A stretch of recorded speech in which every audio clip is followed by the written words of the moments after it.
خاک پربار ایران من، تو ای مظهر عشق و ایمان من، تو ای زادگاه نیاکان من، تو ای مهد آزاد مردان من.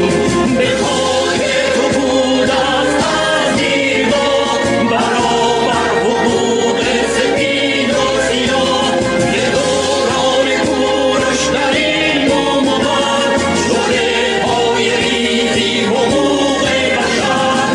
زهر تیر با قوم و کیش و نژاد بود بینشان رشته اتحاد. شو ایران نباشد تن من نباد، ملی بوم و بر زنده یک نهاد.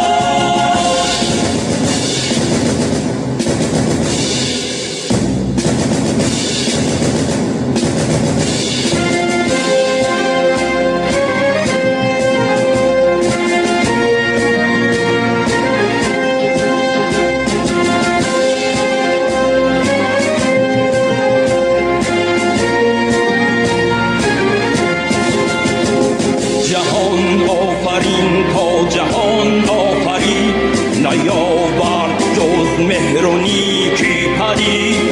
بداندیشی و کینه و دشمنی بود خوی و کردار اهریمنی. زمیندار گفتار و کردار نیک، همیشه پدید آید آزارگی. چو ایران ما مهد زیبایی است، مهین سرزمین اهورایی است. دلم می‌کند هر دم آهنگ تو، که ننگ است ماتم به فرهنگ تو. شو ایران نباشد تن من نباد، ملی بوم و بر زنده یک نهاد.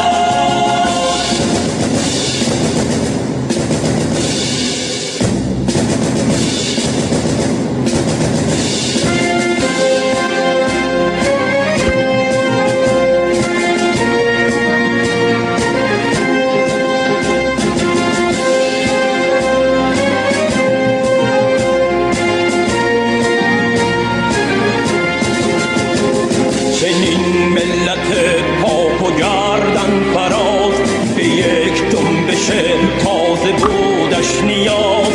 بشد انجمن از دلیران پارس، ز پاکان و روشن ضمیران پارس. از ایران زداید نشان بدی، برافروزد آن پره ایزدی. سپربند کند بزم ناپاک را، کند بارور از هنر خاک را.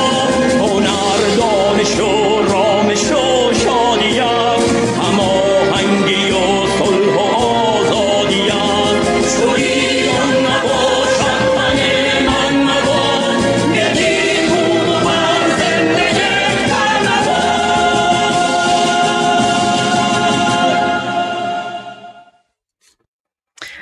Wow. Good evening, everyone. Welcome to tonight's live stream edition of the Goldie Show. My apologies for being late, guys. I was not even supposed to do a live stream today. For those of you who have, who were with me, you all know, like, I was going to take the day off, to recharge. And then there's been so much going on right now. We are going to talk about President Trump. We're going to talk about Venezuela. We are going to talk about the increase in demonstrations. We're also going to talk about some of the rumors we're hearing. We are also going to talk about one of the most recent, craziest videos that has just come out of occupied Iran. And part of the reason that I was delayed is because I actually wanted to translate that video, add subtitles in English, and put it out there. So we are going to get into all of that. But Tusi TV, Mahir Tusi, literally just started. Tusi TV just started his live stream. So I want to go to his live stream because I want to see what he has to say. And then when he is done, we are going to. That's not what I want. When he is done, we are going to continue with our live stream. So here is his live stream. And let's go, guys. Let's go. He just started broadcasting a few minutes ago, so we're not far behind here. Welcome back to Tusi TV. This is your global news channel. I'm Maya Tusi, and day 7 of the Iranian uprising, day 7 of the battle between the Iranian people and the Islamic occupiers, and the regime have lost yet another day. It's now been a full week of straight battles in multiple cities and towns. We can now confirm that a number of cities, including Hamadan and Delijan, have now fallen into the hands of the public. Of course, the regime have a chance now tomorrow to recover, to try to take back control. We're going to go through all the videos that we are receiving from Iran and our sources. And there's a lot of updates also about Venezuela. Of course, if you haven't seen our latest update on Venezuela, go check it out. After this one, we're going to come back and give you guys the latest news on Maduro, who is now in New York City, and also what is happening inside Venezuela, as of course the battle to complete the collapse of the communist regime continues. All right, ladies and gentlemen, we're going to get your reaction live as usual. Let's talk about what's happening. So Mahalat, Delijan, Hamadan, and Elam have now fallen currently as of tonight. But the Iranians are also tearing down the Islamic Republic flags from the streets. They've been doing that for the past few hours. To the first clip that we have. Oh, we have to apologize. We sound, yeah.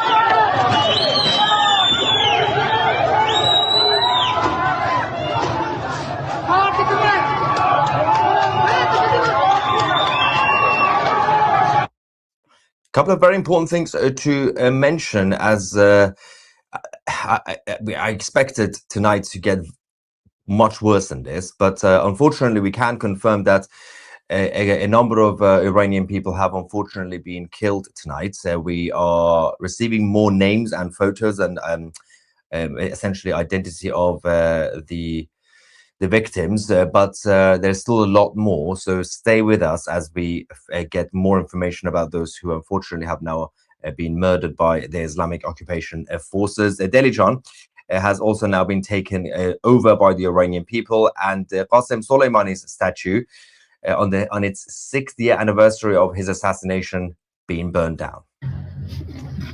We've seen a lot of his statues today and yesterday around the country. Obviously, I've shown you guys some of them. I think this is like the 3rd or 4th one that I've seen so far. They have his statues in almost every city now, which makes no sense. Just do one big statue in one place, you idiots. Just wasting money for no reason. But it doesn't really matter. All these monuments are now coming down. Security forces and are losing their equipment. They're losing their cars and bikes and everything else, including this in Tehran, the capital, earlier tonight. And there is more to come. I don't understand how they've managed to completely lose control of their own equipment. There is some graphic videos that we have received. We are still trying to verify that. The Iranian people are becoming quite creative in their fight against the Islamic occupation in order to take control of the bikes, take control of the police cars and security cars, and of course the riot gear and everything else that there is. Now, staying with Tehran, in Narmak, people saying everyone needs to join, come and join, or the regime will start mass killing of the prisoners, the political prisoners. That's the most important thing, because they have kidnapped so many people. They've arrested them. And if this dies down, if the people surrender, all those people will die.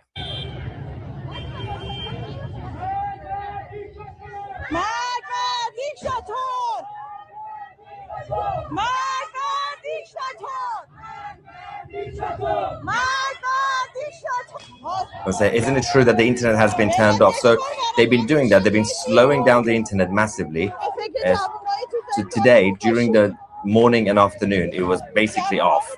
It came back up again. So it keeps happening. I don't know what's going on in Iran. Yeah, she's saying everybody needs to come out, otherwise the political prisoners will get killed.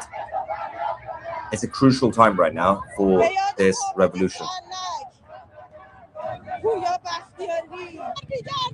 Just mentioned the names of the prisoners and those who've been killed.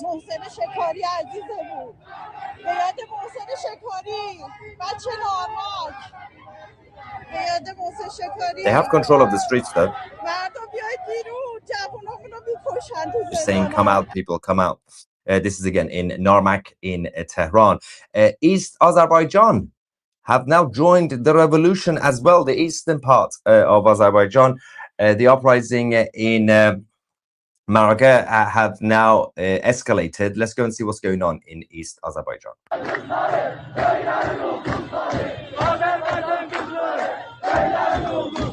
Well done, everybody there. Don't mess with the Azeris.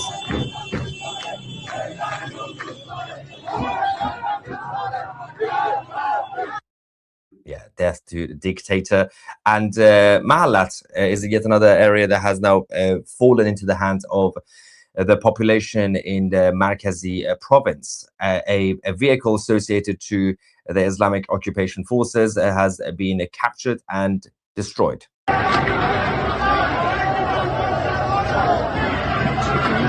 They are going to run out of cars and bikes and everything else at this point in the next few days if the people continue this. But as I've been repeatedly saying over the last few days, when they lose, they lose, they're desperate, is when they start shooting and just killing people.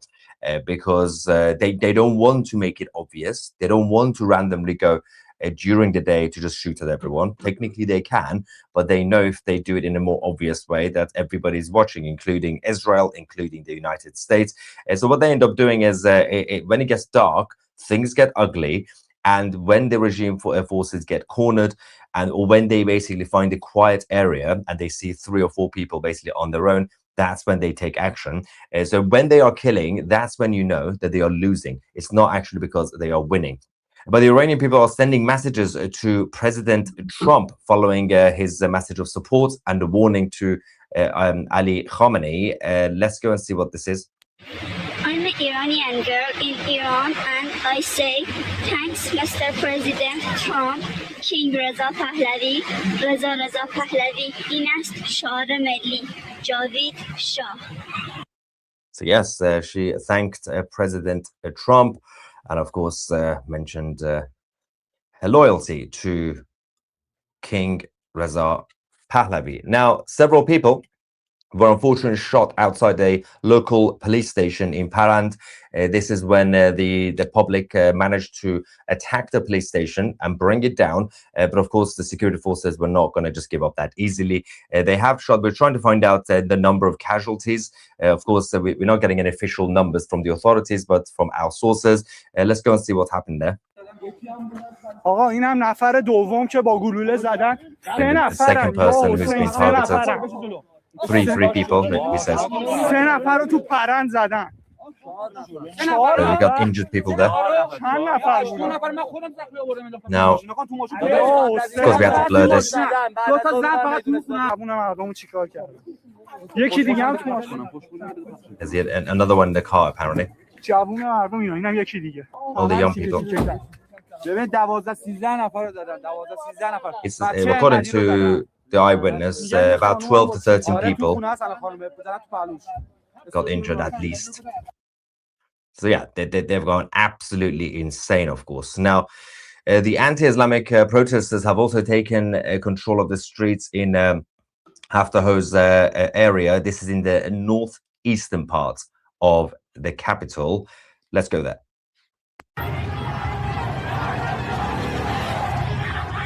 There's a lot of there's some breaking news coming in, ladies and gentlemen. I'm just going to get this confirmed. This is a major news update that's just coming from Iran. There is an attack on the government. Let me just double check this before I give this to you guys. This is we need to verify this first.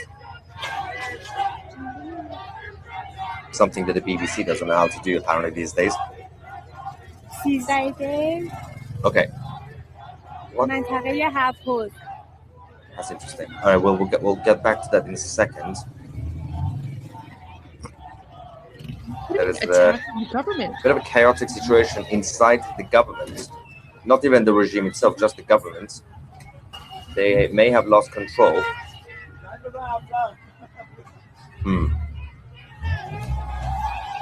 I'll get that confirmed in a few minutes.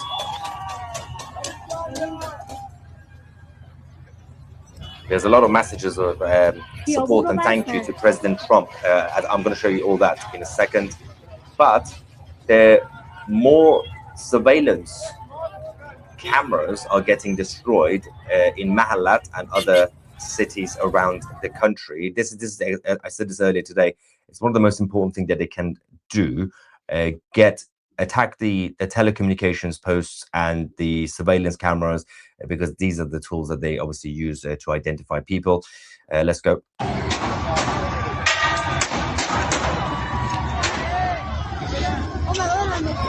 We are also getting some updates from Venezuela, which, as I said, I'm going to come back and give you guys all the news from South America, because it also relates to Colombia. Is kicking off in Colombia as well. Elam is another city that has now been it's been under the control of the people for the past few hours after earlier clashes. A number of people were shot there as well, but this is the end result.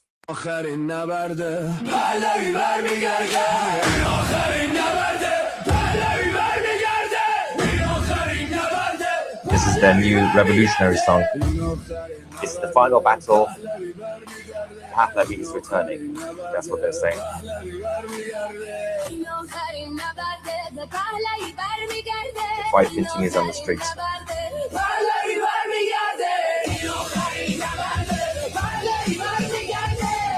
Never give up, never surrender. Amazing.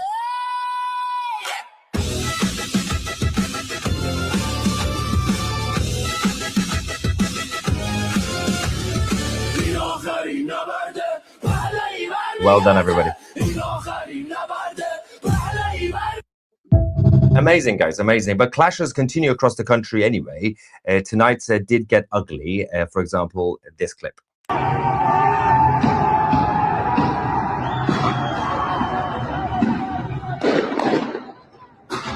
think we can now confirm the breaking news.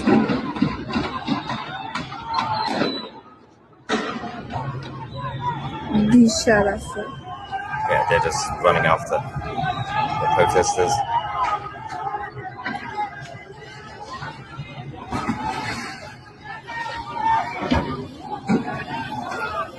There's some reaction in there as well. Bring Catherine back. Yes, she's preoccupied. I'll bring her back. And of course, Emily Schrader as well.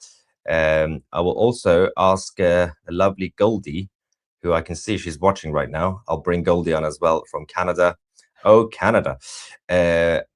Goldie, keep your eye on your messages for tomorrow if you're around. One of the few real-time reliable channels out there. Well, thank you so much. I appreciate that. We did have a bit of a fight earlier. I'll get to the breaking news in a second, but I did have a massive fight earlier with the BBC presenter. This is the most fascinating things I've seen, by the way. BBC presenter, David Aronovich. Something itch. David had a bit of a meltdown, saying Tusi is not a journalist and no one sensible expects him to be accurate. So no, I'm not stupid or dumb, but unlike you, I am handicapped by the fact that I actually know what I am talking about. This is in response to someone saying that the BBC is not covering this and they're lying about what's going on the streets.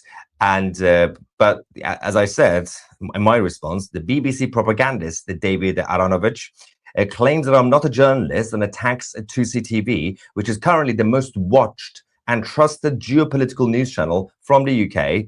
David and his BBC bosses will be out of the job if the British taxpayers didn't give them free money. Now, that is the reality of the situation. But when it comes to these guys, they're not even making money because they are being subsidized by the taxpayer. Now, breaking news now confirmed, ladies and gentlemen, several Iranian government websites have now gone dark, including portals for multiple departments, government departments, ministries, and the city halls, administration offices. Multiple websites and the infrastructure, the online infrastructure of government departments have now been hacked. A huge cyber attack. Usually when it comes to cyber attacks, you do get hacktivists, and they tend to, for example, do a prank. They take over Khamenei's website, they put a joke on top of it, but no, they brought down all the websites. And I'm gonna make a list after this. So this is the breaking news now, that a huge cyber attack it completely paralyzed the online infrastructure for the Islamic Republic government. We'll get back to that with more information shortly. And if the BBC's David Aronovich is watching, this is how you do verification of the news, darling. Not like you and your stupid BBC bosses. Now let's go to the city of Hamadan, which is yet another city that's fallen and been taken by the protesters. Let's go and see what's going on there. And then we're going to give you guys some messages of support and thank you from the Iranian people to President Trump.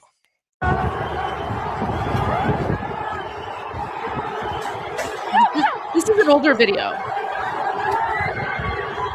This video's from a few days ago. Now, it's crazy. Some idiot in the live chat just said Iran is going to turn into an S-hole like Somalia and Afghanistan. Now, if you don't understand life, you don't have to get involved. You could just go to bed. Imagine comparing Iran to tribal fake lands like Somalia and Afghanistan. I'm not even going to entertain this. I'm not even going to respond. It's complete chaos.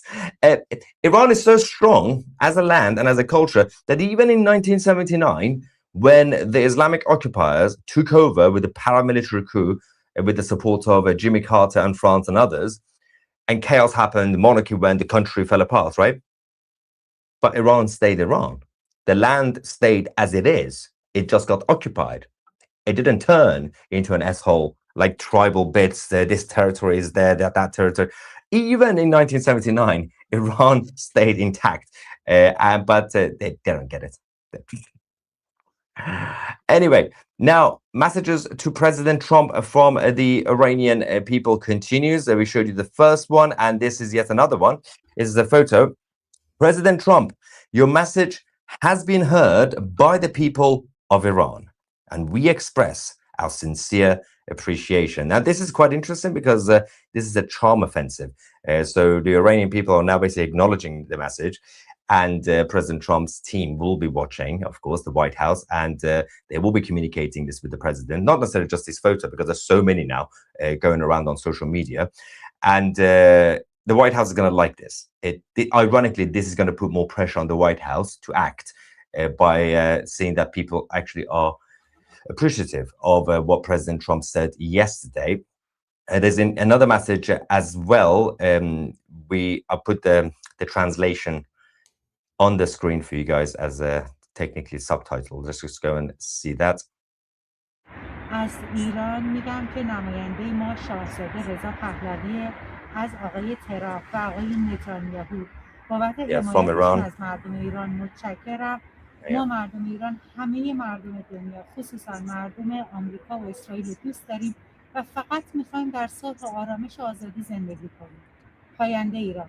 Yeah, so she says, from Iran, I say that our representative is Crown Prince Reza Pahlavi. I thank Mr. Trump and Mr. Netanyahu for their support of the Iranian people. We, the people of Iran, love all the people of the world, especially the people of America and Israel, and we simply want to live in peace, tranquility, and freedom. That is a very, very important message, again, coming out of the country. Now, of course, more streets are under the control of the public, at least until tomorrow, to see if the regime is able to bring some reinforcement.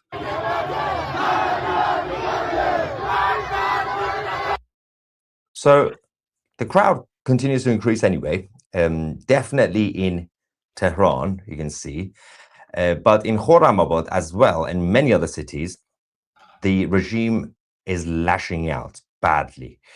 Unarmed civilians are carrying the injured people out of danger. The whole thing has turned into a complete war zone. Watch this.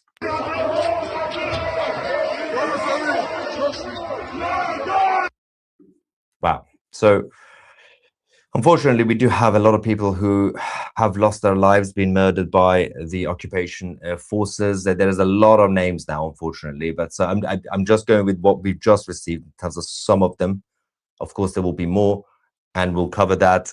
But first one I can now confirm, unfortunately, is the 22-year-old Sagar Etemadi. Sagar was shot in the face 2 days ago in Farsan, and she was injured in the hospital. After a couple of days, tonight, she's gone. She's passed after her injuries didn't really... Well, I mean, the hospitals are completely chaotic right now anyway. But Sagar is not the only one. There are many others. If we could mention one more, there's another young man who was killed, this time in Lorestan, Nurabad. His name was Ahad Ebrahimpour Abdoli. He's also gone. Now, they did not die in vain. They did it for the legacy of the future generations and the freedom of the land that they stood and defended. 13-year-old child, 13-year-old. Mohammad Qasem Rostami was also targeted for wanting his country to be free and democratic. There are many others, and what we've seen over the last 7 days is every now and then the regime try their best to claim some of these guys as one of their own, saying when they know it's embarrassing, they say, actually, no, they were our supporters, they were IRGC, and they got killed by the enemy. They call the people on the streets enemy. But one by one, their families, their dads, and everybody come out and clarify, saying, no, the regime are lying. Our kids were not IRGC, and they were killed by the IRGC. Now, the fight continues. The reality of the situation is right now, everybody is waiting to see the consequences of the Venezuelan situation. Yep. We'll keep an eye on that. As I said, I'll give you guys a full update on Venezuela as well, because things are still happening on the streets of Caracas and other cities. Mr. Trump's song Barabud music video. Search or act Mr. Trump's. Okay, I'll do that. Thank you. Candace Owens' ex meltdown is so glorious. Is she having a meltdown again? Oh God, why? What is wrong with her? I kind of don't want to see it, but I want to see it at the same time. The UK launched airstrikes on Syria. What's your opinion? So that's the thing. So there are consulted efforts from the European side. We'll cover that later as well, by the way. UK and France just took some action in Syria. This is simply Macron and Starmer trying to strengthen their coalition of the willing nonsense, the European army chaos, because they've been quite overshadowed by President Trump and the United States military around the world, whether it's in Yemen, whether it was in Syria recently, whether it's obviously in Venezuela, and they want to be seen to be doing things. And the reality is there are other places that is going to be imploding soon, including when you look at the Serbian, Bosnian situation. But clearly the Europeans don't seem to care about that, but they are going around looking after their tiny interests in the Middle East. I'll cover that properly as well. Lula Mamdani, woke rights. I'm actually Johnny, I'm just waiting for him because I sent him another super chat because he said, keep an eye on your messages. But I don't think Tusi, I don't think Mahyar has my phone number. So I just sent him a super chat and I'm like, which messages where? Interest. So, thank you, Sammy. I'm just waiting for that. And Ivan is here saying that the IRGC no claims bonus is gone. Yeah, all the cars are gone. Yeah. It's been a little bit of an embarrassing day again for the Islamic Republic. Super chat from Australia. It seems like Iran has a sophisticated and well thought out transition plan. Trump plan seems a little less developed. Either way, 2026 could be the year of tearing down despots and tyrants. Yes. President Trump's plan would be seen right now as spontaneous. It's not. They've already thought this through, but they don't want to show all the cards right now, especially obviously when it comes to the opposition in Venezuela. it's all going to fall into the right place in time, because the regime hasn't completely fallen yet in Venezuela. So the fight continues there. I was at school when it got taken over Iran. Women used to wear bikinis and beautiful long westernized dresses when the king was in. Yep. Of course. Here we go, Goldie. Oh, there we go. Okay. Saying Iranians are cheering for Trump. Did you see it? Yes. Thank you. That was Yeah, an I'm old going to get in touch one. No, with you it's my tomorrow. new by the way. one. Yeah. Another You're gonna get in touch with me. How? You don't have my number. one, and Ivan, thank you, saying, is the uprising not breaking international law? I know. That's what I'm trying to find International out. law. Yeah, the left wingers, the liberals, suddenly are really, really Frustrating. passionate defenders. Okay. Even though when Maduro and Ali Khamenei were breaking international law, they didn't seem to care. But suddenly they care. Oh yeah. Like maybe I'll have to, like, I don't know. How do I do this? I can go forward a little bit. That's not it. I might have to just like watch his live stream like tomorrow or something to figure out like how he's gonna get in touch with me, because I don't know. Anyways, all right, that's fine. He's going through the super chat, so I will end it there for now. Just want to give a huge shout out to Johnny. Johnny, welcome. Thank you for joining. How are you? Past my bedtime, but I thought Goldie invited me to come on your channel, so I'll come. It is definitely past your bedtime. But you know what? You have no excuse, because Lucy's on TV right now and he's in the same time zone as you. Yeah, it must be a night owl. He's just all over the place. It's funny Doing guy. great work. Is it crackly or is it me? It is crackly. I don't know if there's like something with your audio or like maybe some sort of feedback or something. Yeah, it's crackly. When your mic is on, it's crackly, yeah. You need to put headphones in or something. It's crackly off. Even when I was for you. Okay, so I can't hear the crackliness when your mic is muted, but I can hear it when your mic is unmuted. Oh, how strange! Because I can hear it when I was listening into it with the mic muted. So I don't know. Strange. Do you want to leave and try coming back in? Maybe that'll fix the audio issues. Do you want to change your audio settings? Maybe if I go to Wi-Fi. Let's see. You might have something to How is it audio. now? All right. So how's it now? I think it's better. Oh yeah, I can't hear the crackliness anymore. No, now you froze. Can you hear me now? Yeah, I can hear you now. I can hear you Is now. it better now? I'll put it on Wi-Fi. No. I think it's your mic. Oh, sugar. I don't know. I've got it on Wi-Fi. Yeah. All right. Hopefully. I wanted to give you some breaking news. Hopefully Yes, give me the breaking news. Elon Musk just replied to Khamenei. I was just going to bring that up, actually. So, yeah, for those of you who don't know, this was about an hour ago. So here we go. Let me make sure I'm sharing the right page here. And yeah, like this is crazy. This, like Elon Musk, he replied to Khamenei. So actually, let me see if there's a better way of setting up the screen here. I was trying to understand, like in X Spaces, we were trying to figure out what it meant. It wasn't easy to translate it. Well, what do you think this means? I don't know. False in terms of the actual farsi into English. People are saying like false hope or wish it's not going to happen what you think is going to happen or something on those lines. I couldn't quite understand the farsi into English translation of what he said because he wrote in farsi to him.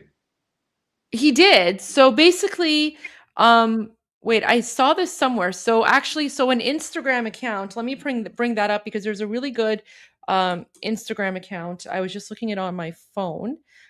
They provided the proper context here. So let me just pull that up. I think it was Mihan. What is it? It was Mihan means motherland. Did they do it? Okay, so it was the English account here. So here you go. Here you go. Let me share this instead. So apparently, Musk trolls Khamenei on X, and he says, my gosh, my parents are gonna like send me a voice message now. Zehi khiyal batil, which basically means Musk's reply is a famous saying in Persian that translates best to wishful thinking or famous last words. So when Khamenei tweeted out, "We will not give in to the enemy," Elon Musk basically responded with famous last words. But this is quite important, I think. Yeah. This is huge. Because I can't see him just doing that without a nod of some description.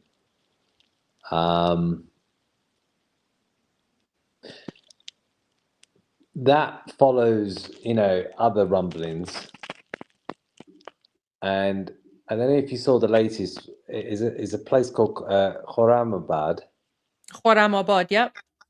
Apparently, is in the control of the revolutionaries. I heard that. So let me go to the most recent updates here. I think it was. Oh my gosh! Look at this. Oh, you know what? Can I just say I love Neo? I love Neo Berg so much. So the Elon Musk memes are already coming out. So Khamenei, we will not give in to the and then Elon is like famous last words. And then, do you know what this scene is from? Do you know what this scene is from? I'm trying to look at it.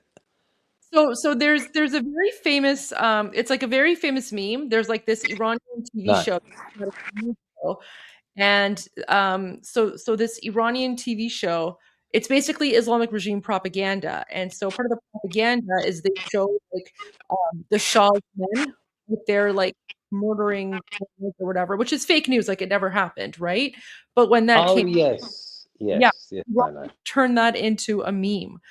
So for the rest of you, let me pull up that meme so you guys can get a little bit of input and insight into Iranian humor.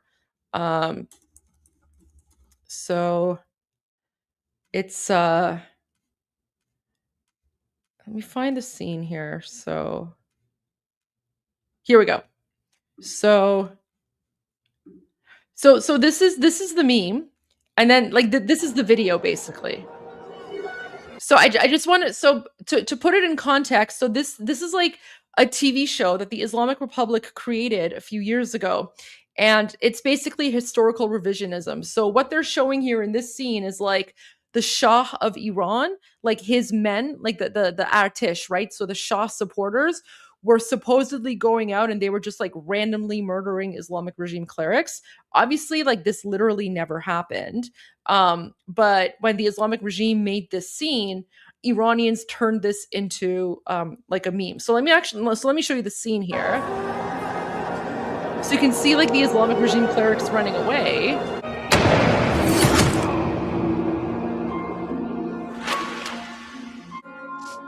And then this is the part. So there's like this guy that's like, supposedly shooting at him point blank, right? Obviously that never happened because the Shah never did that. As we're seeing the footage coming out from occupied Iran, the footage itself is the Islamic regime dictators who are murdering Iranians. But this is like, look how quickly Iranians made this meme, Johnny. Now that's showing Elon Musk shooting at. Yeah, it's so good like that. Oh my gosh. And it was made with Grok. Look at that at the bottom. You can see Grok. So this was made with Grok. So there you go. But yeah, Elon Musk. You're right. Elon Musk is now trolling Khamenei. That's huge. Yeah. Wow.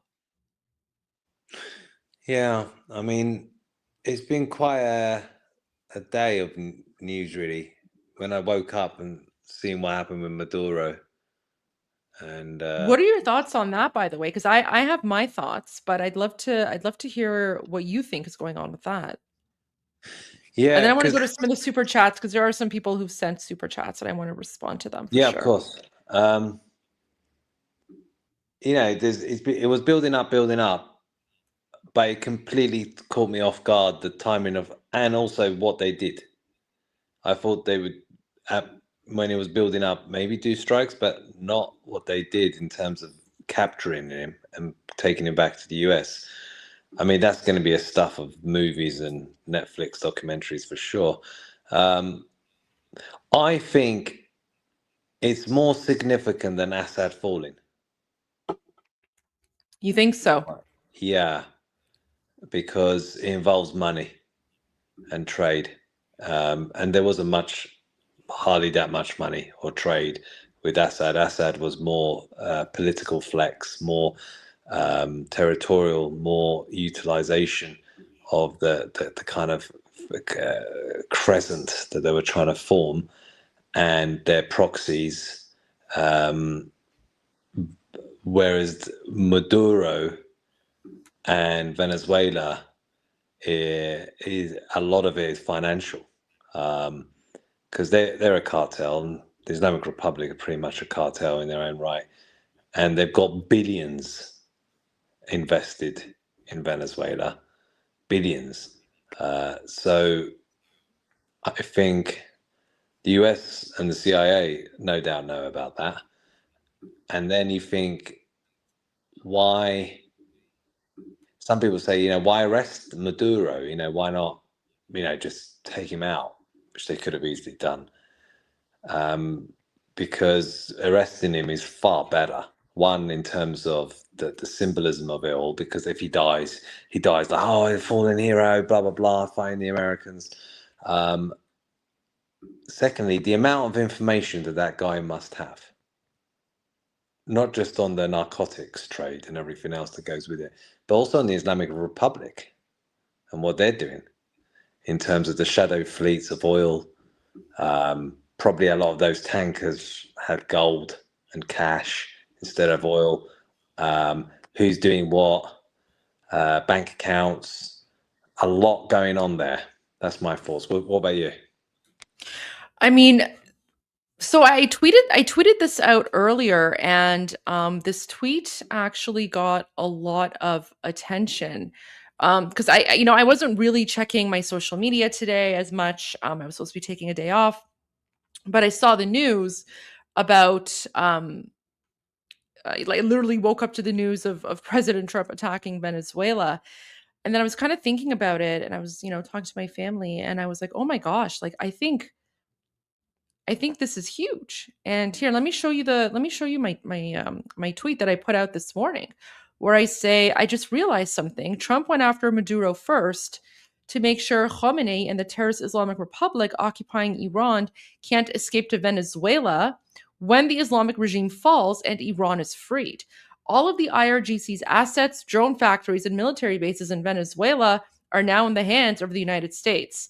And I basically said this right before President Trump's press conference. And then in his press conference, he said the United States is now going to control Venezuela until we can transition to a democracy. So he's basically sending a signal to not just the Islamic Republic, but every single other terrorist organization out there who has assets, money, weapons, arms, agents, whatever in Venezuela. Like they're screwed. They're screwed. And the fact that this happened so quick, like literally they just went in there with like a helicopter, took Maduro and his wife, and then they went out and no one was the wiser. Right. So Venezuela is full of Islamic regime agents and they're screwed. Like they're probably like freaking out, figuring out how to get out of the country right now. That's how I see it. Yeah, and I think this came, I don't know if it's a coincidence, but Laranjani did a tweet saying that US soldiers wait, Johnny. What? Trump just posted something on Truth Social. What? Obama failed to support Iran's freedom protesters 2 decades ago, but Trump just rectified that. What do you mean? I don't know. What's going on? I don't know. So Neo. No, like, that I love means her. something. It means something. Wait. How do I even like get on Truth? It breaks the StreamYard. I try to do that, but you're doing it by laptop, so it'd be different. Yeah, I'm on laptop. I'm on laptop. Truths. What the heck? Wait, what is this? How can I Just rectify that? What does it mean by that? I don't know. Guys, okay, wait. Let me look at the live chat. She said, Neo, what? What did he do? Wait. I don't see a poster. Is this accurate though? Like, I don't know if this is accurate. Because usually when he posts something on Truth Social, you have other people posting it too, right? I can't get into it Wait. because it breaks the StreamYard. No, that's fine. Truth Social. No.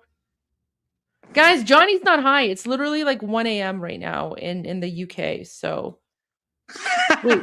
Hi. Sorry, I'm looking at some of the comments. I know. More You know what it is? I'm trying to stay awake. Hi. I know. He's trying to. I feel terrible. All right, so let me go.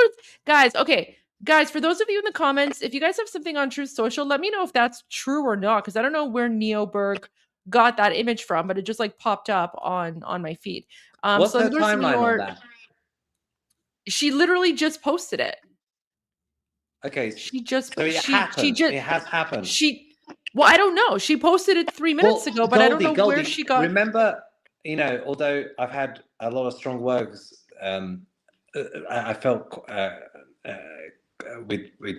was talking about Patrick Bet-David and some of the stuff that he's been saying of late, which has been really annoying me about the Crown Prince at times. But do you remember in the space that I did say he tweeted about an hour ago? Iran's what? Here's what it is. I found it. So he posted this an hour ago. It's a link to a news article. Obama failed to support Iran's freedom protesters 2 decades ago, but Trump, let me remove the super comment. But Trump just rectified that. And then it's a link to this. What he said. He's done something. He doesn't say like that.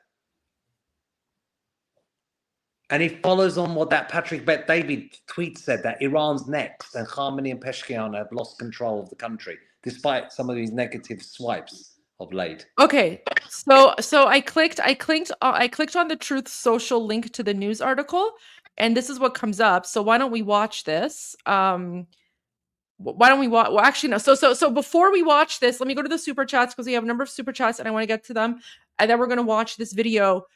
Because President Donald J. Trump literally just linked this video to his Truth Social. So we have a super chat from Peekaboo. It's a new era. So Irania, just so no, the name of the country is Iran, but thank you for that. And then we have a super sticker from Ghost. Thank you for that. Michael says, Goldie, keep on rolling on. Thank you. We will. Appreciate your support, guys. We're just getting started. This is crazy. Henry says, I followed Tusi faithfully for the past 6 months or so. Now I've discovered your channel. I'm torn. I have to bounce back and forth. Haha, as American. God bless the Iranians and their king. Long live freedom. Thank you so much. Thank you for your support. Thank you for supporting our Shah. And yeah, like, listen, if Tusi's doing a live, go watch Tusi and then come back. Because his lives are much shorter, and then I go on for much longer. But it's a good problem to have. So thank you for the support. W Sky says, the arrest of narco-terrorist Maduro is a big blow to the Islamist communist axis. The communists are in panic mode. Khamenei is next. TikTok. I certainly do believe that as well. Henry Man says, what a shame to use so many young lives in the struggle for freedom. May they be forever. Guys, we have so many young people who have lost their lives. Like I still think about Kian Pirfalak. He was a 9-year-old boy. He was shot by the Islamic regime officials as well, like 3 years ago. So if we were actually going to like sit back and just spend one episode talking about every single young person that the Islamic Republic has murdered, we would need like a week. We would need a week or 2 weeks to go through every single innocent Iranian who's been murdered. Like it's absolutely horrifying. It's really sad. Rocket says South Carolina loves the people of Iran. Goldie and Tusi, thank you, and Johnny as well, guys. Johnny, my special guest, he's here with me. So give some love to Johnny as well. Mark of Reality. I thought Venezuela was where the mullahs were supposed to escape to. Quite a coincidence, but you 100%. That's my thoughts. Like everyone, like we all thought that the mullahs would escape to Venezuela, but now that Venezuela is under American control, that's one less country that the Islamic Republic can go to. Rocket became a new member. Thank you so much, Rocket. Appreciate your support. Mandy Mooney sent a sticker. Thank you. Henry says, as an American, I am MAGA. I support my president and his support for the prince. Thank you so much. Appreciate that. And you know something, like we also refer to the Iranian Revolution as MIGA, which is Make Iran Great Again. So MAGA and MIGA, like we're united. MAGA, MIGA. Shaolin says, the article mentioned more sanctions that could be implemented on Iran. Okay, interesting. So we're gonna take a look at that. Planet Mondo says, I mean, I know that's what the article mentions, but what Trump said is very, very cryptic. And I want to like dive into that because that's huge. Planet Mondo, I can't wait to be able to visit Iran again. I haven't been there since I was a child. Free Iran, much love. Thank you. I can't wait to visit Iran either. Like I can't wait to go back, and it's going to be fantastic. And you're all going to be welcome once Iran is free. Wyatt says there are rumors that U.S. Air Force bases are loading cargo planes headed for Iran. Not sure if this is true, but this is what is being said.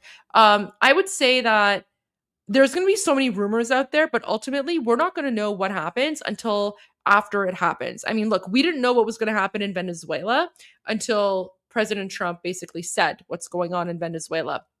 And it was the same thing with the nuclear facilities in occupied Iran. We didn't know that America had already like attacked and destroyed the nuclear bases of the Islamic Republic until President Trump announced it. So all of these rumors that are going out, I've learned not to trust any of that. I don't think they could all just be what's the word I'm looking for? Red herrings, right? Like it could be red herrings, but I think ultimately the American military is so strong that if and when they decide to do something, we're not going to know about it until after it's already been done. Very similar to what happened with Maduro today and us finding out about it afterwards. So I'm not going to so many rumors.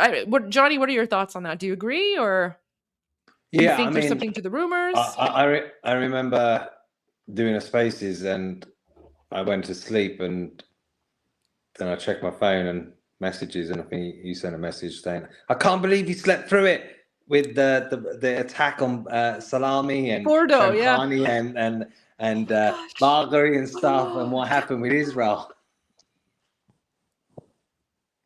Yeah, but so true. I'm quite blown away. Is that why you're staying up tonight?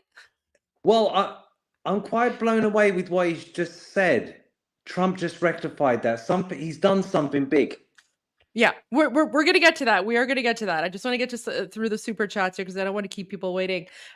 Scott says, such great news. A lot can happen in a week. Here's to the success of the new Iran. Thank you so much, Scott. Thank you for the support. We love America. God bless America. And by the way, to all the Americans in the chat, especially all of the MAGA Americans, I have a special video from you from occupied Iran that I will be playing later. So stick around for that because you will want to see this video, because Iranians in occupied Iran, they have a message for President Trump and you don't want to miss this. So thank you for all your support. We have a new member. Thank you, Glenn. Henry says MAGA and MIGA sounds awesome to me. I'm sorry for what President Carter did to the Iranians. Yeah, I mean, President Carter did a lot of terrible things. So did Obama. It's always been the Democrats, Johnny. It's always been the Democrats who've been on the side of the Islamists and globalists. And it's always been the Republicans who've been on the side of freedom and on the side of Iranians. So yeah, it's just Well, it goes back from Nixon, the 1979 Islamic Republic cult of misery wouldn't have come in without if Nixon had carried on and Carter didn't come in, and then Biden actually served in Carter's administration, very junior rank, and then you're right, Obama, then Biden again. It's always a Democrat. So, we do make a distinction between Democrats and Republicans. We love Republicans. We don't like Democrats. So, yeah, we're all sorry for what President Carter did, because not only did he ruin Iran, he's also responsible for the murder of Americans at the hands of Islamic terrorists, because him and his administration pretty much enabled that as well. So, but maybe President Trump's going to rectify that. But let's see. Larry, there's a reason we voted Trump in MAGA. I love that. MAGA and MIGA. Guys, this is like the worst nightmare of the Islamic Republic, seeing Iranians and Americans united, right? We're united against that hate from the Islamic Republic. Catch Regard says, so much can happen in a week. Good luck, Iran. Thank you. Galaxy sent a super sticker. And Our Sheep Electric sent a super sticker as well. All right, guys, thank you so much for your super chats and super comments. Feel free to keep them coming. We're going to go to some the article now, because I want to hear what Johnny has to say. All right, so let's listen to this video that's linked to the article, and then we'll go back to what President Trump said, because that's kind of a big deal. Mm-hmm. It's a very good question. I got this very question from an NBC reporter just a couple of weeks ago, and I pointed out that it's different with the Democrats, because the question was, well, is President Trump just doing the same thing you're accusing the left of doing by going after his political opponents? Listen, the left did not just go after political opponents. Although they went after President Trump, they went after the former governor of Virginia, they went after Rick Perry, they went after Ted Stevens from Alaska, and the list goes on and on. But they went after ordinary citizens as well. We remember the cartoonist from Florida, who just drew a picture of Hillary Clinton in 2016. They went after him in 2021. The Obama Justice Department did. I just talked about a moment ago, the McCloskeys. They have gone after, pro-life fathers, Mark Houck and others, for simply expressing their constitutional rights. So the Democrats have brought the hammer down against average, ordinary Americans for the exercise of their constitutional rights. And even when you look at President Trump's associates, whether it's Bannon or whether it's Roger Stone or George Papadopoulos, whoever it might be, those folks were prosecuted by Mueller for one reason and one reason only, because of their association with the president. Now, of course, the Democrats look for an excuse to prosecute, but the overriding drive was because of their constitutional right of freedom of association. These political prosecutions, Amanda, are an absolute assault on the United States Constitution. And the prosecutors themselves should be prosecuted on the backside. And I've been advocating that for some time. I think you can find grounds for it right now, but we need rogue prosecutor laws to block this sort of shenanigans in the future, because if we lose the integrity of our criminal justice system, we've lost. I don't think that video actually has anything to do with the article. So let me just read the article. It's totally irrelevant, yeah. Yeah, it had nothing to do. It's there, but it's strange. Okay, so the article is, Obama failed to support Iran's freedom protesters 2 decades ago, but Trump just rectified that. Okay, so let's see what the article says. Years after he left office, a reflective Barack Obama admitted that he and his administration made a mistake in not forcefully supporting an Iranian civilian uprising in 2009 that could have ousted that country's ruling mullahs. Faced with a fresh protest movement 16 plus years later, led by street vendors, President Donald Trump has taken the opposite tact in a robust embrace of everyday Iranians that caught the attention of Tehran. If Iran violently kills peaceful protesters, which is their custom, the United States of America will come to their rescue. Trump wrote in a 3 a.m. post on his Friday Truth Social platform. We are locked and loaded and ready to go. The president was not more specific about his intentions, but Iranian dissidents and non-official Trump advisors cheered the statement and said it set the stage for tougher sanctions or other actions by the administration. It's crucial that the leader of the free world quickly speak out and say which side he is on. Former CIA analyst and National Security Chief of Staff Fred Fleitz told Just the News. And let's contrast that with 2009, when there were massive protests against former Iran President Ahmadinejad's election, and Barack Obama was afraid to say anything because he wanted to negotiate the nuclear deal that became the fraudulent nuclear deal that President Trump withdrew from. I'm so glad President Trump withdrew from that deal. Obama was afraid of offending the Iranian leadership, and instead he let the French speak out. It was such an embarrassment for our country. Comparing him to Obama, he said Donald Trump was not going to do that. He spoke out quickly and plainly and made it clear to the Iranian regime which side we're on. Before Friday, Trump had already sent a powerful message to Iran's supreme leader, Khamenei, back in July, when B-2 bombers attacked nuclear weapons making facilities that Tehran spent years building. Trump in 2020 also killed Qasem Soleimani. Thank you, Trump, for that, by the way. Thank you. It's actually the anniversary of Qasem Soleimani's extermination. So happy Kotlet Day, everyone. The general in charge of Iran's notorious Islamic Revolutionary Guard Corps. Flight said the Trump administration could augment those actions, and Friday's embrace of Iran's protest. Whoa. Okay. So this is a former CIA analyst, but he's saying Trump administration could augment those actions and Friday's embrace of Iran's protesters with additional actions in the coming days. There's other very tough sanctions that could be implemented. There could be interceptions of weapons and other supplies being used by the military. There could be sanctions on Iranian ships. We don't want sanctions. We want what happened in Venezuela to happen in Iran. Like just pull that move in Venezuela. Pull that move in occupied Iran, please. So, Trump's latest statement got immediate attention from Iran, which warned they believe the American president was meddling in internal political affairs of a foreign country. Trump should know that intervention by the U.S. in the domestic problem corresponds to chaos in the entire region and destruction of U.S. interests.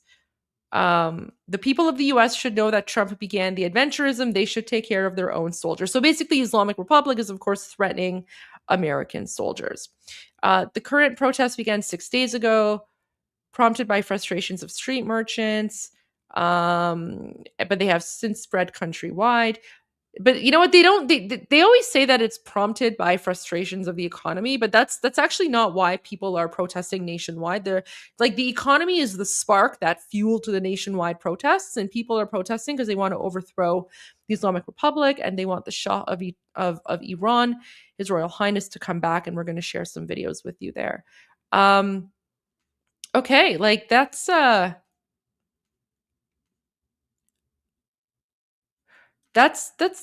that's pretty much the gist of the article there. What's the weird advertising here? But this is this is what's interesting. Oh, let me go back to this. This is what's really interesting, Johnny, is the message, right? What President Trump put out, where he says Obama failed to support Iran's freedom protesters 2 decades ago, but Trump just rectified that. What do you think that means? Do you think it's just going to stop at sanctions? Is that the article states that line, and he's just copying it back? Well, it does. But what's interesting is that he chose to share this article, and he chose to share this headline where he's saying, he basically rectified. So Obama's mistake, guys, Obama's mistake in 2009 was not helping the Iranian people overthrow the Islamic Republic. That was the mistake that Obama made in 2009. And now, I mean, like news. So here's the thing, Johnny, news articles, like reporters can write whatever they want, right? Like anyone can have an opinion.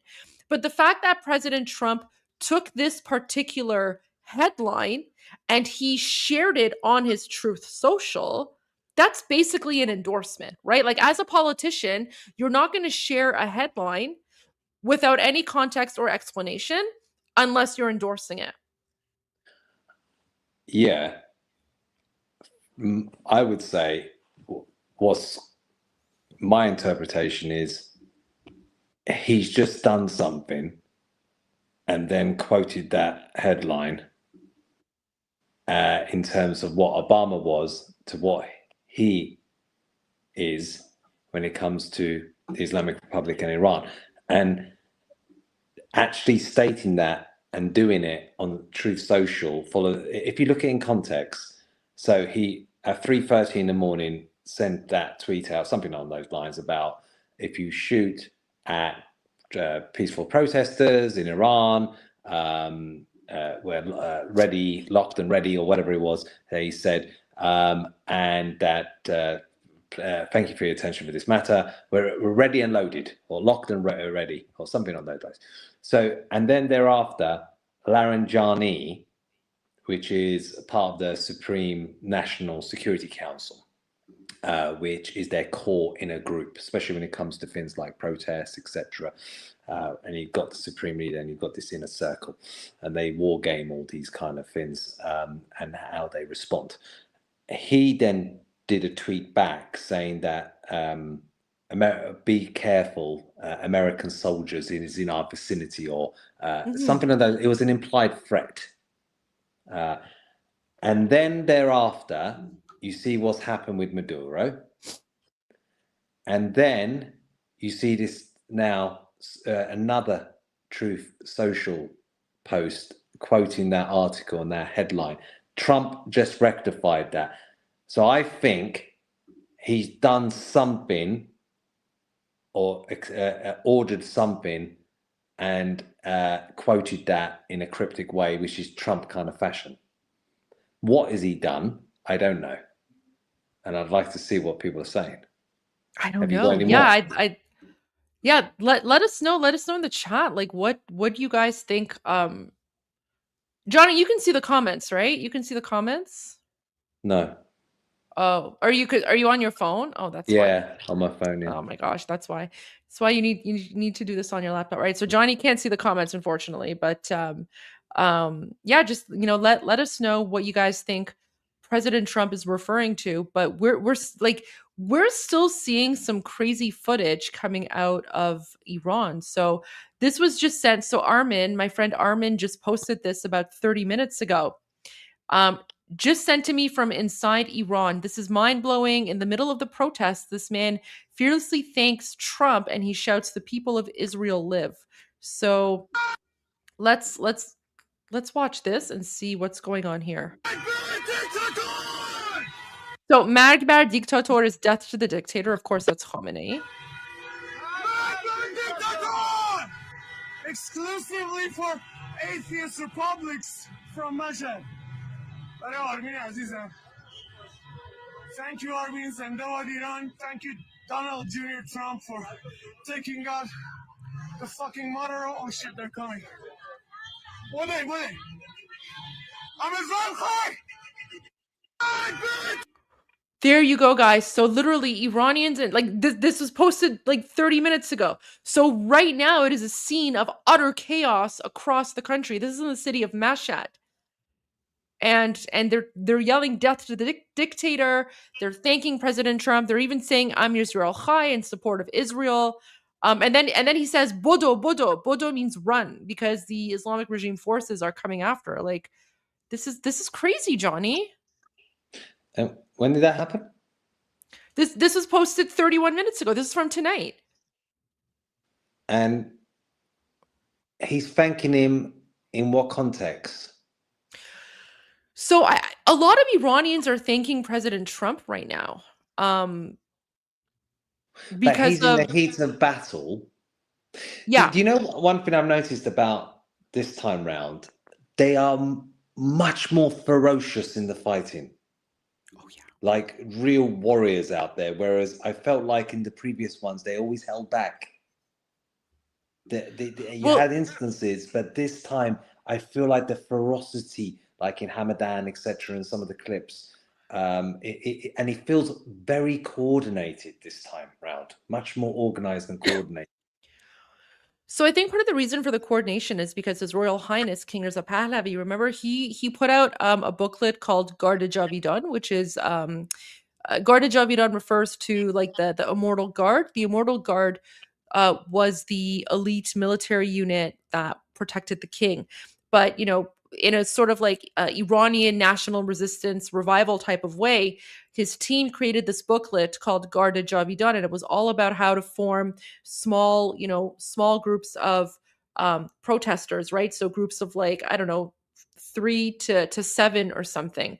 And so, how to work together, how to coordinate, and how to like find others as well, because there's, of course there's safety in numbers, but you have to be careful who you're associating with. But that's not the only one, Johnny. Look at this. So I posted this video about an hour ago. This is one of the reasons why I started my live stream late, because I got this and I was like, I have to translate this right away. Like I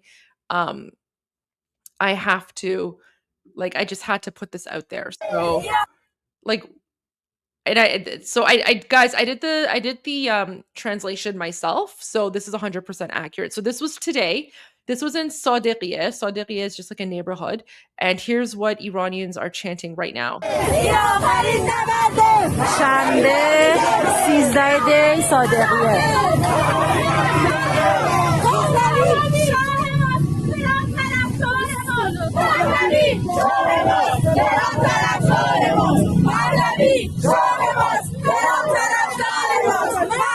Like they're literally saying Trump. So just the way people pronounce Trump's name in Persian, it's Trump, because they're just like the accent. So they're like, Pahlavi is our king and Trump is on our side. Trump tarafdar mas. Guys, listen to that.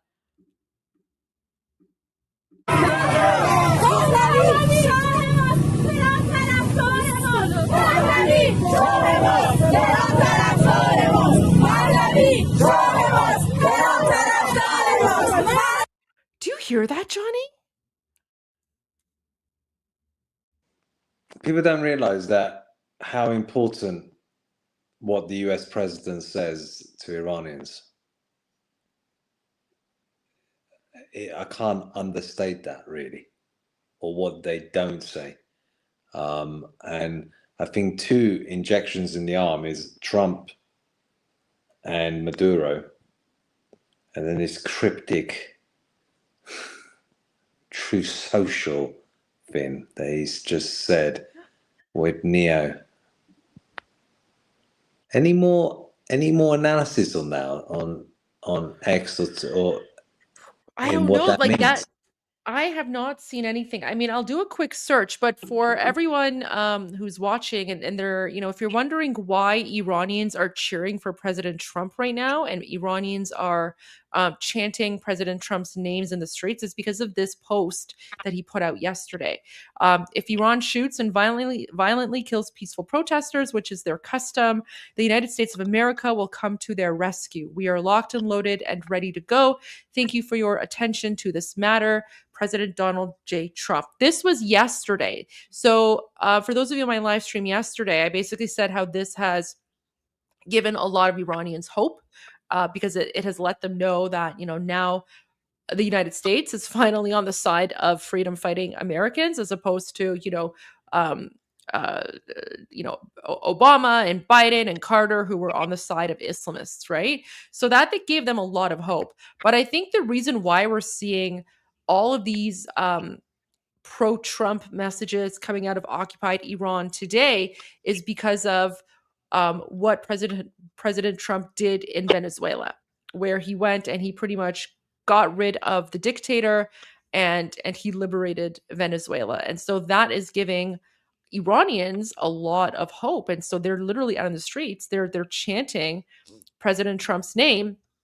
And, there is also a very strong concerted effort to continue sharing videos of how the Islamic Republic is continuing to murder Iranians, because President Trump said yesterday morning, he said that if this continues, America will come to the rescue. It's been 36 hours now and nothing has happened yet, and the Islamic Republic is continuing to murder Iranians. But then going back to his Truth Social post, right? So this is where things get interesting for me. So going back to his Truth Social post, it's now been about 2 hours ago he posted this. Obama failed to support Iran's freedom protesters 2 decades ago, but Trump just rectified that. So I don't know. Yes. I don't know if something's been done. I mean, I'm keeping an eye on X. I'm Googling everything. I'm searching, but I don't know. But then, if you look in context, it's not sanctions. No, because I don't know. I don't think it's sanctioned. Locked and ready and come to the rescue. That's not sanctions at all. And then you And it also have doesn't work. Elon Musk. Yeah, no, it doesn't work. And But then Elon also Musk so this is a bit strange. There's like a trio of people around Trump. So you get I saw Patrick Bet-Davies one. Iran's next. Khamenei and Peshkian have lost control of the country. Then I see Musk's tweet reply to Khamenei in Farsi, in Persian, and then we're seeing, and it basically translates to famous last words. Yeah, and then we see Trump's Truth Social that Trump just rectified that. Rectified what? What did he do? Like Neo said, what did he do? I don't know. What did he do? And then look at this. This is from the White House 5 hours ago, where they just have a picture of him and it's Fafo. Yeah, I know. Fuck around about it. Hey, no swearing. You get no naughty words, please. Yeah, but I mean, I'm gonna do a search for Trump, but like I'm not seeing anything. Does Neo say anything more? Neo, I mean, let me go find her account. Wait, where was it? Let's see. Neo. Like we're seeing a lot of escalation, right? Here, let me just go to her account here because she's sharing a lot of good stuff, and Neo's doing God's work, guys. If you're not on X, oh my gosh. Okay, here we go. So let's go through some of the videos, and we'll get to the Trump one. So Iranians right now are celebrating Qasem Soleimani's assassination by President Trump by literally burning statues of Qasem Soleimani, right? And then they're saying we have cutlet for dinner. Guys, watch this.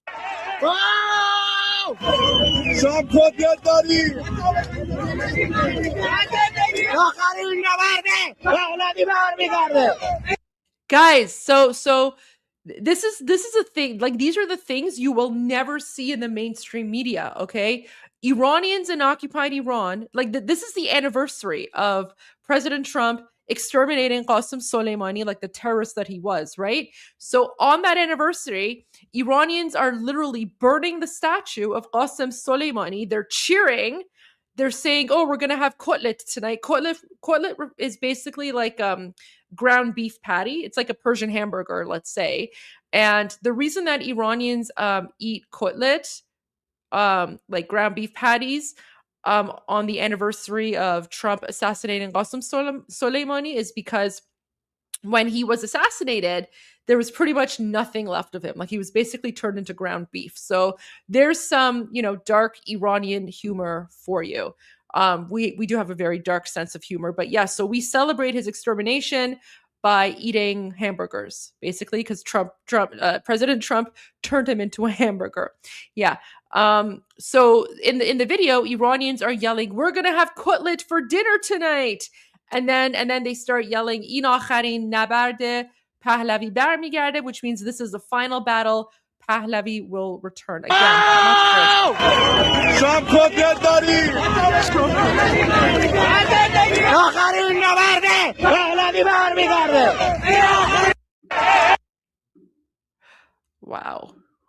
Wow, Johnny. Wait, there we go. Let me fix this here. Okay, so there's that one. Like that was just crazy. Okay, here we go.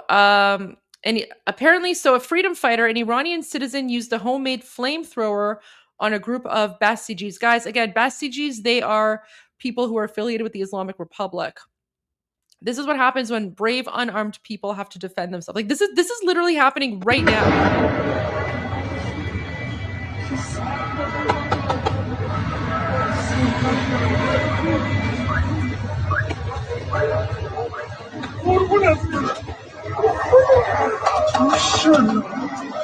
See it? Right. So guys, all of these people here, like these are the forces of the terrorist Islamic Republic, right? So they're all like heavily armed. They have guns, they have shields, they have all of that. And then the Iranian freedom fighters, they are, of course, unarmed, no weapons, no shields, nothing. And of course, for legal reasons, I want to say I don't condone or support violence in any way, shape, or form. I'm just sharing the news.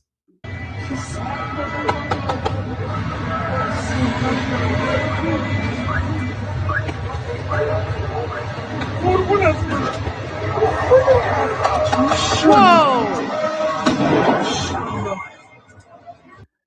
Johnny, I don't even remember seeing resistance like that during the Mahsa Amini protests. Do you? There were some instances, but it just is the ferocity and the organization of this that's different to any other one. If you recall, look, they've tried silent protests, they tried flowers, they tried all these things. None of it worked. Mahsa Amini, yes, there were moments and instances. It's just the ferocity of this one and the coordination of it that's different to any other one. But I'm just thinking what Trump meant by that, really. I don't know, Johnny. What time did he give the news about Maduro? Oh, that was like, was it like sometime in the morning or? What was it, so 12 their time?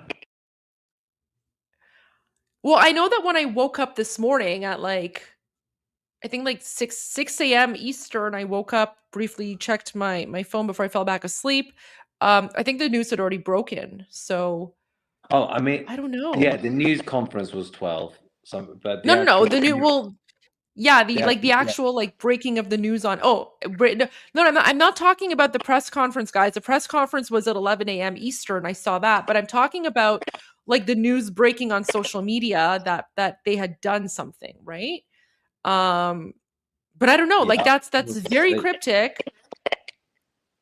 And then I also, Johnny, did you also watch the press conference? Because yeah, I did.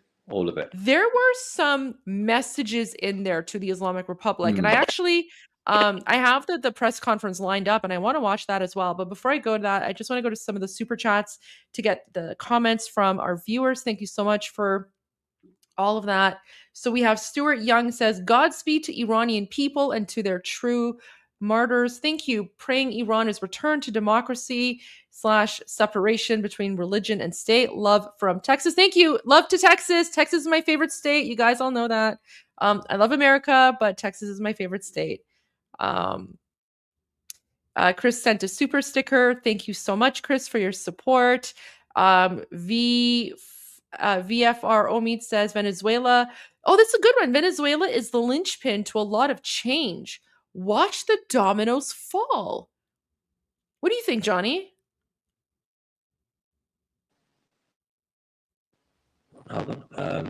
Some music. Watch the dominoes fall. What do you mean?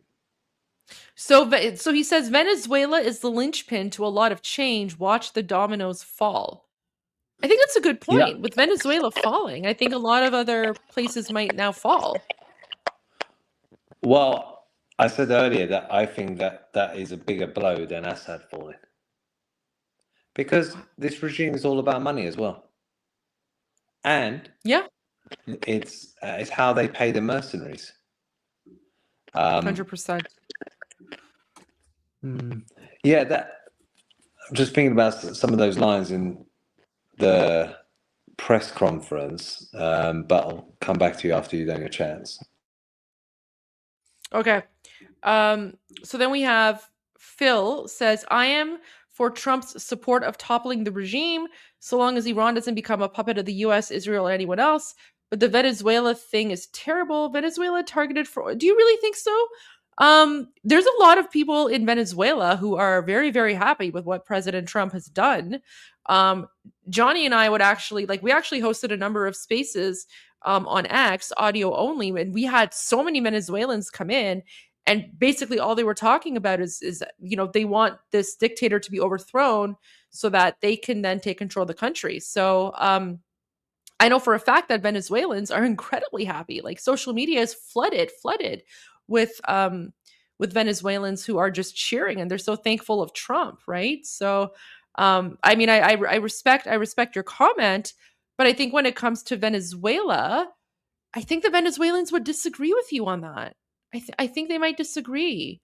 I mean, I don't want to speak over Venezuelans, but from what I know and from all the Venezuelan friends that I have, they're ecstatic. They're partying right now. Like they're just having the time of their life.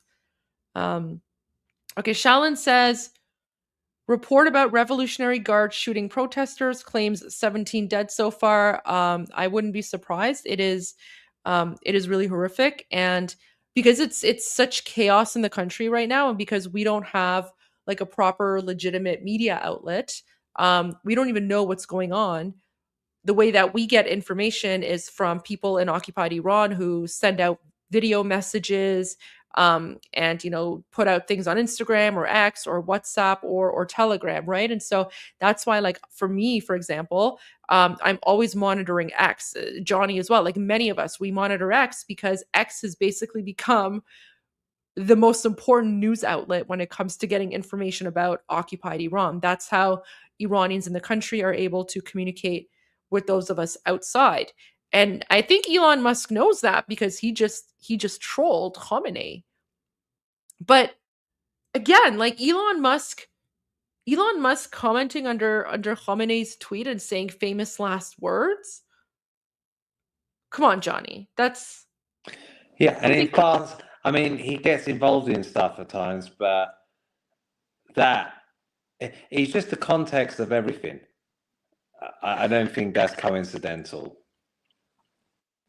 Well, I also have a feeling, Johnny, that Elon knows more about what's going on in occupied Iran than he lets on, because we still have internet access. And I think Starlink may have an important role to play in that, especially with what I've heard, allegedly, all of these Starlinks that have been smuggled into the country.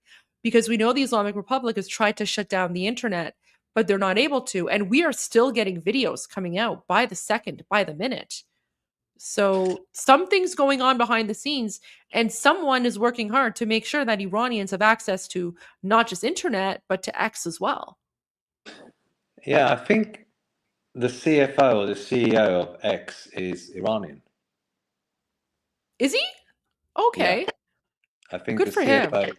because being a headhunter, I was looking at. I think you might have mentioned that at some point. Yeah. He's Iranian, because there's a lot of Iranians in tech. Yeah. Wow. That's quite cryptic. I mean, he wouldn't just do a troll Truth Social post like that, would he? It's very, very concise, it's cryptic, but it's also big it sounds like a big implication. I agree. Like I agree. Like there's something going on with the internet or something, and like Elon Musk knows about it, because again, like it's just for Elon Musk to troll Khamenei, like that's not insignificant, right? Like that's a big deal. All right, so let's go some more of the super chats here. Get your thoughts and comments. So Henry says, JD Vance for 2 terms, then Marco Rubio for 2 terms, all friends of Iran, MAGA and MIGA. I love that. Big fan of Marco Rubio. JD Vance, he's a little bit more on the isolationist side, but I'm glad he's kind of like coming around. He's coming around to seeing how important it is to protect American interests. So, hopefully by the time JD Vance becomes president, knock on wood, there won't even be any need for that, because President Trump will have resolved all of these issues by then, right? So fingers crossed. Henry, Obama sent pallets of US dollars to the 100% he did. He sent them to the IRGC. Trump is sending freedom to the Iranians. MAGA is different. I agree. And in fact, the vast majority of Iranian Americans are Republican and voted for Trump. So I can tell you that Iranian Americans are very, very happy right now with President Trump. I mean, we all are, but the Iranian Americans who voted for President Trump, they're ecstatic right now. Shaolin, all of the closest pizzerias to the Pentagon are reporting above average traffic. Hopefully it's about Iran. Is that a thing? Like, I know we've spoken about that before, but Johnny, I don't know. Like, is that a thing? Like, is that actually true though, or is that just a rumor? I don't know about, like, you know, when all the pizza places around the Pentagon are showing unusual traffic, that means like the Pentagon is working late and something's going on. I just feel like the Pentagon would have already like caught on to that by now, and then they would have just like, you know, they would be ordering from other places. But I don't know. I mean, it's a Saturday night. It's a Saturday night. Everyone's ordering pizza. I'm craving pizza. Yeah, I love pizza. I think the War Secretary made a comment about that, saying, "No, we sometimes do it on purpose because we know that you say these kind of things." So I don't think so. Yeah, I 100% agree. Like I totally think that if anything, they would be doing it just to confuse people. So, yeah. All right. But So Dog says, "Sorry, what does come to the rescue mean?" Wait, who said come to the rescue? In his Truth Social post the first time around in the last 2 days. Oh, yeah. The rescue. I don't know. He says come to the rescue, and then he says locked and loaded. Here, let me pull it up. Where was this? Wait, 5 days. Where was his Truth Social post? 9 hours. Wait. I guess I can't just like scroll down. All right, I have his Truth Social post on X. Let me pull it up on X here. Where was it? I think the White House posted it.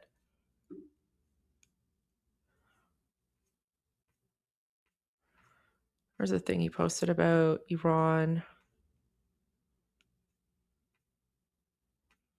Not that one. It was 2 days ago. Gosh, so much going on. So much winning with America right now. Here we go. This is what he said. United States of America will come to their rescue. We are locked and loaded and ready to go. I don't know what that means. Does that mean like, I don't know. Johnny, what do you think? For me, it's take out the political leadership. But it can't be just Khamenei. That's the thing, because Khamenei himself, he's an old man, right? Like he's an old man. He's pretty much like the figurehead at this point. It's his son, his evil demonic son Mojtaba, that's running everything behind the scenes with a few other of the senior clerics, right? Like it's very different to Maduro, where Maduro was the dictator and he was, you know, doing everything. Khamenei, because he's so like old and fragile or whatever, he's just like his son runs everything behind the scenes with a few other, you know, shadowy figures in the background. So who exactly are they going to go after? Yeah, so international law, you can't go after technically a leader of a country, can you? Technically. Unless they're illegitimate. Unless they're illegitimate. Which Maduro was illegitimate. Yeah. Technically, well, Khamenei's the head of state, but he's supposed to not be a political leader, even though all the power is with him, and the president is just a puppet. But he's ultimately the head of the IRGC. And the IRGC is a terrorist organization on the US anyway. Don't know.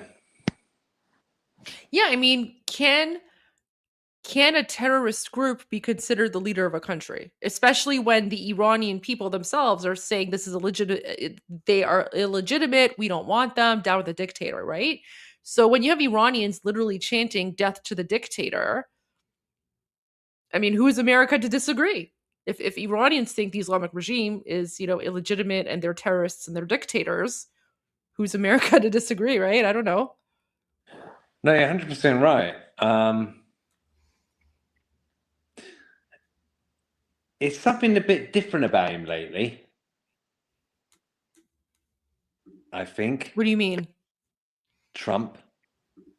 In he's what like, way? Like, he's done all this peace spin, which he loves, obviously, peace through strength, stuff like that. There was a point, like, is Trump just bluffing, and wants to make a deal. There was an argument of those kind of things back in last year. And then I think he's got a new kind of like, actually, if I do this, it does work out. And I think it all started with the 12-day conflict in terms of military action, because I think he was a bit adverse to it at first. Take out target like Soleimani and stuff like that. But Israel did what they did. They thought it's a good job. Then I think all of the successes he's had is just success breeds success, and has given him he's got an inner steel about him. Ever after the assassination attempt, after taking on the judiciary, after everything he's gone through and all of that, the sense of power he's got, all of those things.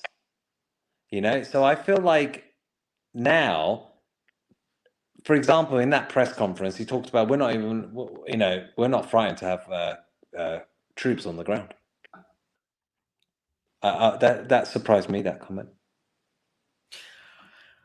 Well, I mean, I think it's also interesting he says that because, like, he knows, right? Like, the American administration know that, first of all, I don't condone troops on the ground. So, I mean, I would prefer to see like no troops on the ground, right? Sort of like what happened in Venezuela, like just go in, get them, go out type of thing. But if for some reason, again, I'm not like a military strategic expert, I have no idea what's going on behind the scenes. But from what I could say is that, like, if American troops came to the ground, let's say in occupied Iran, they would be like cheered by Iranians, because Iranians, they love America, they love Americans. And so I think if anything, like boots on the ground, especially Americans, like you would have like 80 million Iranians standing behind them. Because again, and even Marco Rubio said that he doesn't know of any other country where the people are so fundamentally opposite of what the government is, right? Wait, am I getting like a notification here? Oh, sorry. So there's that, but things are escalating, Johnny. Like, look at this. So this is Khorramabad. Remember, we spoke about Khorramabad earlier, and we think that Khorramabad has been taken by the taken by the Iranian people and freed from the Islamic Republic. So, like, look at this massive crowd here.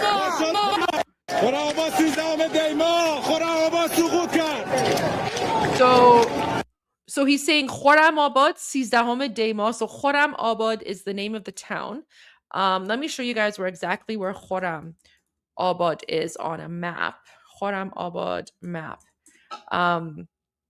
It's not like a big city, but it's still a pretty significant city, right? Where is that? Yeah, it's not tiny in population. Yeah, it's still pretty significant. So this is where Khorramabad is. So, like, Tehran is like somewhere here, and then here's Khorramabad.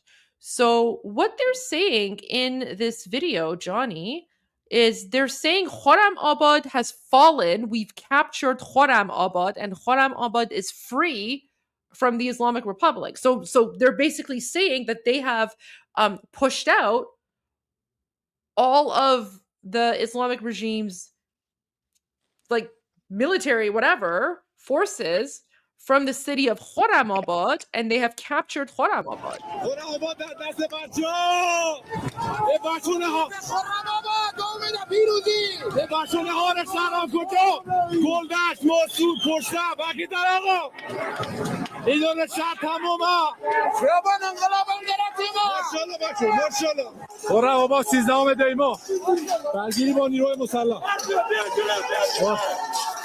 So here you're saying, so Sizahome Demo, that's basically today.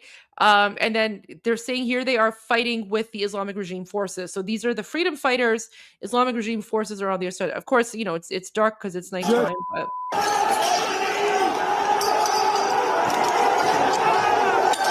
you see them just rushing in?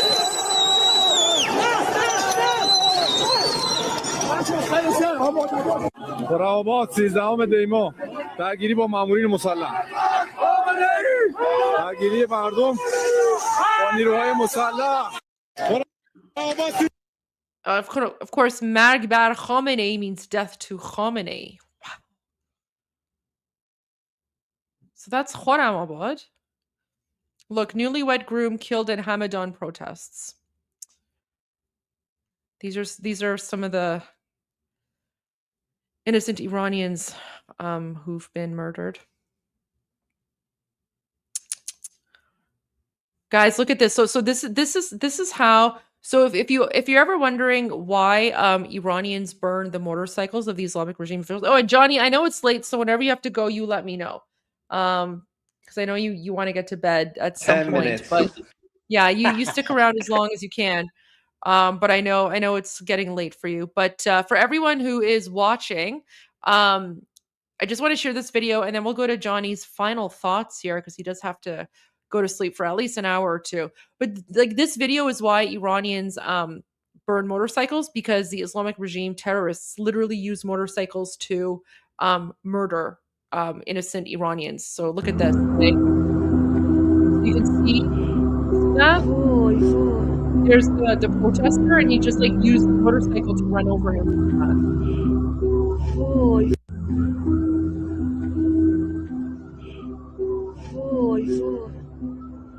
That's what they do to us.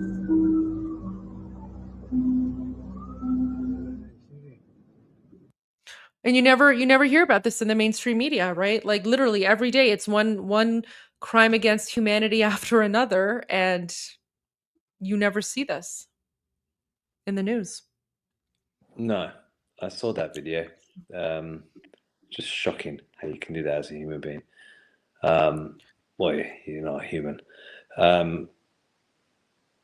That Khorramabad, I wonder if that still holds in the morning. Because there have been instances in like Masa Amini, where I think the Kurdish part of Iran, where it fell temporarily, but then it was seized again back. However, look at where it is on the map. It's near to Tehran. Not near, but it's around that vicinity of the map. Yeah. I think that's quite important. Because remember, Kim Reza Pahlavi was talking about everybody marching to Tehran. Yeah. So it'd be interesting to see. And if they have taken the town, then I guess they would have access to stuff there as well, right? Well, if they've captured the city, yeah. But Yeah. so one thing that I've noticed today, I've seen quite a number of videos and footage of Iranians who have captured either police stations or IRGC vans, and they have raided them, and they are taking the weapons and shields inside of those vehicles and inside of those bases, and they're now arming themselves. Yeah. So. And then there's this video here. So this was posted by Live Iran News, Johnny. This was only posted like maybe 20 minutes ago. They're still they're still trying to verify its authenticity, but allegedly what they're saying is that, so this is a city called Bojnurd, and it says shows that during the clashes, the Basij mercenaries and special units, so the Basij and special units, those are the, Islamic Republic, after running out of ammunition, engaged in physical confrontations with protesters by throwing stones. The authenticity and precise details of the scenes have not yet been independently verified, and investigations are ongoing. But this is very interesting, Johnny. So we don't know if this video is authentic or not yet, or what it's from, but if this is true, this is showing that the Islamic Republic is running out of ammo. And what happens if that is materialized? That somehow their ammo supply is sabotaged. Then they're in serious trouble.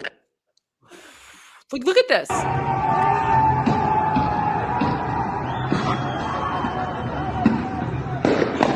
Like hand-to-hand combat.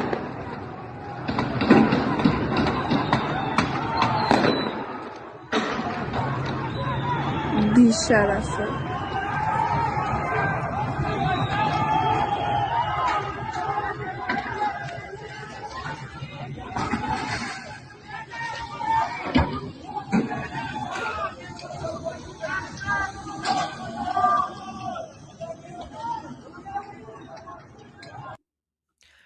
Johnny, it's literally civil war. It's civil war in occupied Iran right now. Some cities have been captured. Some cities are still, under fire.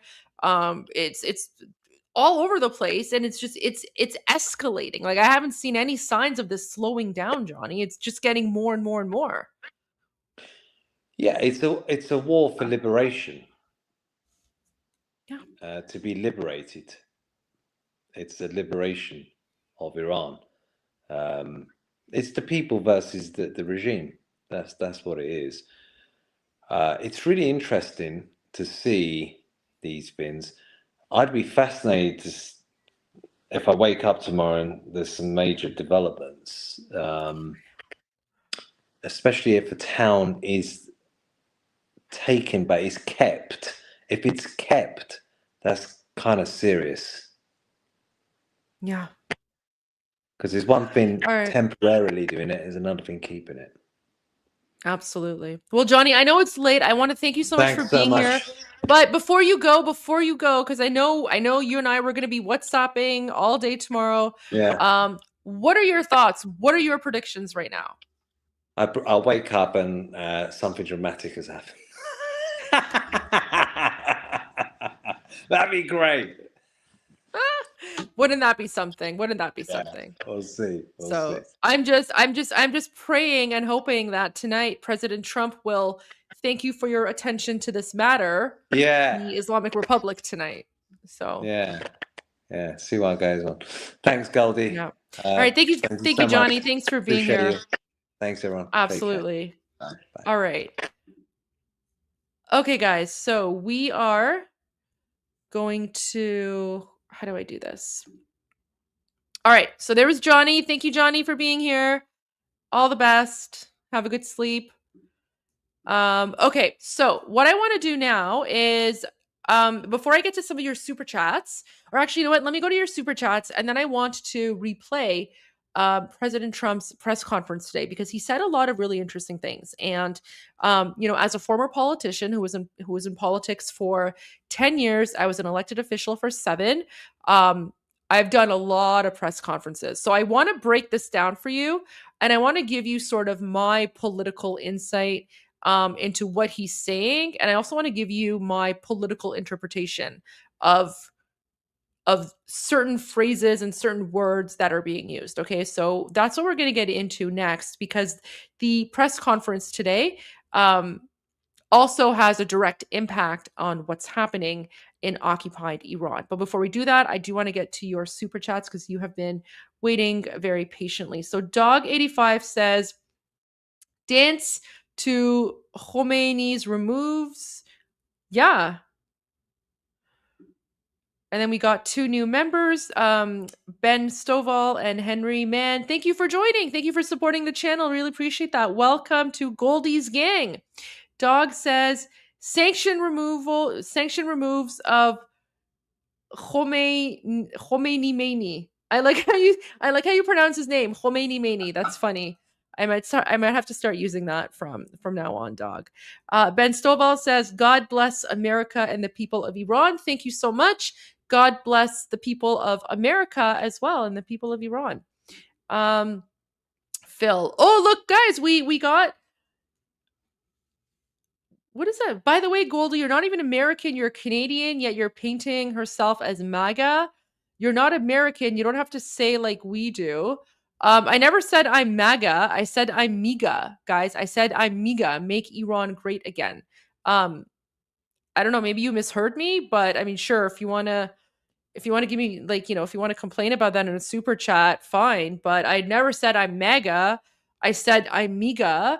But I said that if I was an American, I would be MAGA. And if I was an American, I would be voting for President Trump because I'm like center right. Like I'm a right-leaning politician. So I don't know why that's so offensive to you. But I mean, I'm definitely MIGA. I'm 100% make Iran great again. Plugs Force says, oh, I translated your Iran 101 into French. I hope you don't mind. It's on your voice. Oh, that's fine. Thank you for doing that. Yeah, like I actually noticed someone else took my Iran 101 video and they added like Chinese subtitles to it, and I was thrilled. So yeah, go ahead, like translate it into whatever language, put it out there, share it around. I mean, the whole point of making that video is to spread the word, right? So I'm glad that you did that, and thank you for helping share the message on behalf of Iranians. It means a lot to all of us. So yeah, no, you have my full blessings for that. William says, I pray the King Reza Pahlavi will soon reign over a free and peaceful Iran. Thank you so much. Thank you. We're praying for that as well. And, you know, that's why Iranians in occupied Iran are chanting, this is the final battle. Pahlavi will return. Papa Wolf, Golsa, read my messages. Trump played a checkmate. I agree. This is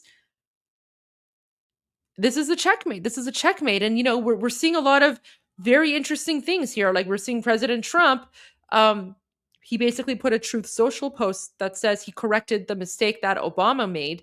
We see Elon Musk trolling Khamenei, knowing full well that internet is still fully active in occupied Iran, right? So, and then there were some messages in the press conference as well that we are going to go to. So yeah, I think there is a checkmate here for sure. And we'll get to all that. Chris Winter says, not cryptic at all. Trump promised boots on the ground if Khamenei orders a violent crackdown.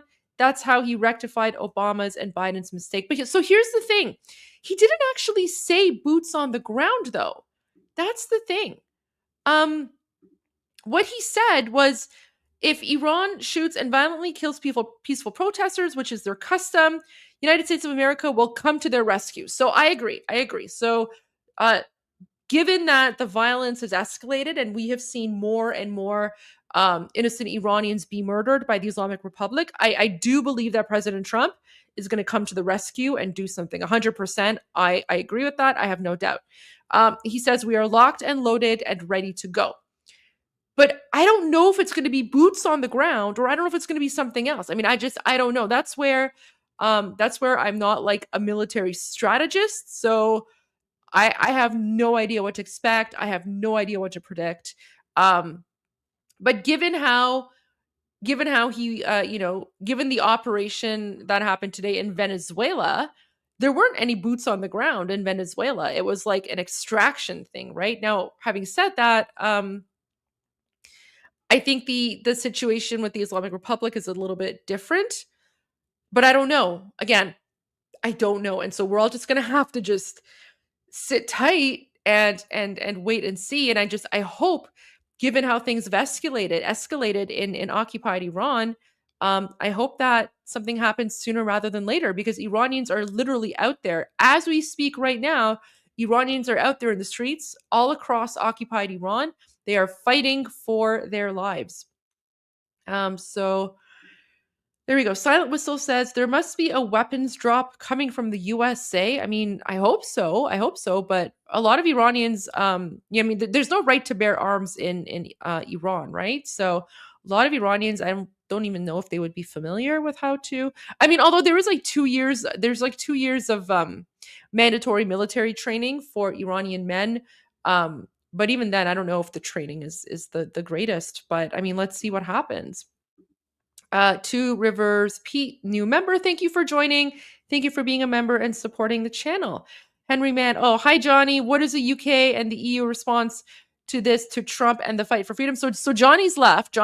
But we spoke about this earlier. The response by the UK and EU was that they said they basically have to go and like consult international law, because they don't know if what United States did, you know, was according to international law, because of course Keir Starmer is always going to stand on the side of terrorists and support terrorists. So there you go. But thankfully, President Trump doesn't care what Keir Starmer has to say. Warlord sent a super sticker. Thank you so much for that. Nail Bunny, I think Trump was just sharing an article written about him because, let's face it, he loves it when people say nice things about him. So that's true. That's true. But again, like as an elected official, so as a former elected official, I'm telling you now, there were a lot of articles written about, me and like, other things or whatever. And whenever I wanted to like communicate something, like whenever I wanted to say something without saying it, instead of like me typing it myself, I would just share an article or like share a quote from an article on my social media channel. So President Trump could have picked a whole bunch of different articles, different headlines, but he specifically chose this article, right? He specifically chose the article that has the headline, Democrat lawmaker. No, wait, that's the wrong one. Oops. That was so anticlimactic now. All right, let me find the right one here. There we go. Yeah, he specifically chose the article and the headline that says Obama failed to support Iran's freedom protesters 2 decades ago, but Trump just rectified that. Like that's some random person's opinion. Trump could have easily just ignored the article and gone with something else. But the reason that he is quoting this opinion in my opinion as a former politician, he's sending a message. He is saying something without saying something. And so it's important to read between the lines here. So that's how I could be reading too much into this, but out of all of the articles that are out there, why would he pick one that specifically says he rectified the mistake that Obama made in 2009? And again, what was the mistake that Obama made? Obama's mistake was not supporting the Iranian people. Obama's mistake was not having the Iranian people's back when they were trying to overthrow the Islamic dictatorship. So by sharing this headline, right? I feel like he's communicating. He's saying something here, right? Saying something without saying something. Maybe he's trolling the Islamic Republic a little bit before he goes after them. Who knows? KWNY Upstate. Cuba gets all of its oil from Venezuela and will definitely fall once all that free or that's a good point. I was actually thinking about Cuba today. And I'm praying for Cuba as well, praying for the freedom, freedom in Cuba. And of course, Marco Rubio, his parents are from Cuba. So I know that, I know he's certainly involved in that somehow and working on, something behind the scenes, because I don't think Marco Rubio's going to let that go either. So praying for Cuba, praying for all countries to be free from communism and dictators and Islamic terrorists.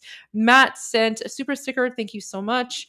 Mark of Reality says, Trump does not spill military plans on the internet media. I agree. Like, he's not going to spill plans on the media. And, that's exactly why, like, we had no idea what was going to happen in Venezuela until after it happened, right?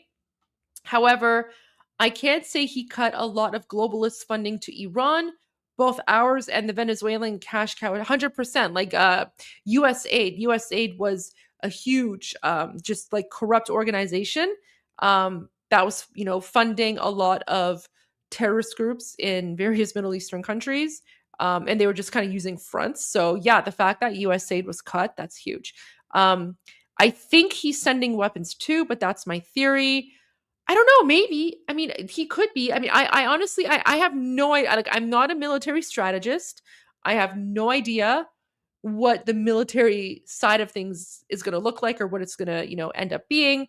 I'm more on the political analysis, geopolitical type stuff. But I mean, let's see. He could be sending weapons. I mean, I hate violence, right? Like, I hate violence and I hate bloodshed. But at the same time, given that we're dealing with a brutal Islamic dictatorship, I also recognize and understand that, there needs, the only way that Iranian people can free themselves is by fighting for their freedom. So, I mean, that's sad truth.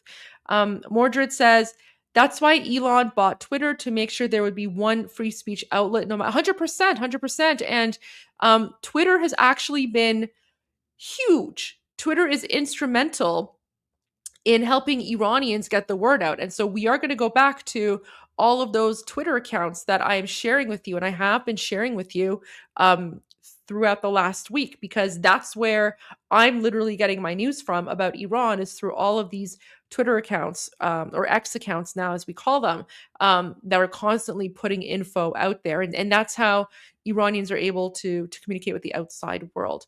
Warlord sent a sticker. Thank you so much, Warlord. I appreciate that. Nail Bunny. Watch Trigonometry's interview with Venezuelan economist Daniel DiMartino. Okay, let me make a note of that. Trigonometry interview with Daniel DiMartino. Okay. Venezuelan economists to understand the country and how socialism. Okay, absolutely. I will look into that. Thank you for the suggestion. Two Rivers Pete says, people are standing up, and God bless Iran and its people. We are living in a time of correction, and it will continue worldwide. Thank you so much. I agree. And, please pray for Iran, pray for the Iranian people, because guys, like look at this. This is, this is,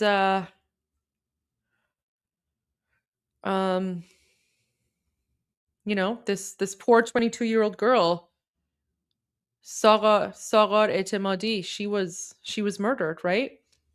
She was murdered by the Islamic Republic just because she wants to live in a free and democratic society, and the Islamic terrorists murdered her, right? So, yeah, thank you for that, and please pray for the Iranian people. Simork the Persian 7220 says, our people are getting slaughtered, paying for stupidity and ungratefulness of their grandparents. Thank you guys for being their voice, Javid Shah. Thank you. And, we're going to continue being a voice. And yeah, I mean, it's all we can do now. But you're right. Like the young people today, like this young 22-year-old girl, she literally paid the ultimate price trying to rectify the mistake that her grandparents made back in 1979. You're absolutely right. Francis says, hi, I just found your channel. I love what you and Tusi are doing, letting us see the truth of what is happening. God bless Iran. Thank you for your support. Really appreciate that. Welcome to the channel. Henry says, if a leader is illegitimate and a direct threat to the U.S., its citizens and interests, Trump can and will snatch them without Congress approval. Listen, I can tell you guys right now, if Trump is going to go after and exterminate everyone in the IRGC, Iranians would be so happy. They would be so thrilled, right? And sure, you'd have the communists and Islamists and the Democrats or whoever complaining, but those people are traitors anyway. They're traitors to America anyway. But yeah, like the Islamic Republic does pose a threat to Americans. And a lot of the terrorism that you're seeing happening in America is because it's being funded by the Islamic Republic. So sure, I mean, what's happening in the Middle East might seem far away from America, but a lot of people don't realize that it's also happening in the United States as well.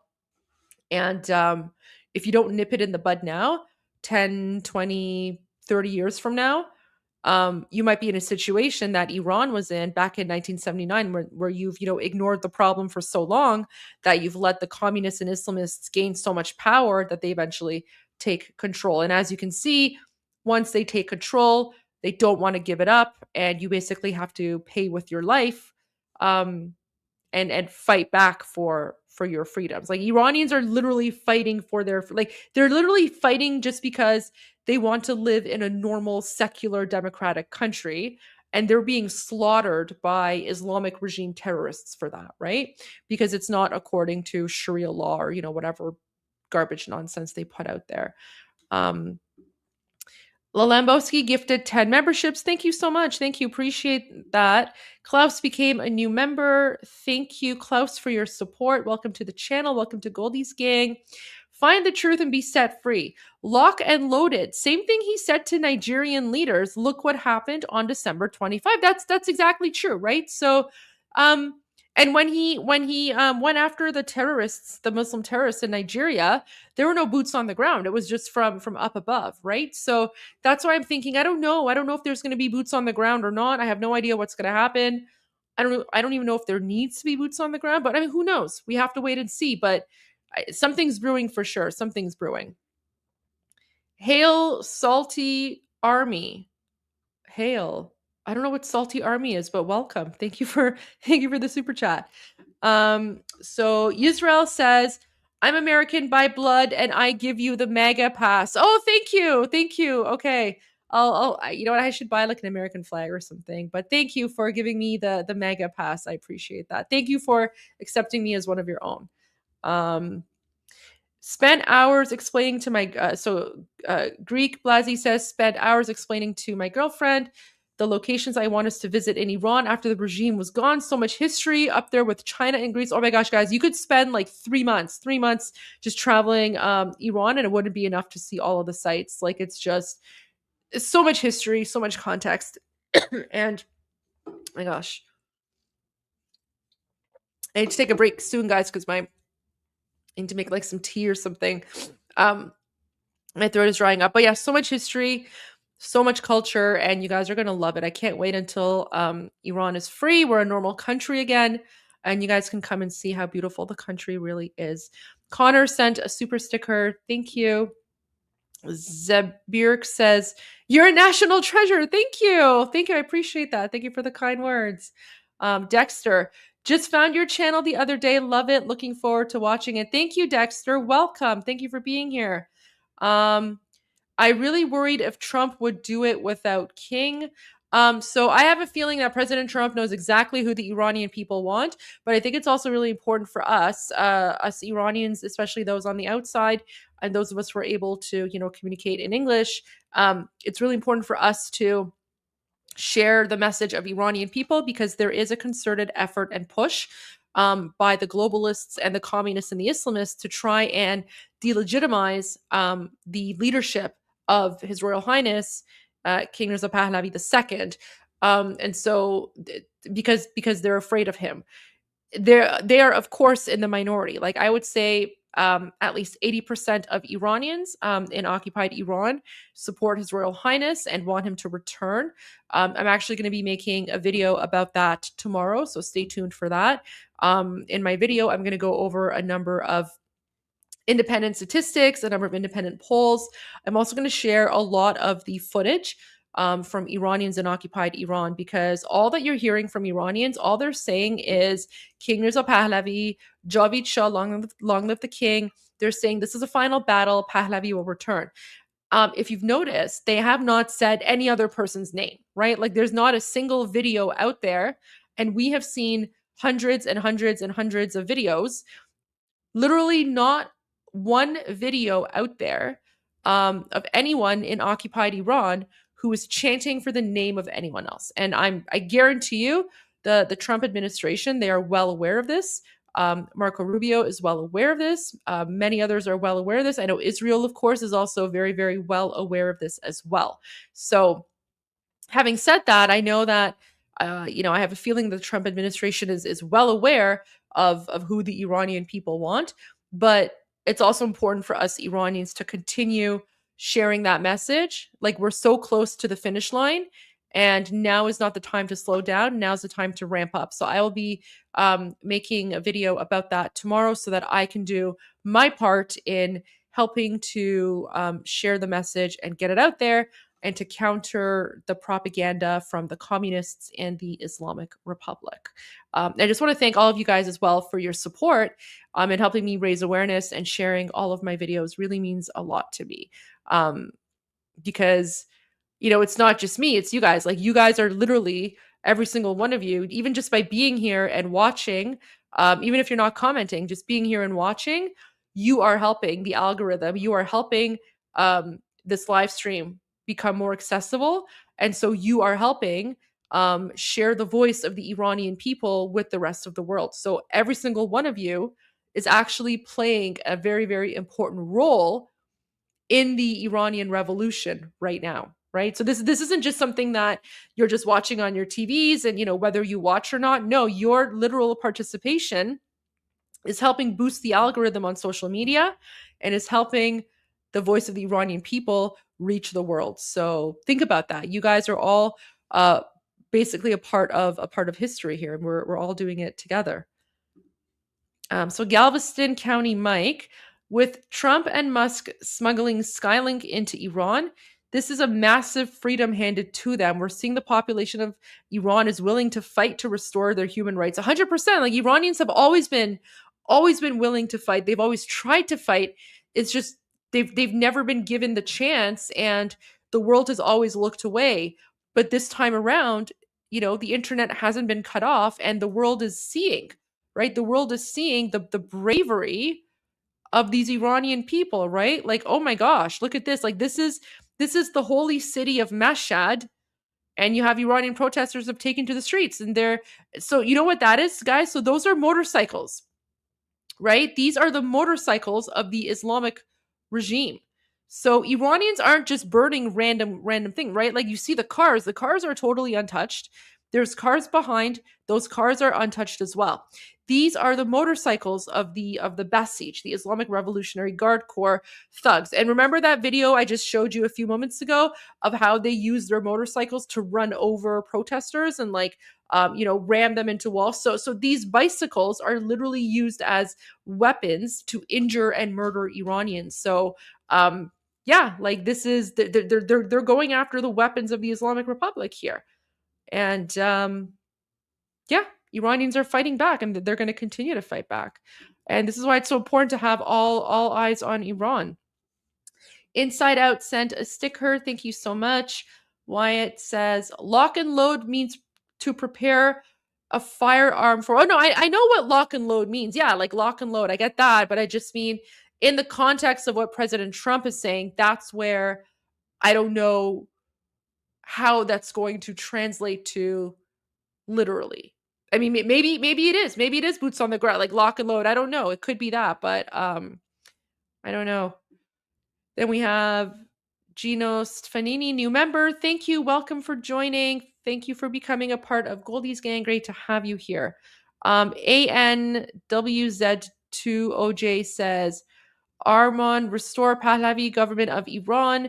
Dems, CIA US government establishment criminally guilty for 1979. Iran regime change, support 47 years of bloodbath. I mean, I don't know how involved the CIA was, but I know Jimmy Carter and the Democrats definitely guilty. And I wouldn't mind seeing the Democrats pay.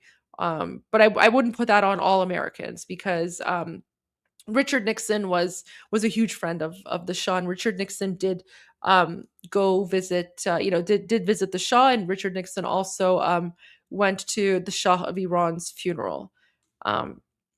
But I do think the Democrats have to pay.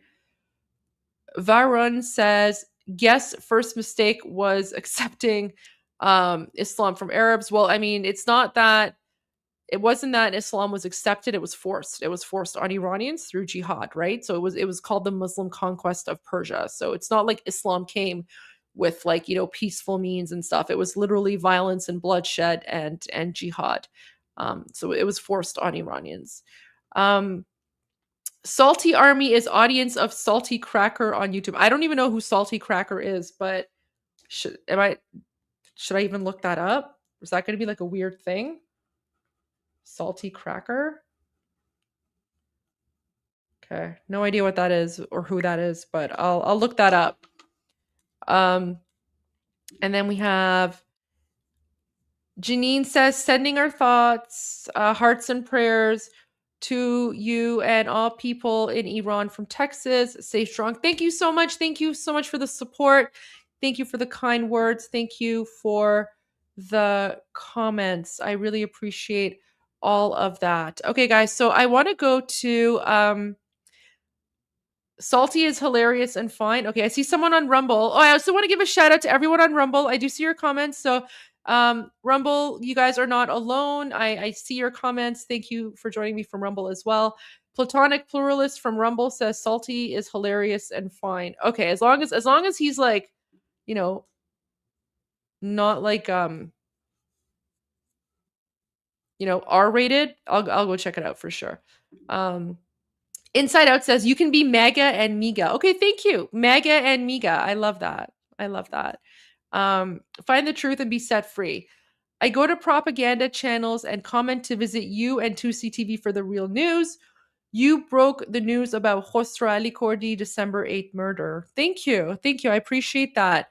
Yeah, there's a lot of propaganda channels out there, but again, they're not going to know the truth, and they all have an agenda, right? But it's like, you know, me, I'm just here sitting in my, you know, office live streaming. I've got, you know, my fancy ring light and like my camera in front of me. So, but I'm here. I'm sharing the truth. I'm sharing the message, and I'm happy to do it. And so thank you so much for your support.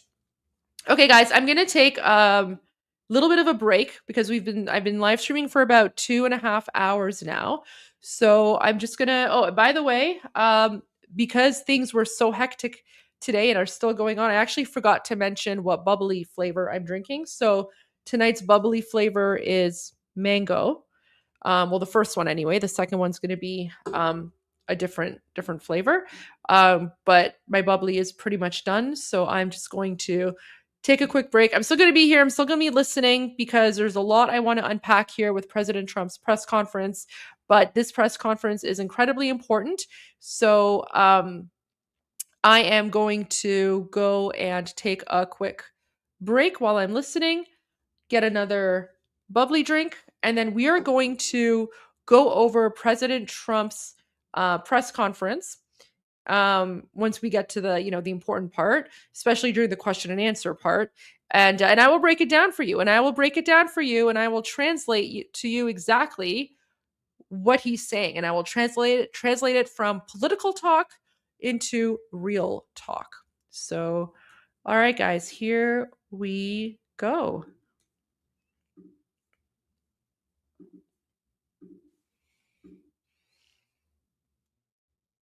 Oh, wait.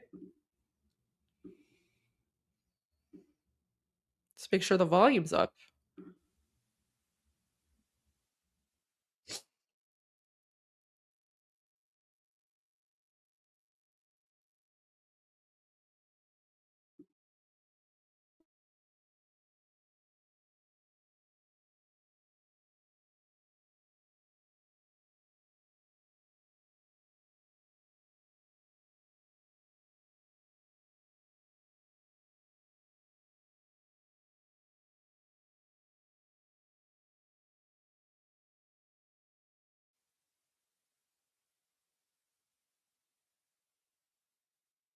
What, you think you should get bubbly to sponsor me? Okay, wait, it's starting.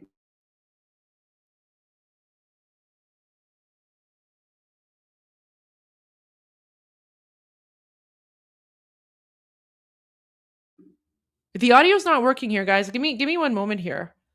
Why is the audio not working? We appreciate you being here. Oh, here we go. Late last night and early today, at my direction, the United States Armed Forces conducted an extraordinary military operation in the capital of Venezuela. Overwhelming American military power, air, land, and sea, was used to launch a spectacular assault. And it was an assault like people have not seen since World War II. It was a force against a heavily fortified military fortress in the heart of Caracas to bring outlaw dictator Nicolas Maduro to justice. This was one of the most stunning, effective, and powerful displays of American military might and competence in American history. And if you think about it, we've done some other good ones like the attack on Soleimani, the attack on al-Baghdadi, and the obliteration and decimation of the Iran nuclear sites just recently in an operation known as Midnight Hammer, all perfectly executed and done. No nation in the world could achieve what America achieved yesterday, or frankly, in just a short period of time. All Venezuelan military capacities were rendered powerless as the men and women of our military, working with U.S. law enforcement, successfully captured Maduro in the dead of night. It was dark. The lights of Caracas were largely turned off due to a certain expertise that we have. It was dark and it was deadly. But captured along with his wife,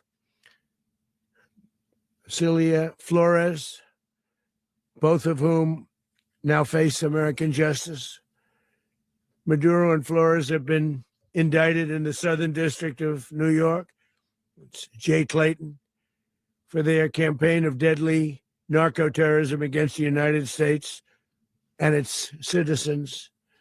I want to thank the men and women of our military who achieved such an extraordinary success overnight with breathtaking speed, power, precision, and competence. You rarely see anything like it. You've seen some raids in this country that didn't go so well. They were an embarrassment.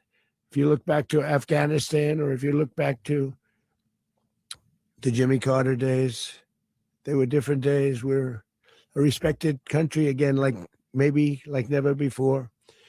Wait, guys, that was one of the things. Sorry. Okay, wait. Give me a moment here. That was one of the things. Okay, so did you notice how President Trump just casually threw in the Jimmy Carter days? Do you know what he's referring to when he's referring to the Jimmy Carter days, guys? He's referring to the 1979 Islamic Revolution. Listen. United States and its citizens. I want to thank the men and women of our military who achieved such an extraordinary success overnight. Listen. With breathtaking speed, power, precision, and competence. You rarely see anything like it. You've seen some raids in this country that didn't go so well. They were an embarrassment.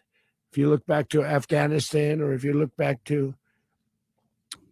Yeah, okay, so for those of you who are saying he's referring to the embassy and the failure to, like, if of course, the hostage situation would not have happened if Jimmy Carter had backed the Shah and if Jimmy Carter had not decided to support Islamic terrorists, right? So the hostage situation didn't happen out of the blue. The hostage situation happened because Jimmy Carter made the idiotic, evil decision to support the Islamic regime. Listen. The Jimmy Carter days. The Jimmy Carter days. Celia Flores, both of whom now face American justice. The Jimmy Maduro Carter and Flores days. have been indicted in the Southern District of New York. It's Jay Clayton, for their campaign of deadly narco-terrorism against the United States and its citizens. I want to thank the men and women of our military who achieved such an extraordinary success overnight with breathtaking speed, power, precision, and competence. You rarely see anything like it. You've seen some raids in this country that didn't go so well. They were an embarrassment. If you look back to Afghanistan, or if you look back to the Jimmy Carter days, boom, they were different. Boom, the Jimmy Carter days. He didn't have to put that in there, but he did, guys. So as you know, as a former politician, when he said that, I immediately thought of like, is he referring to the 1979 Islamic Revolution? Those Jimmy Carter days, right? All right. I see some super chats, so let's go to some of the super chats here. Both Mega and Miga. All right, we have a new member. Thank you. No, I won't. Tom Moore says, I'm nosy. Can we see your room for no reason? Absolutely not. Israel says, I'm going to start drinking bubbly because of you. Guys, I was grabbing my bubbly and I forgot to bring my bubbly because I got so excited when I heard what Trump said. So, I will share a photo. Like, guys, I'm literally fully stocked on bubbly. I love it. I love it. It's so good. Jeffrey Capel says, Jeffrey Capella, national security analyst, Maduro regime has... Wait, Jeffrey, are you an actual national security analyst? Jeffrey Capella. Interesting. Let me write your name down. Jeffrey Capella, national security analyst. All right. So Jeffrey is saying Maduro regime has organizational OP ties to Mullah regime and Hezbollah. Hezbollah linked to AQI, giving Maduro associated force status under AUMF. No Congress needed. Oh, 100%. Guys, so I tweeted that. I actually tweeted that here. Let me pull it up for you guys. That tweet went viral. And for the record, I actually posted my tweet before President Trump's press conference. So this is what I mean when I say, like, when it comes to political analysis, I'm pretty good. Like, I'm able to connect the dots before other people. So here you go. Look at this. So I posted this at 11:06 a.m. Okay. 11:06 a.m. I posted this. President Trump didn't even begin his press conference until like 11:30. So I said, oh my God, I just realized something. Trump went after Maduro first to make sure Khamenei and the terrorist Islamic Republic occupying Iran can't escape to Venezuela when the Islamic regime falls and Iran is freed. All of the IRGC's assets, drone factories, military bases in Venezuela are now in the hands of the United States.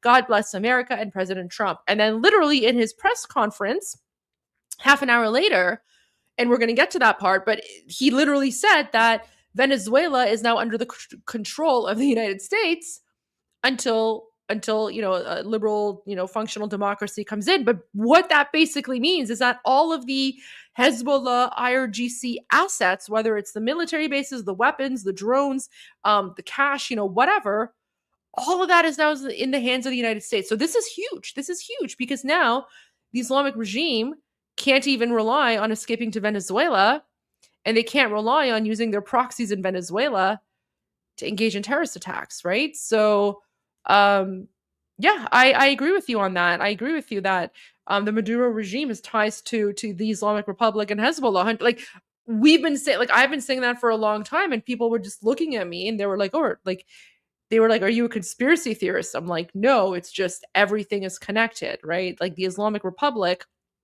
has tentacles all around the world, and that includes Latin America as well. So, and then I posted this before President Trump's press conference, and look at that, it already has like 34,000 likes, 1 million views.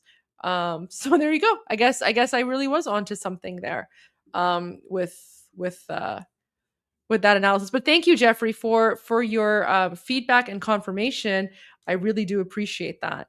And then we have CKP saying, happy to come across your channel today because you stood against Nigeria foreign minister who tried to cover up the Christian genocide in Nigeria. Well, thank you so much for being here.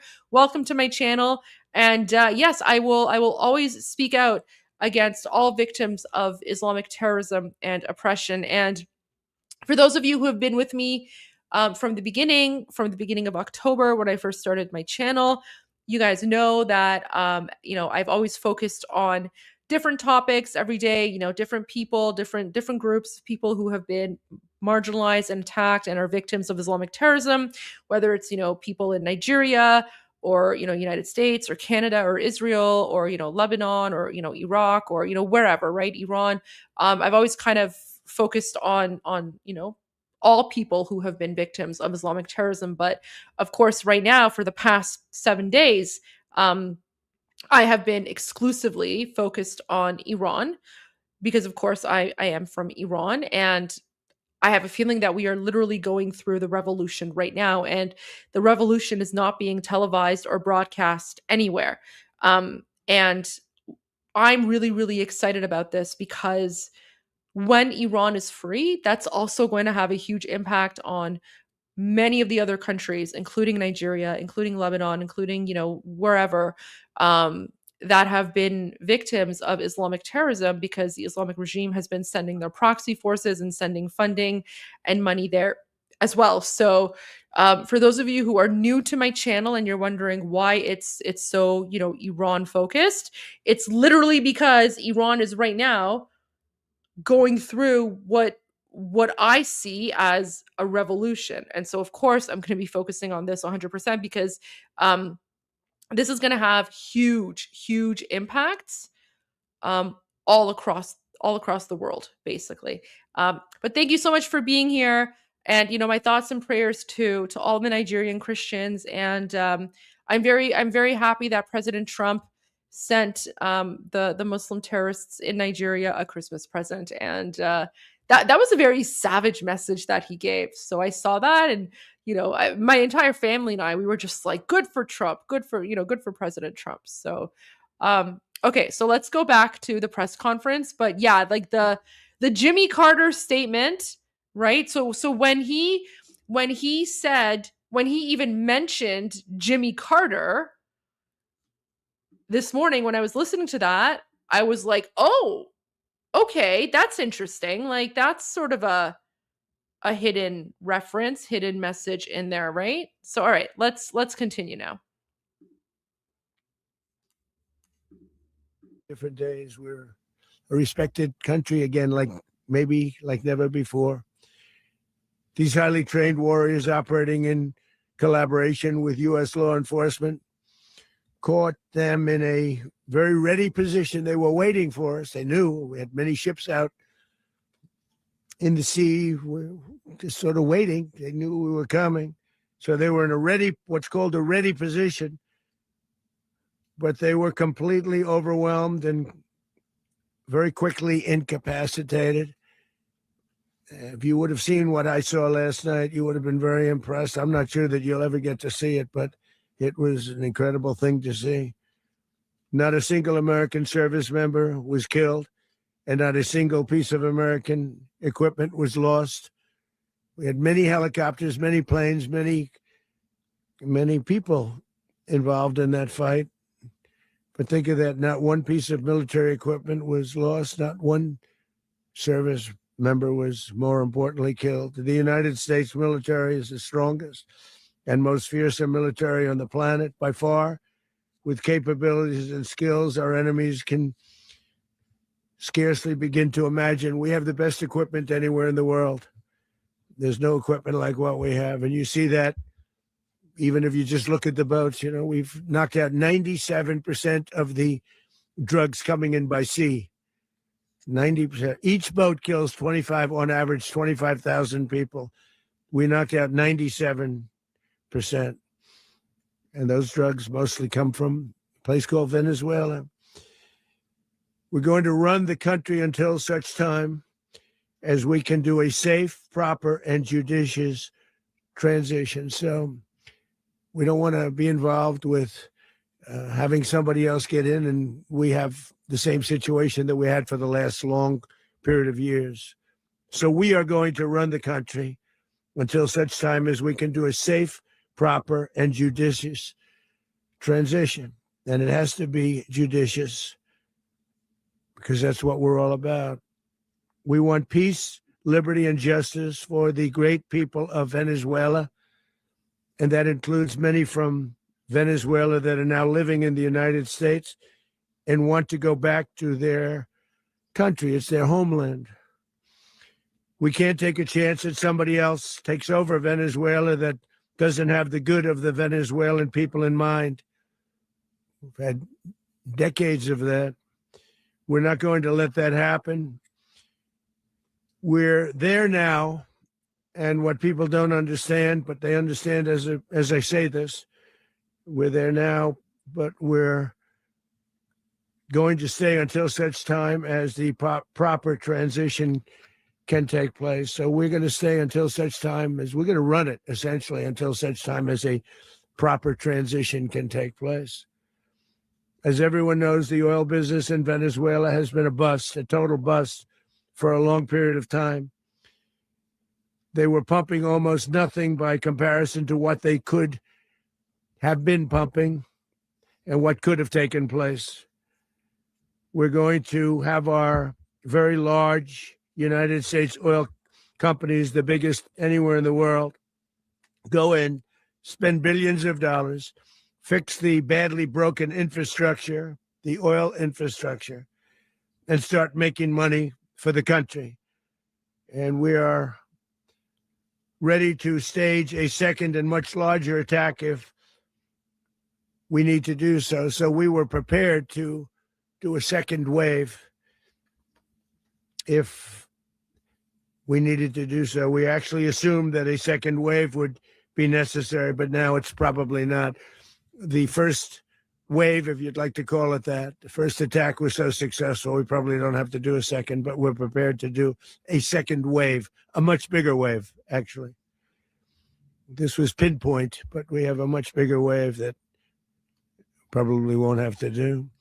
This partnership of Venezuela with the United States of America, a country that everybody wants to be involved with because of what we were able to do and accomplish, will make the people of Venezuela rich, independent, and safe.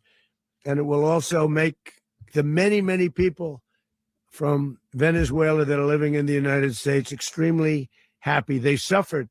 They suffered. So much was taken from them. They're not going to suffer anymore. The illegitimate dictator Maduro was the kingpin of a vast criminal network responsible for trafficking colossal amounts of deadly and illicit drugs into the United States. As alleged in the indictment, he personally oversaw the vicious cartel known as Cartel de las Solas, which flooded our nation with lethal poison, responsible for the deaths of countless Americans, the many, many Americans. Hundreds of thousands over the years of Americans died because of him. Maduro and his wife will soon face the full might of American justice and stand trial on American soil. Right now, they're on a ship. They'll be heading to, ultimately, New York. And then a decision will be made, I assume, between New York and Miami or Florida. But we have people where the overwhelming evidence of their crimes will be presented in a court of law. And I've seen it. I've seen what we have. It's both horrible and breathtaking that something like this could have been allowed to take place. For many years after his term as president of Venezuela expired, Maduro remained in power and waged a ceaseless campaign of violence, terror, and subversion against the United States of America, threatening not only our people, but the stability of the entire region. And you all saw it. In addition to trafficking gigantic amounts of illegal drugs that inflicted untold suffering and human destruction all over the country, all over, in particular, the United States, Maduro sent savage and murderous gangs, including the bloodthirsty prison gang, Tren de Aragua, to terrorize American communities nationwide. And he did indeed. They were in Colorado. They took over apartment complexes. They cut the fingers off people if they called police. They were brutal, but they're not so brutal now. And I just have to congratulate our military, Pete and everybody, and our National Guard, because the job that they've done, whether it's in Washington, D.C., where we have a totally safe city, where it was one of the most unsafe cities anywhere in the world, frankly, and now we have no crime in Washington, D.C. We haven't had a killing. We had the terrorist attack a few weeks ago. A little bit of a different kind of a threat, but we haven't had a killing in a long period of time, 6-7 months. We used to have two, on average, 2 a week in Washington, our capital. We don't have that anymore. The restaurants are opening. Everyone's happy. They're walking their daughters. They're walking their children, their wives. They walk to restaurants. Restaurants are opening all over Washington, D.C. So I want to thank the National Guard. I want to thank our military. And I want to thank law enforcement. Been amazing. And they should do it with more cities. We're doing it, as you know, and we're doing it in Memphis, Tennessee right now. And crime is down. We've just sort of started a few weeks ago, but crime is down now 77%. And the governor of Louisiana called, great person, and he wanted us to help him, as you know, in a certain very nice part of Louisiana. And we have done that. And it was a rough section, and we have crime down. I understand it's down to almost nothing already after 2.5 weeks. New Orleans, it's down to almost nothing. And we've only been there for 2.5 weeks. Can't imagine why governors wouldn't want us to help. We also helped, as you know, in Chicago, and crime went down a little bit there. We did a very small help because we had no working ability with the governor. The governor was a disaster and the mayor was a disaster, but it knocked down crime. But we're pulling out of there when they need us. We'll know. You'll know. You'll be writing about it. And likewise, Los Angeles, where we saved Los Angeles early on, where the head of the police department made a statement that if the federal government didn't come in, we would have lost Los Angeles. That's long after the fires. That's when they had the riots in Los Angeles. We did a great job. Got no credit for it whatsoever, but that's okay. It doesn't matter. We don't need the credit. But we'll be pulling out when they need us. They'll call, or we'll go back if we have to. We'll go back. But we did a great job in various cities. But the place that we're very proud of is Washington, D.C., because it's our nation's capital. We took it from being a crime-ridden mess to being one of the safest cities in the country. But the gangs that they sent raped, tortured, and murdered American women and children. They were in all of the cities I mentioned, Tren de Aragua. And they were sent by Maduro to terrorize our people. And now Maduro will never again be able to threaten an American citizen or anybody from Venezuela. There will no longer be threats. For years, I've highlighted the stories of those innocent Americans whose lives were so heartlessly robbed by this Venezuelan terrorist organization. Really one of the worst. One of the worst, they say the worst. Americans like 12-year-old Jocelyn Nungari from Houston. Beautiful Jocelyn Nungari, what happened to her? They, as you know, they kidnapped, assaulted, and murdered by Tren de Aragua animals. They murdered Jocelyn and left her dead under the bridge. There was a bridge that will never be the same to so many people after seeing what happened. As I've said many times, the Maduro regime emptied out their prisons, sent their worst and most violent monsters into the United States to steal American lives. And they came from mental institutions and insane asylums. They came from prisons and jails. The reason I say both, they sound similar. Actually, prisons a little bit more hostile, a little bit tougher. A mental institution isn't as tough as an insane asylum, but we got them both. They sent from their mental institutions. They sent from their jails, prisons. They were drug dealers. They were drug kingpins. They sent everybody bad into the United States, but no longer. And we have now a border where nobody gets through. In addition, Venezuela unilaterally seized and sold American oil, American assets, and American platforms, costing us billions and billions of dollars. They did this a while ago, but we never had a president that did anything about it. They took all of our property. It was our property. We built it. And we never had a president that decided to do anything about it. Instead, they fought wars that were 10,000 miles away. We built Venezuela oil industry with American talent, drive, and skill, and the socialist regime stole it from us during those previous administrations, and they stole it through force. This constituted one of the largest thefts of American property in the history of our country. Considered the largest theft of property in the history of our country. Massive oil infrastructure was taken like we were babies, and we didn't do anything about it. I would have done something about it. America will never allow foreign powers to rob our people or drive us back into and out of our own hemisphere. That's what they did. Furthermore, under the now deposed dictator Maduro, Venezuela was increasingly hosting foreign adversaries in our region and acquiring menacing offensive weapons that could threaten U.S. interests and lives. And they used those weapons last night.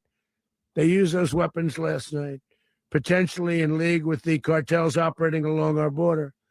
All of these actions were in gross violation of the core principles of American foreign policy, dating back more than 2 centuries.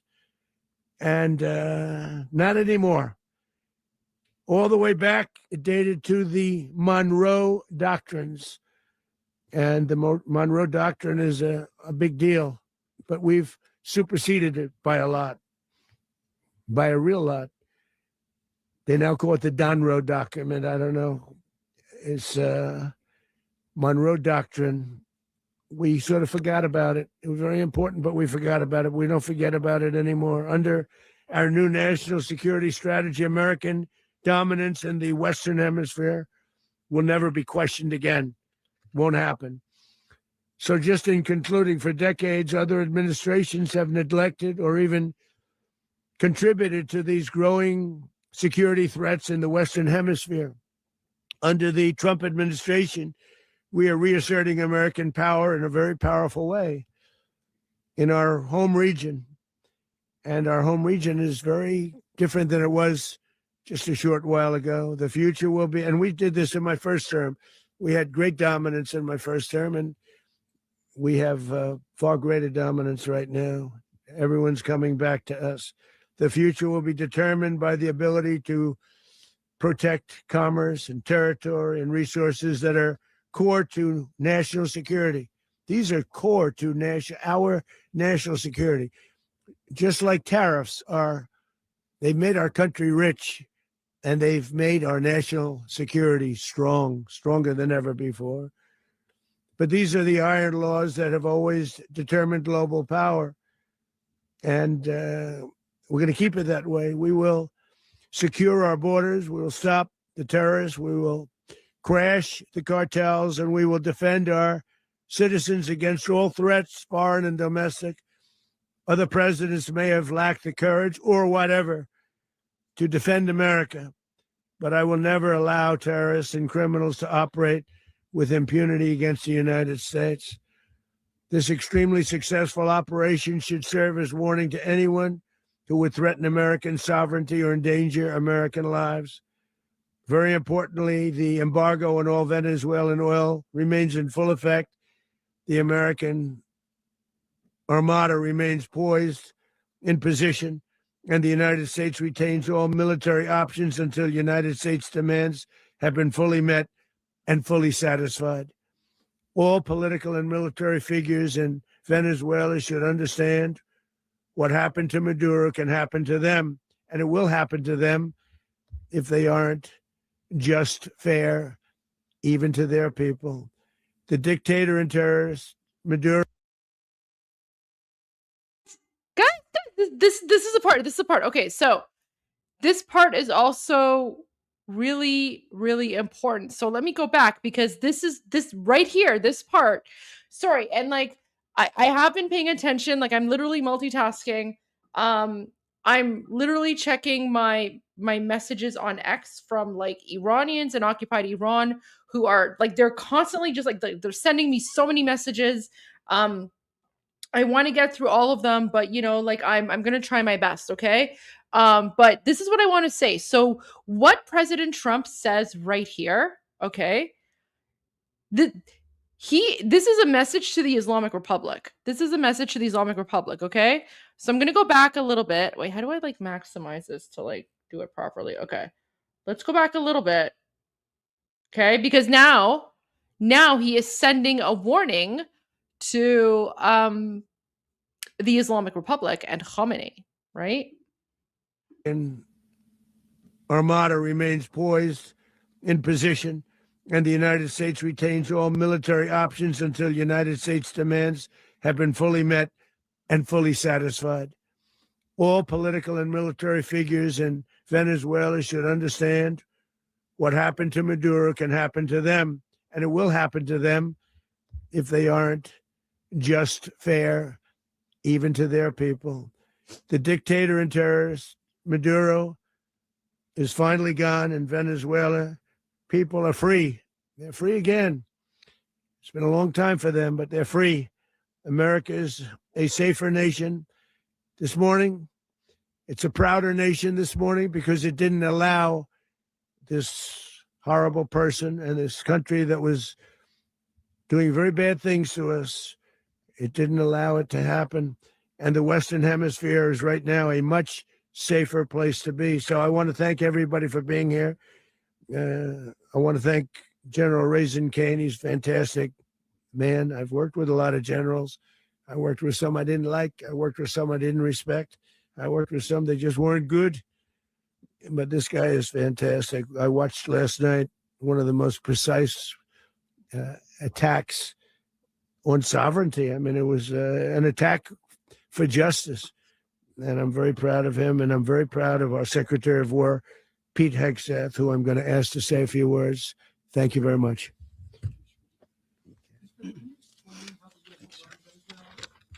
Well, thank you, Mr. President.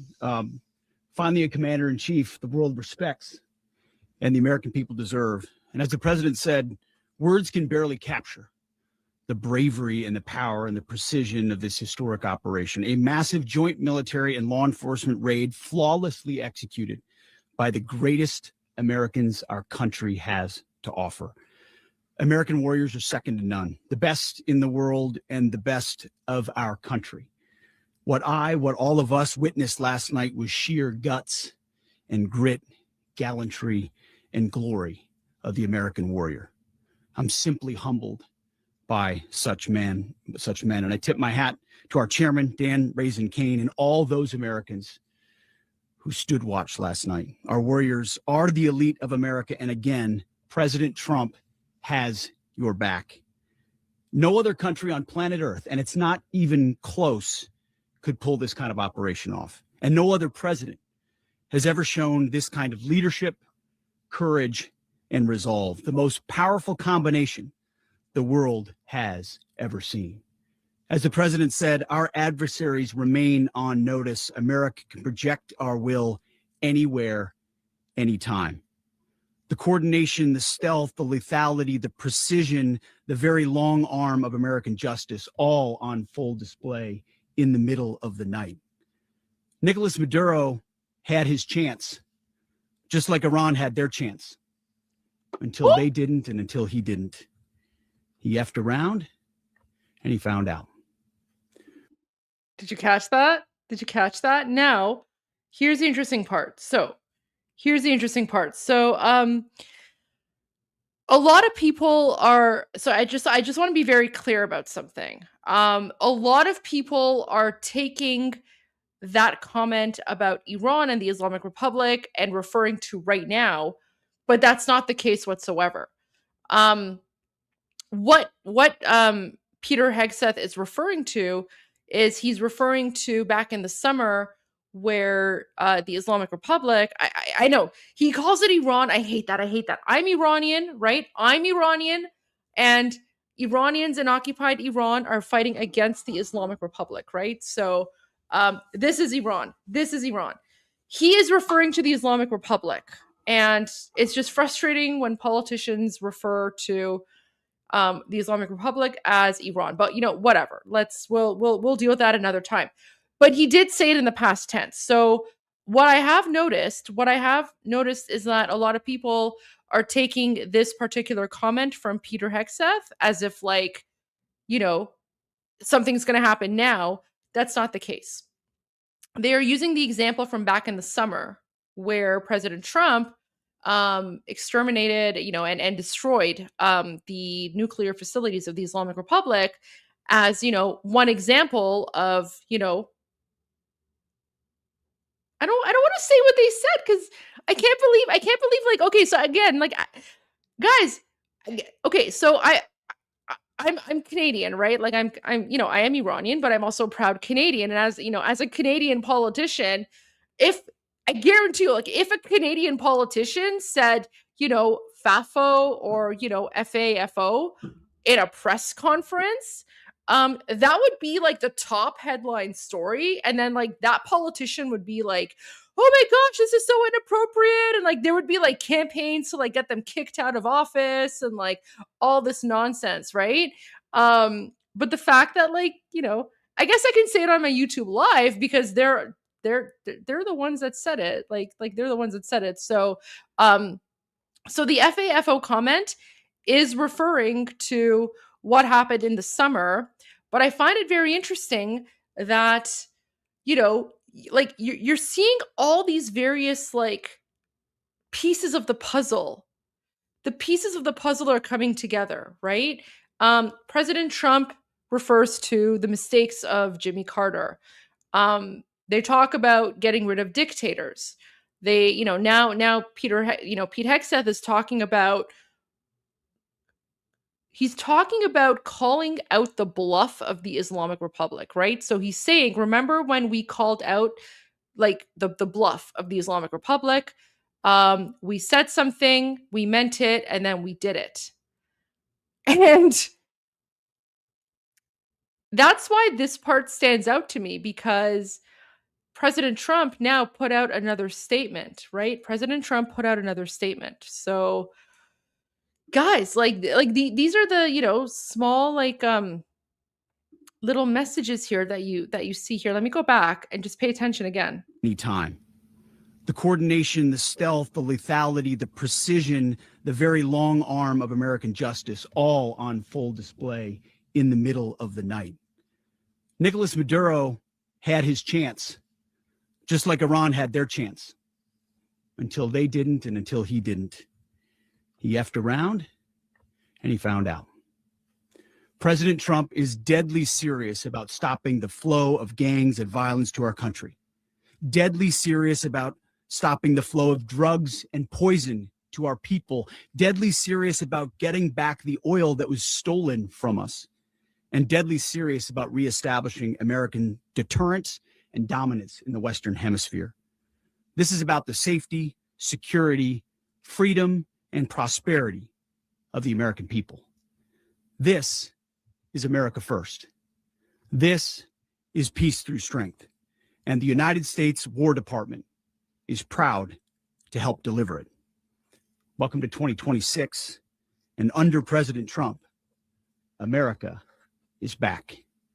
I'd like to welcome now our Chairman Raisin Cain, to give a few more details about the operation. Mr. Chairman.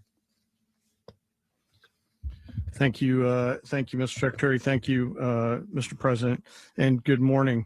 Last night, on the order of the President of the United States and in support of a request from the Department of Justice, as the President said, the United States military conducted an apprehension mission in Caracas, Venezuela, to bring to justice two indicted persons, Nicolas and Cecilia Maduro.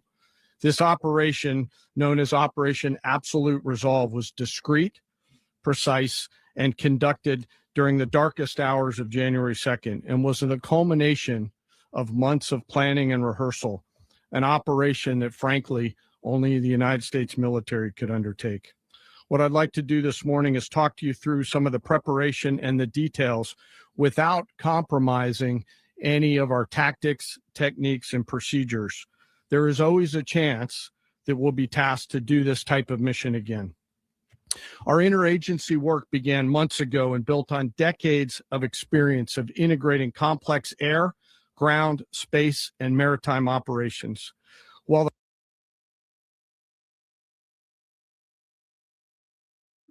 I will go to the super chats in a moment, but I just want to say For the people in the comments who are saying Goldie for Iranian prime minister, that's literally never going to happen. My Farsi is not that great. So like my Persian is not the greatest. So there's literally no way that I'm ever going to be a politician in Iran. It's just my Persian's not the greatest. But yeah, thanks for the kind words though. You know, I appreciate that, but it's not going to happen. The past 2 decades have honed the skills of our special operations forces. This particular mission required every component of our joint force, with soldiers, sailors, airmen, Marines, and Guardians working in unison with our intelligence agency partners and law enforcement teammates in an unprecedented operation. We leveraged our unmatched intelligence capabilities. Also, to all the Americans who want me to be a US senator, I cannot, as much as I would love to get involved in American politics, I'm not an American citizen. So there's literally no way that I can ever become a politician in the United States. But, you know, maybe in another lifetime. But I do love America. So God bless America. I'm waving my imaginary American flag right now. Guys, you know what? I should buy an American flag so I can kind of wave it. You know, I have my Canadian flag, you know, because obviously like I am Canadian. I'm a proud Canadian. Even though apparently like I'm too like right wing, I'm too Islamophobic for Canadian politics, but you know, whatever. That's because Canadian politicians have a lot to learn from Americans, but yeah, like, you know, if I was an American, I would definitely, you know, I would definitely be in American politics. But there you go. I'm not. Oh, I can become a U.S. senator when Canada becomes the 51st state. Sure. You know what? I actually do have a lot to say about the lack of Canadian politicians speaking out and supporting the Iranian people, but I'm going to save that for another time. Although, you know something, I see some Canadians here. You know, I do want to say though that the Quebec provincial government, they're very close to my heart, and the fact that the Quebec provincial government are like banning religious symbols, I don't know. I mean, je peux parler français. Alors si les Québécois veulent que you know, if the Quebecers want like, you know, a non-native French speaker to be a representative, je peux pratiquer mon français parce que je suis allée à l'école immersion en Toronto. Mais mon français est comme ci, comme ça. Alors, je ne sais pas. Je dois le pratiquer. But, you know, honestly, like, I don't even know if I want to go back into Canadian politics because I was in politics for 10 years and, you know, I was in politics for 10 years and guys, like, oh my gosh, you know what? Okay, I'm going to say this for another time. So I promise you, I will do another live stream where I talk about my experience in politics. And when I tell you that like 99% of elected officials, including many of my own colleagues, are like idiots who have no life experience, I'm not even joking.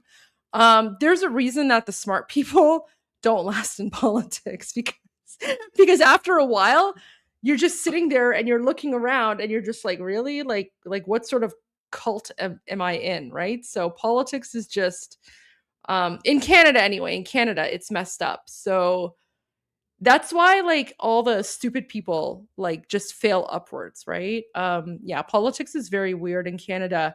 And I'm not going to lie, after 10 years in politics and after 10 years of being told, you know, you have to be vanilla, you have to just, you know, go with the flow, like I'm just done with it. I'm done with it. And so I'm actually really enjoying right now having a voice. I'm really enjoying just saying the truth for what it is, whether it's, you know, whether or not it makes people comfortable or uncomfortable. Like, this is the truth and you can deal with it however you will.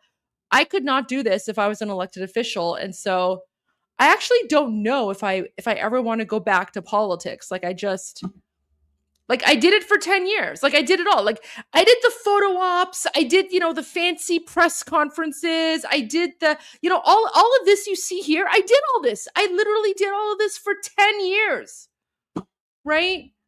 And like now I'm on the other side. So I'm like, all right, whatever. I know for many of you who've never been in politics, like you see a politician and you're like, oh my gosh, like these people, they're so important. I'm telling you, many of them, and I'm not talking about the people here, certainly not talking about President Trump, because I'm a huge fan. Literally, as someone who was a politician for 7 years, as someone who was who was in politics for 10 years, I was in elected office for 7 years. I'm telling you right now, my absolute favorite politician ever, President Trump. Take that for what it's worth.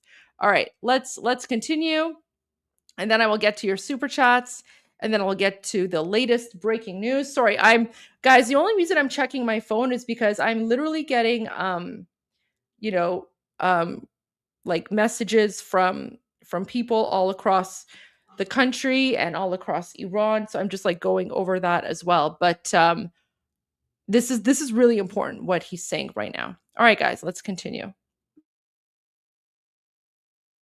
Abilities and our years of experience in hunting terrorists. And we could not have done this mission without the incredible work by various intelligence agencies, including the CIA, NSA, and NGA. We watched, we waited, we prepared, we remained patient and professional. This mission was meticulously planned, drawing lessons from decades of missions over the last many years, many missions over these last many years. This was an audacious operation that only the United States could do. It required the utmost of precision and integration within our joint force. And the word integration does not explain the sheer complexity of such a mission. An extraction so precise, it involved more than 150 aircraft launching across the Western Hemisphere in close coordination, all coming together in time and place to layer effects for a single purpose, to get an interdiction force into downtown Caracas while maintaining the element of tactical surprise.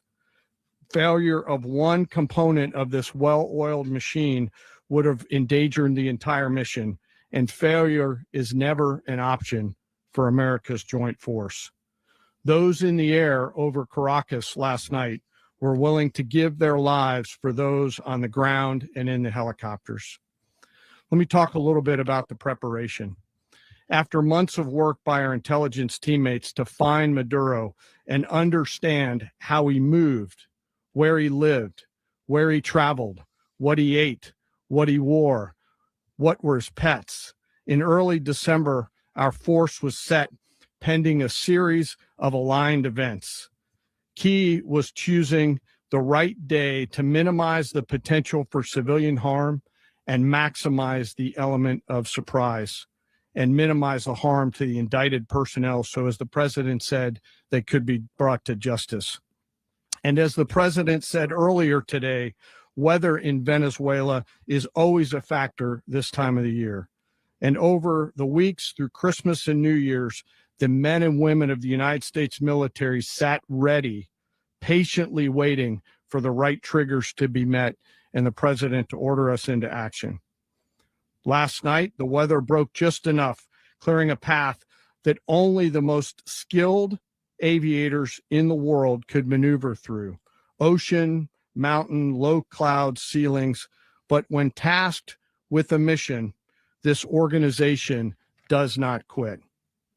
At 10:46 p.m. Eastern time last night, the president ordered the United States military to move forward with this mission. He said to us, and we appreciate it, Mr. President, good luck and Godspeed. And those words were transmitted to the entire joint force. Over the course of the night, aircraft began launching from 20 different bases on land and sea across the Western Hemisphere. In total, more than 150 aircraft, bombers, fighters, intelligence, reconnaissance, surveillance, rotary wing were in the air last night. Thousands and thousands of hours of experience were airborne. Our youngest crew member was 20, and our oldest crew member was 49. And there's simply no match for American military might.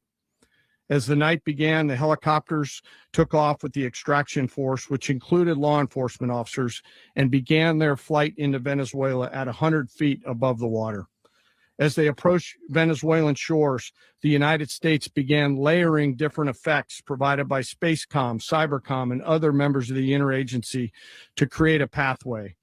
Overhead, those forces were protected by aircraft from the United States Marines, the United States Navy, the United States Air Force, and the Air National Guard. The force included F-22s, F-35s, F-18s, EA-18s, E-2s, B-1 bombers, and other support aircraft, as well as numerous remotely piloted drones. As the force began to approach Caracas, the Joint Air Component began dismantling and disabling the air defense systems in Venezuela, employing weapons to ensure the safe passage of the helicopters into the target area.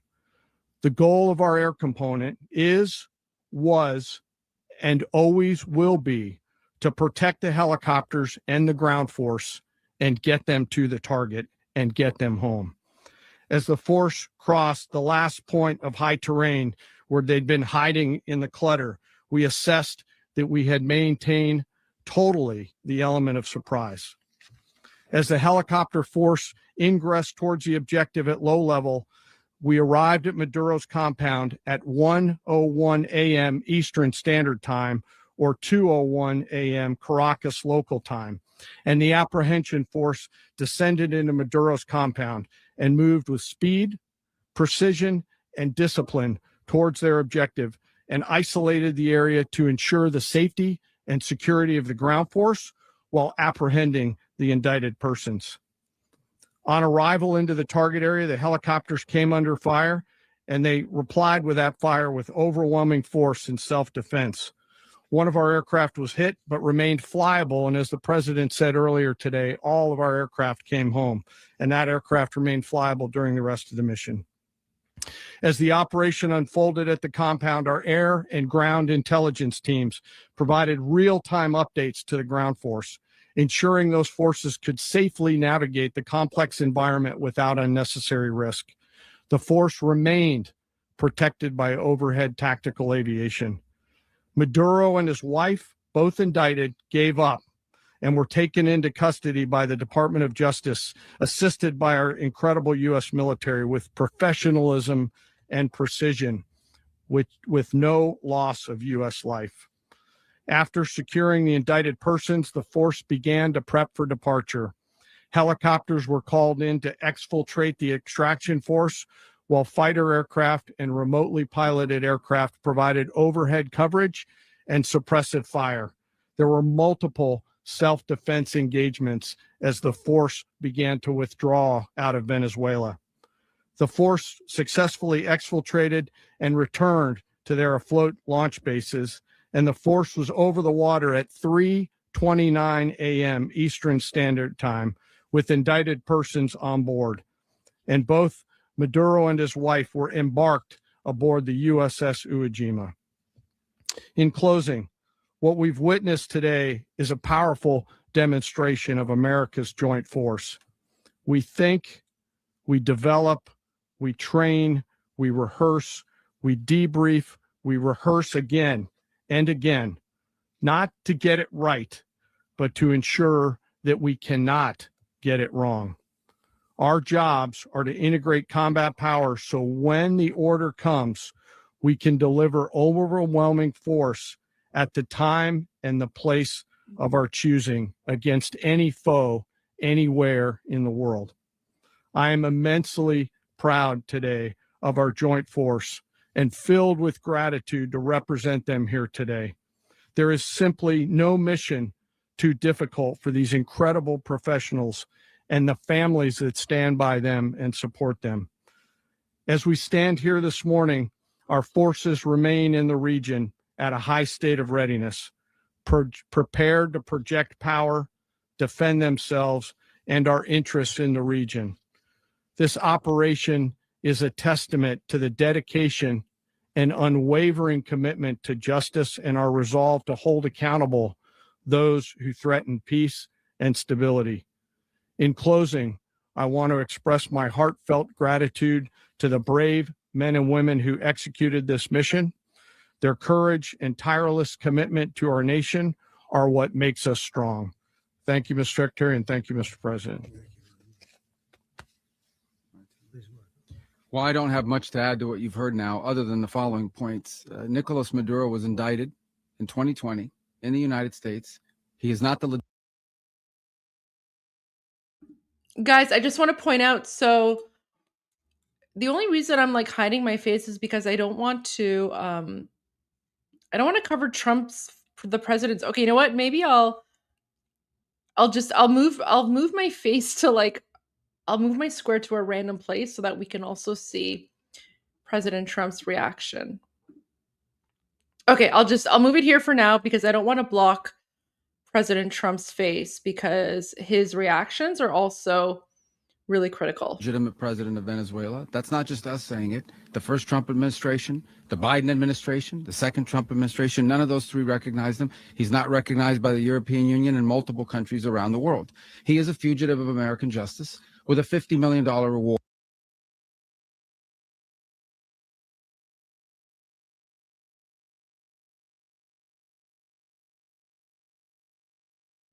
Wait, put my face on the podium. That's what you guys want. You want me to put my face on the podium? Guys, I have so many, like, there are so many videos of me doing press conferences where I'm literally in politician mode and I'm like just, standing in front of a podium and I'm being all serious and stuff. Like, guys, if you want to see a video of me, like, I don't know, doing some sort of random like press conference in Canada and Canadian politics, I can do that, but I'm not going to do it here. Like that would be very disrespectful. And I actually have a lot of respect for Marco Rubio, so I'm not going to do that. But I mean, if you guys are interested, I can share a video of me in politics from before, but I'm not going to do that. Like I just want to listen to the press conference and I just want to continue like eating my dinner. I'm almost done my dinner. I'm eating a taco. So there you go. Homemade taco. And it's homemade because my mom, and I know my mom is watching. So Mama, and I love you. My mom gave me the tortilla and she also gave me the fish. So there you go. So I'm eating homemade tacos because my mom cooked for me today because I love her. So, and she loves me. All right, guys, let's continue with the press conference here with Marco Rubio. Which I guess we saved $50 million. And Make sure. Yeah, exactly. But don't let anybody claim it. Nobody deserves it but us. But I want to be clear about one thing. Nicolas Maduro had multiple opportunities to avoid this. He was provided multiple very, very, very generous offers and chose instead to act like a wild man, chose instead to play around. And the result is what we saw tonight. The other message here is the following. You have a guy, like many people around the world, they like to play games. You have a guy who decides he's going to invite Iran into his country, is going to, do the confiscation of American oil companies, is going to flood our country with gang members, is going to take Americans prisoner and try to hold them for hostage and trade them like he was able to do with the Biden administration. Basically likes to play games all this time and thinks nothing's going to happen. And I hope what people now understand is that we have a president. The 47th president of the United States is not a game player. When he tells you that he's going to do something, when tells you he's going to address a problem, he means it. He actions it. I can tell you, I've watched this process now for 14, 15 years, been around it. Everybody talks. I'm going to do this. I'm going to do that. When I get there, we're going to do this. We're going to take. This is a president of action. Like, I don't understand yet how they haven't figured this out. And now, if you don't know, now you know. Because this is the way it's going to play out. And I think people need to understand that this is not a president that just talks and does letters and press conferences. And, if he says he's serious about something, he means it. And this is something that was a direct threat to the national interest of the United States. And the president addressed it. There's a president of peace, by the way. I told you what I just said earlier. This guy had multiple opportunities to find his way somewhere else and figure out another. He could have been living somewhere else right now, very happy. But instead, he wanted to play big boy. And so now, he's got other sets of problems on his hands. And but I think that the message here should be for the world. Look, the president doesn't go out looking for people to pick fights with. He's not generally wants to get along with everybody. We'll talk and meet with anybody, but don't play.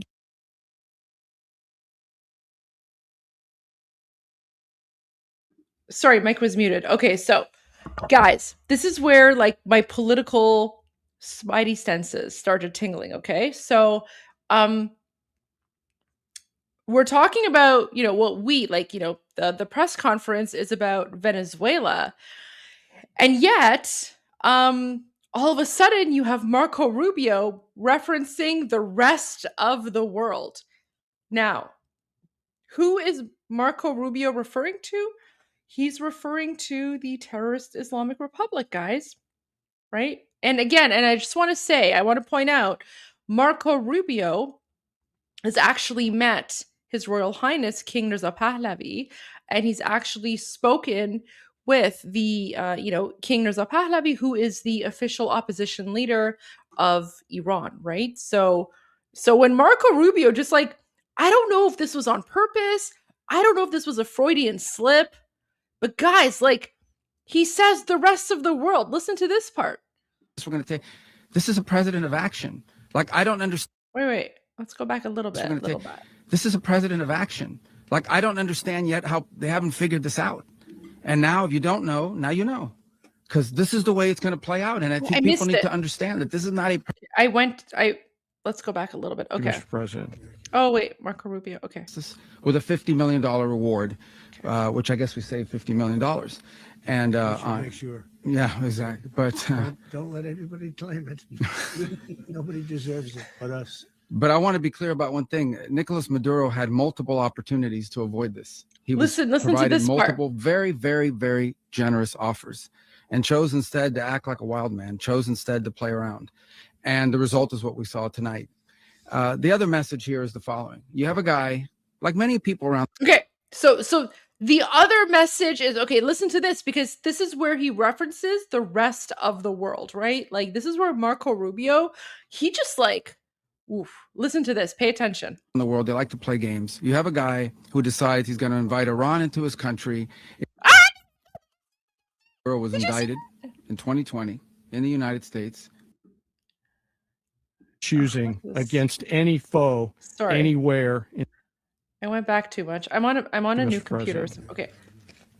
So in his like, he like, so as a politician, as a former politician, I can tell you, okay? So when Marco Rubio starts talking about the rest of the world, and when he gives the example of like letting Iran into the country, he's off script. Guys, he's off script. You know how I know? Because he's not looking at the papers. So he is off script. He is speaking from the heart. So that's a big tell, guys, because every single one of these, like, do you see, like, even like this guy here, like the general, he's got his folder, right? That folder has his pre-written speech, right? These speeches are pre-written, they're pre-approved, like several bureaucrats go over them. Zoom in? I don't know if I can zoom in. No, it doesn't work because like the screen is maximized, or like I can't zoom in any more than this, but there you go. Like he's got he's holding this black binder, right? Like the black, like it just looks like this. Like I have one of these black binders, guys, because again, like I used to be a politician. So here's my black binder, right? So you got the arm of Ontario, and then it says Goldie Ghamari MPP, and then Carleton, that's like the riding that I used to represent, or for Americans it's district. So yeah, like even I have like the fancy political binders, and then guys, I even have a speech in here. Look at this. So this is my political binder, and then you open it up and there's like, oh, it fell, but there's like an old speech from inside. Okay, so there you go. So yeah, like every single politician has a black binder with their speech inside. And you can see even here, this guy, right? He's got his black binder that he's holding in his hands as he's walking off the stage.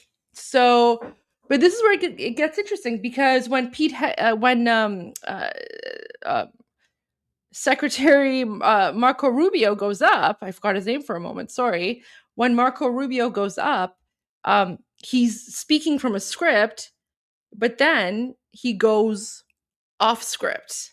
And that's where it gets interesting, right? So listen to this, because here's like a trick of the trade, guys. So for those of you who are not politicians, here is a trick of the trade. When a politician has a script, but when they go off topic, that's when you know they're telling the truth. Okay? Well, I don't have much to add to what you've heard now, other than the following points. Nicolas Maduro was indicted in 2020 in the United States. He is not the legitimate president of Venezuela. That's not just us saying it. The first Trump administration, the Biden administration, the second Trump administration, none of those three recognized him. He's not recognized by the European Union and multiple countries around the world. He is a fugitive of American justice with a $50 million reward, which I guess we saved $50 million. And make sure. Yeah, exactly. But don't let anybody claim it. Nobody deserves it but us. But I want to be clear about one thing. Nicolas Maduro had multiple opportunities to avoid this. He was provided multiple very. Wait, what? People were claiming that I'm AI? Really? That's wild. No, I'm definitely not AI. I'm a real person, 100%. But very interesting to know that people think I'm AI. Weird.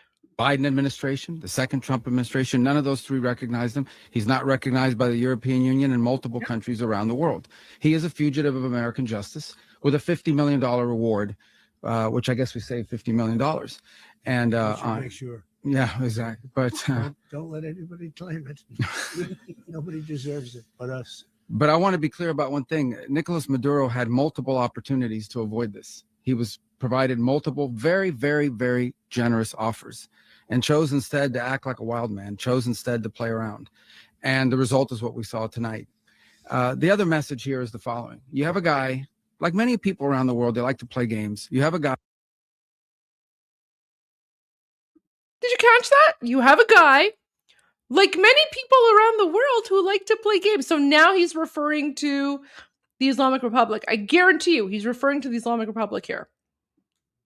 I did multiple very generous offers and chose instead to act like a wild man, chose instead to play around. And the result is what we saw tonight. The other message here is the following. You have a guy, like many people around the world, they like to play games. You have a guy who decides he's going to invite Iran into his country, is going to, do the confiscation of American oil companies, is going to flood our country with gang members, is going to take Americans prisoner and try to hold them for. So did you notice, like Marco Rubio, he's speaking off script, right? So again, this is like my political intel, political insight 101. Okay. So, he is speaking off script right now. He could have named any country, any communist, dictator, Islamist country in the world, right? So he could have named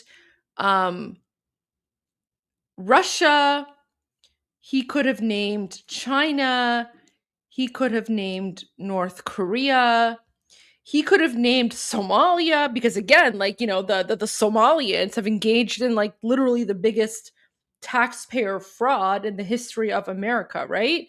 All these countries, like he could have said Russia, China, North Korea, I don't know, Cuba, Somalia, wherever.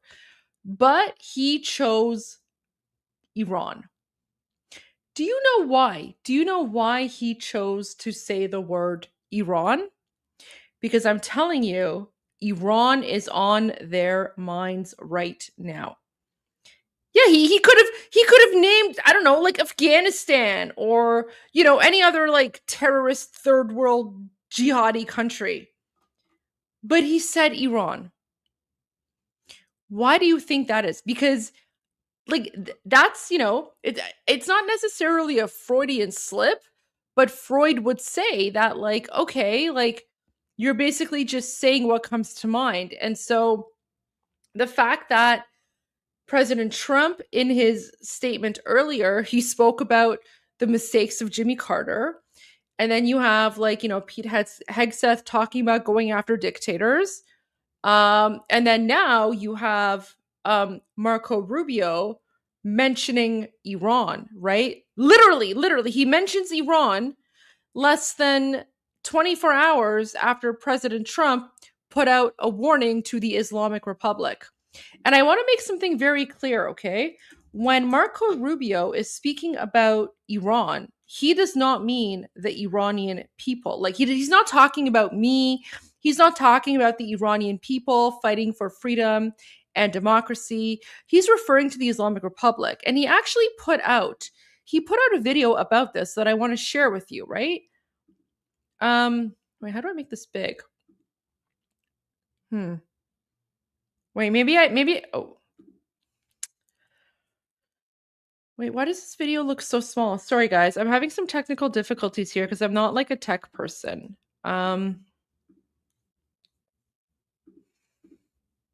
Like, I have the video here, but it looks small. Okay, let me see if I can find it. View my channel. So, shorts?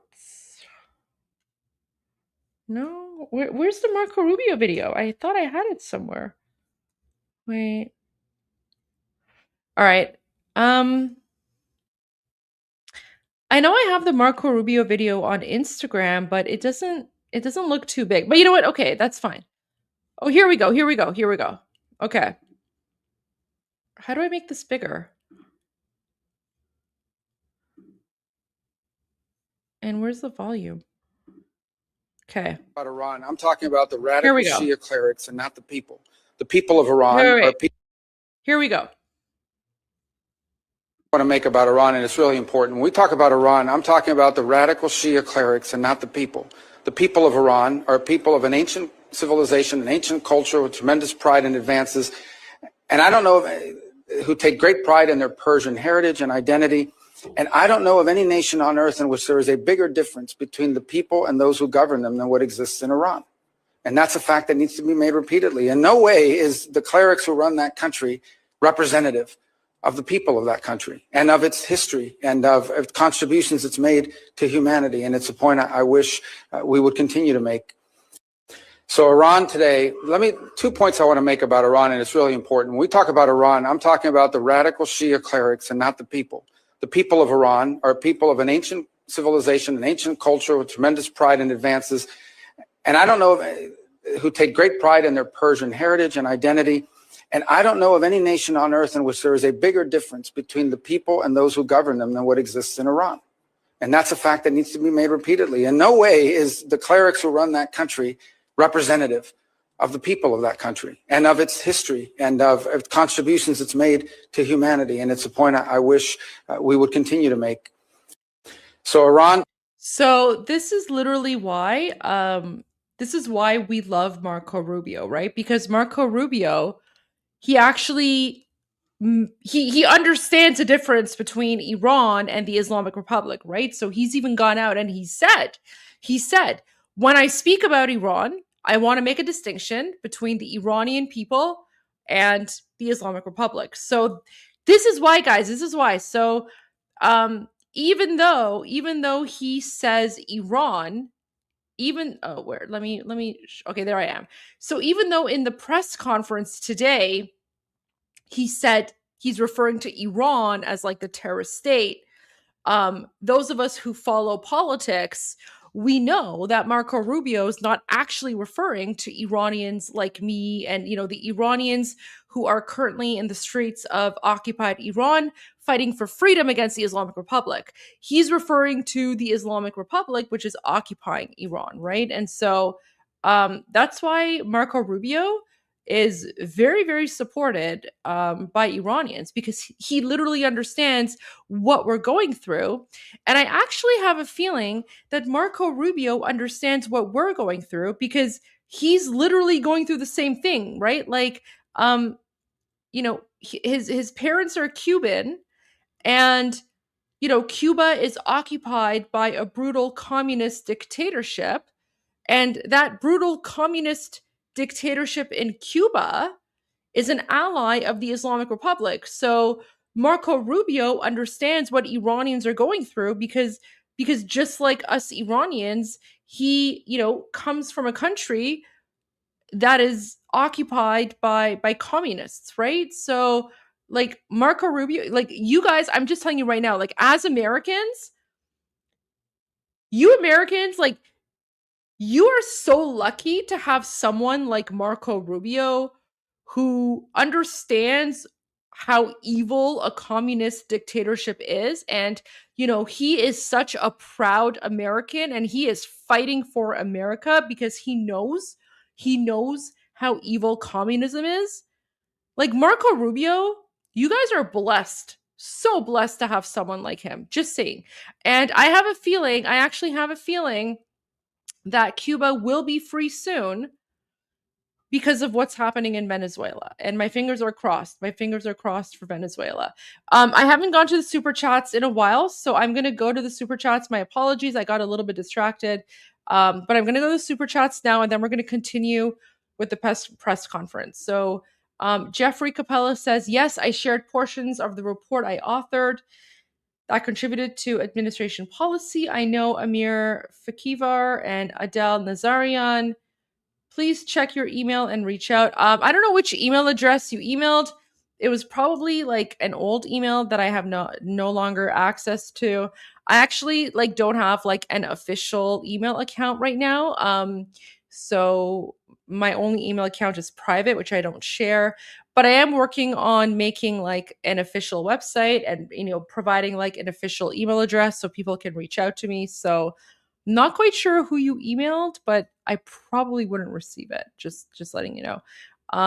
Lua Karti says they kill Baha'is in Iran just for being Baha'i. I know that. I have a lot of Baha'i friends who have been persecuted. The Baha'i faith originated in Iran. They love to kill their own people, free political prisoners. So I wouldn't say that they love to kill their own people because the Islamic Republic is not actually Iranian. They are an occupying force from the outside. And yes, there are some Iranians who are part of the Islamic Republic, but the vast majority of them are an outside occupying force. And yes, they murder us. And Baha'is are some of the most persecuted Iranians in occupied Iran. And it's really sad because prior to 1979, like before the Islamic dictatorship took over in 1979, Baha'is were not persecuted. They were free, just like everyone else. And, you know, and it was only when Islam and Sharia law took over the country in 1979 that all of these religious minorities began to be persecuted. So it's very sad. But, you know, that's the thing. Like we Iranians, the fact that we're fighting to overthrow the Islamic Republic, the fact that we're fighting to free our country, it's not just about Iran. It's about all of us. It's about, you know, religious minorities and ethnic minorities and like, you know, like literally everything. Religious and ethnic and like whatever. It's all there. So sorry, I just received a message.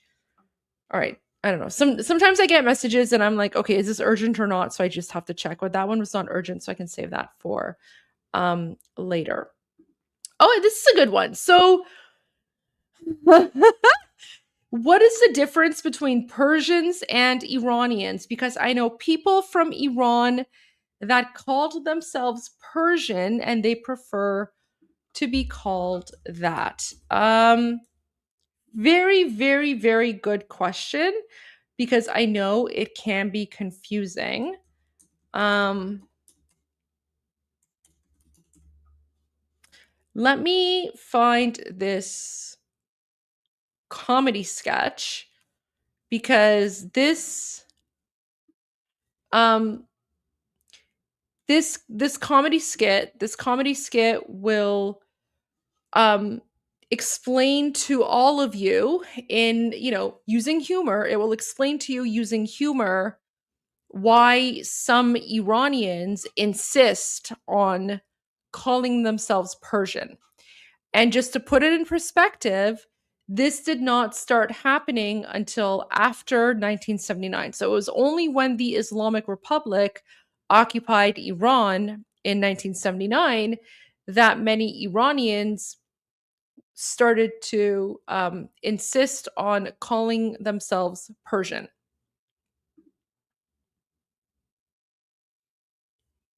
Woo! You guys like the orange? This so I don't get hit by any cars. Halloween. Okay, that's Halloween. It's Halloween. They're working with me. That's great. No, it's just a freeway worker. I clean a lot of leaves. That's what I do. So yeah, my name is Maz Jobrani, and I'm an American citizen. Thank you. Yes. And I've grown up in America. All right, yeah, but I was born in Iran. Yeah, all right, yeah. You guys are like, whatever, bro, that's your problem. Deal with it, man. Yeah, it's not the best time to be from the Middle East or Iran. Iranians, though, have learned how to deal with it. We've learned how to trick Americans. We say we're Persian. Have you heard that? It sounds a lot nicer and friendlier and exotic and confusing, you know. It's great. We're always like, no, I'm not Iranian. No, I am Persian. Like the cat, meow.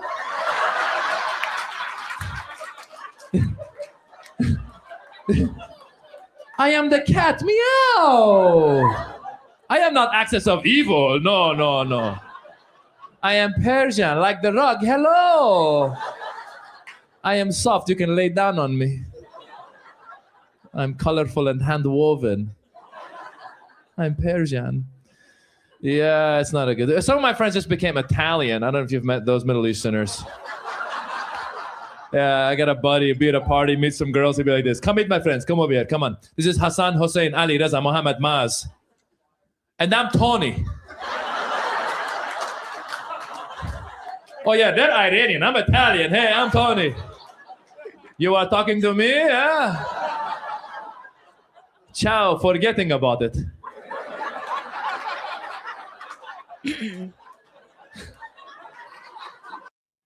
So, in a nutshell, the reason that the people that you know from Iran were probably insisting that you call them Persian is literally the reason that Maz Jobrani just gave. Because unfortunately, after 1979, when the Islamic Republic took over our country of Iran, the word Iran became associated with terrorism. And so to get around that, many Iranians started to use the Greek word for Iran. The Greek word for Iran is Persia.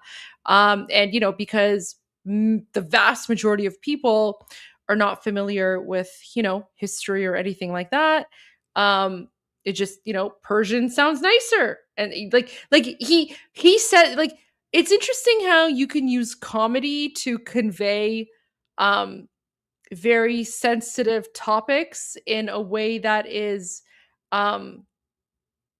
like in a way that isn't like confrontational, but people also like, they're like, oh, okay, I get it. So I mean, he makes a very good point. And like this is something that all of us Iranians who have been outside of Iran for a very long time, myself included, right? Because my family came to Canada in 1986, right? And again, 1986, that was only like 7 years after the Islamic Revolution. So, you know, even then, like the word Iran was like, you know, you don't want to say that. It's like, you know, like you say Iran, it's like red flags. And even to this day, of course, there's still, you know, red flags with saying Iran. So the main reason that a lot of Iranians just prefer to use the word Persian is because it just sounds like less threatening. And that's just the unfortunate reality, because Iran actually has nothing to do with Islam. Iran is actually the official name of the country. Iran is what we call ourselves in our own language. Like no one in, like when we're speaking our own native language, we don't go around saying like man Persian hastam. Like that's not even a word. We say man Irani hastam, and the name of the country is Iran. But unfortunately, in the English language, because many people have associated Iran with terrorism, that's why you have a lot of Iranians who insist on like, no, we're not Iranian, we're Persian. So yeah, here I am revealing like, you know, all the secrets, outing all the secrets. But I think it's important to know, because one of the things, one of the ways that one of the tactics that the Islamic Republic has used to ostracize Iranians from the rest of the world is the Islamic Republic has, unfortunately, for a very long time, they made the word Iran synonymous with terrorism. And so they actually made us Iranians feel ashamed of the fact that we're from Iran or we were born in Iran. And one of the reasons that the Islamic Republic did this is because they wanted us Iranians to forget our identity, right? Because they don't want Iran to exist. They want an Islamic ummah. The supreme dictator of the terrorist Islamic Republic, Khomeini, when he came to power in 1979, he actually said that patriotism is the enemy of Islam, and we don't want patriots, we want Muslims, because patriotism is the enemy of Islam. And if you don't believe me, here you go. So this is this wow. I can't believe I'm sharing this like evil man's disgusting face. But okay, I have to remove your comment so you guys can see the subtitles here. But so this is Khomeini. He is the supreme, like the founder of the Islamic Revolution. And he actually said that patriotism is the enemy of Islam, and the Islamic Republic is here because they don't want patriots, they want Muslims, they want to create an ummah, and anyone who sees themselves as a patriot is an enemy of Islam. And so for a very, very long time, they actually made Iranians feel ashamed and scared of saying that we're Iranian, because this evil, demonic Muslim cleric, right? This Muslim, and I'm going to say it, this Muslim man, this Muslim man made the world, convinced the world that we Iranians are terrorists. Why? Because he wanted to erase the Iranian identity. So for the longest time, we were ashamed and afraid of saying that we're Iranian, because this evil, demonic man, by the way, he's not even Iranian. He's from India. He's like one of those like weird jihadi Islamic terrorist Muslim Indians. And the Indians watching this channel right now, you guys know what I'm talking about, because you guys have a problem with like those weird, savage jihadi Muslim like Indians, right? Right? You know what I'm talking about, but he's one of them. So this Indian, this savage jihadi Indian, pretends he's Iranian, and then he comes to Iran, and then he says that patriotism is the enemy of Islam, and we don't want that. And then he changed the name of the country. Our country used to be called Iran. This foreign Muslim man changed the name of our country to the Islamic Republic of Iran. He took our flag. Our flag is the lion and sun. Okay, you see this? This is the flag of Iran. He took our flag from us and he replaced it with a terrorist jihadi flag that says Allahu Akbar. Guys, we are Iranian. We're not Arab. We don't speak Arabic. We speak Persian. Why the heck does the flag of the Islamic Republic say Allahu Akbar, which is in Arabic? You know why? Because they are a colonizing force. They are the real colonizers in the Middle East, and they colonized us. And they, for the longest time, they made us feel embarrassed and ashamed to say that we're Iranian. We had to hide our identity because these Muslim savages who aren't even Iranian, they convinced the world that we're the terrorists. And so that's why you have Iranians who say that, oh, no, we're not Iranian, we're Persian. Why? Because we still have that trauma from these savage Muslim terrorists who overtook our country. Like, does he look Iranian to you? Like, the guy looks like like a troll from the Lord of the Rings. He can't even speak Iranian properly. Anyways, listen to what he says. Listen to what he says about patriotism, guys. This is back in like 1979 when him and his savage Islamic jihadi terrorists, along with the help of Jimmy Carter, by the way, Jimmy Carter supported this. Jimmy Carter and the Democrats supported this. Thank God for President Trump. God bless America. God bless the Republicans. God bless MAGA. God bless President Trump, because this is what Jimmy Carter and the Democrats support. Just listen to this. اسلام آمده است که این حرفای نامربوط رو از بین ببرد. افراد ملی به درد ما نمیخورن، افراد مسلم به درد ما میخورن. اسلام با ملیت مخالف است. معنی ملیت این است که ما ملت را میخوایم، ملیت را میخوایم و اسلام را نمیخوایم. اون مردی که در خارج گفت که اول من ایرانی هستم، ملی هستم، دوم ایرانی هستم، سیوم اسلام، این اسلام نی. تو سیوم هم اسلام نیستی. اسلام آمده. Did you catch that? So here's the thing. Even though the Shah of Iran, God rest his soul, even though the Shah of Iran was a Muslim, the fact that he was a secular Muslim was not good enough for these savage, inbred 7th century terrorists, right? Because it's not good enough if you're a Muslim. That's not jihad. Jihad is like making sure you live in the 7th century. So these are the savages who took over our country. They changed everything about us. And so that's why some Iranians, right, they'll insist on being called Persian, right? But the reason they insist on being called Persian is because of these 7th century Islamic savages who ruined the name of Iran. However, there's a reason why many of us are now fighting back, and many of us are proudly saying, no, we are Iranian. We are from Iran. Iran has nothing to do with Islam. In fact, the word Iran existed for thousands of years before Islam was invented.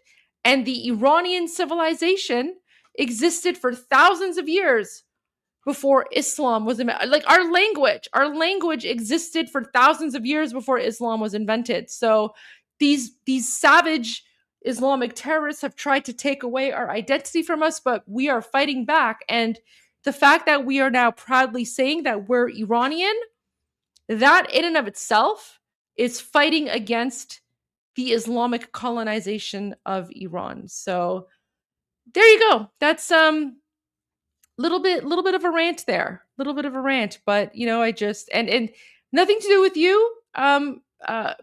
Peter Fax, like the legitimate question, but yeah. That the only difference between someone saying they're Iranian versus Persian is because they say Persian because they're just afraid of being judged for the fact that they're from Iran, because our country has been occupied by the Islamic Republic. Meanwhile, Iranians in occupied Iran are literally risking their lives to free themselves from Islamic occupation. So there you go. Agent Anderson says the Venezuela Ministry of Health reports 20,000 dead by the illegal airstrikes. BBC ran with the headline. It's a genocide. Yeah, of course. Like the BBC. And by the way, like the BBC, like we Iranians, we call them Ayatollah BBC. Why? Because the BBC has always been a mouthpiece for Islamists and communists and leftists, but they're never out there for the freedom fighters. So yeah, to all the Venezuelans watching, do not expect the BBC to be on your side. Why? I know this because as an Iranian, the BBC has never been on my side. When the Islamic Republic has been murdering us for the last 47 years, the BBC has been silent. In fact, the BBC was one of the main instigators in bringing the Islamic dictatorship to occupied Iran. The BBC supported the communists. The BBC supported the Islamists. So to all the Venezuelans watching, do not count on the BBC to be your voice. They are not on your side. The BBC and everyone who works for the BBC has a first-class ticket to hell. if the BBC was actually doing their job properly, there would not even be a need for me to be here live streaming and sharing the real news with you. Part of the reason I'm here is because there's literally not a single legitimate mainstream media news outlet that's sharing the facts on what's actually going on in occupied Iran. It's literally like in English, only 3 channels that I can think of. Myself, and I'm not even a news reporter. I'm a former politician. I'm not a journalist. I'm a former politician. So I'm a political commentator. My job is to like literally take news that's out there and just, give my advice on it, give my input on it. Because that's what a political commentator does. I'm a human rights activist. I'm supposed to raise awareness about Iran.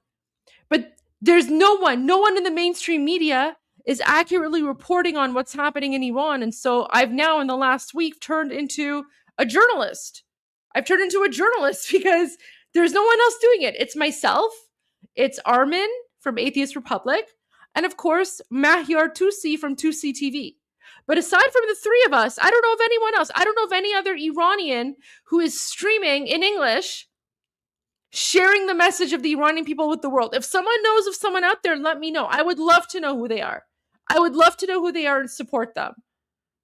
But yeah, don't count on the BBC. Don't count on the BBC. We Iranians, we call them Ayatollah BBC because they stabbed us in the back in 1979 when they supported the Ayatollahs. But yeah, no, you make a very good comment. You make a very good comment, Agent Anderson, and your sarcasm, I appreciate it. And yeah, I mean, this is what we Iranians have been dealing with for the last 47 years, 50 years. How old were you when you left Iran and how did it happen? Little too much personal information. You know what? I'll save that story for another time, but thank you for the question. Irby1 says, I'm a Venezuelan that moved to Chile. I'm happy Maduro is finally out and my country can have hope. I discovered your channel yesterday, seeing that Iran is under protest. I wish freedom for Iran too. Thank you so much. And you know what? Congratulations to you. God bless you. I appreciate how frustrating it is that the West leftists, Democrats, socialists, communists, Islamists, whatever, they're out there complaining about President Trump, but the real actual Venezuelans are celebrating. And I get that because the people right now that are trying to silence your voice, they're the same ones who are trying to silence our voices as Iranians. So congratulations to you. I'm so happy for you. I'm so happy for Venezuela. It's just, you know what? Your happiness is my happiness. And thank you for thinking about Iran. Hopefully we will have good news about Iran soon because it has been 47 years, guys, 47 years. And even right now, they're still murdering us. So just, pray we can get some good news soon. Eat Healthy with BG 2097. Hi, Goldie. I hope that the new government of Iran at some time in the future create a Shah Reza lion sanctuary and reintroduce the majestic Asiatic lions into Iran. These beasts once roamed in Iran up until the mid-1940s. Thank you so much for that. There are still a few of them around. I would love to see them come back. Guys, wait, let me make my screen a little bit bigger here because I am now like kind of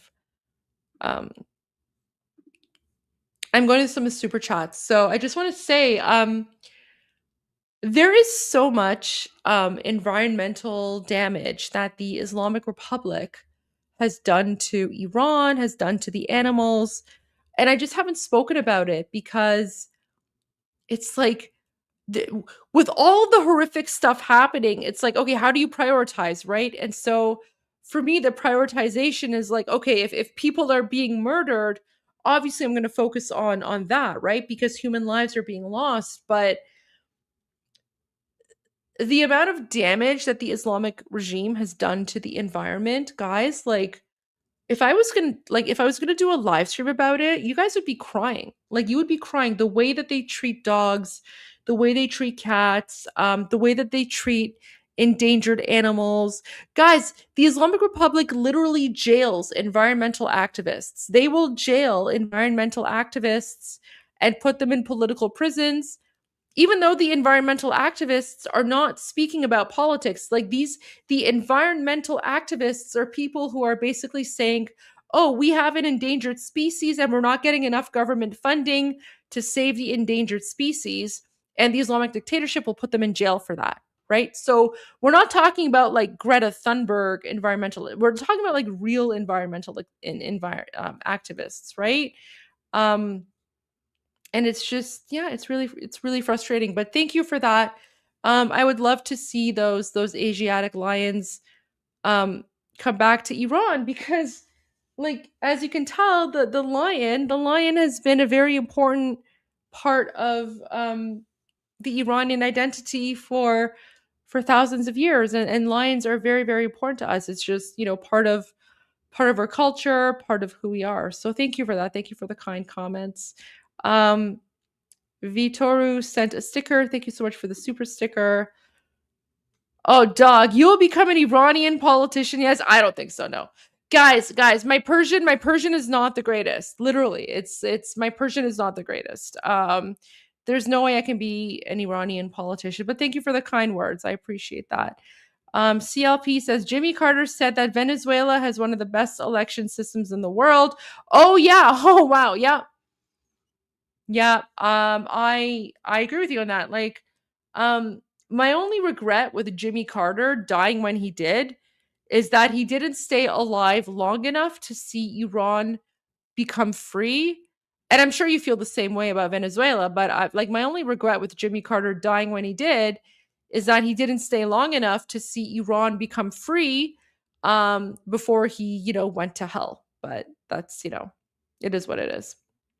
Laszlo says, new to channel, loving it. And I think if Ilhan Omar can represent Somalia in Congress, you could represent Iran in Canada. Best wishes. Thank you for the kind words. I appreciate that. But I was a Canadian politician for 7 years, and when I was in my in my official capacity as a Canadian politician, I was always Canada first, right? Like always Canada first. And so to this day, like I'm actually horrified that I'm seeing like videos of Ilhan Omar campaigning in American politicians in Somali. Like that to me is messed up. And I say that as an immigrant, right? Like I was born in Iran, immigrated here as a child. I do speak fluent Persian, right? So like if I want to speak in Farsi, I could, but never once in my political career did I ever campaign or give a speech in Persian. Did I attend events where I spoke in Persian? Yes, I did, but that was in my capacity as like a private citizen, right? Like it was just me as an individual going somewhere and speaking. And what I was speaking in Persian was mostly about raising awareness about Iran and human rights issues and things like that. I never ever like in my capacity as an elected official ever like attend an event or a function or go somewhere and during an election campaign and speak in Persian. Like I never did that. And so the fact that Ilhan Omar is actually doing that, as well as several other American politicians, that's actually kind of horrifying to me. Like to me, I look at that and I'm like, these people have invaded your democratic system, right? Like you need to like kick these people out, because anyone who wants to be a politician in a country, you put that country first, right? So when I was an elected official in Canada, I was Canada first 100%, which is literally like my responsibility, right? Now that I'm no longer an elected official, now that I'm a private citizen, of course, I have the freedom to, put my priorities, elsewhere. And, I'm still Canada first 100%. Like I love Canada. I will always be Canada, but I can like, focus my human rights efforts on, what's happening in occupied Iran, Islamic terrorism, jihad, things like that.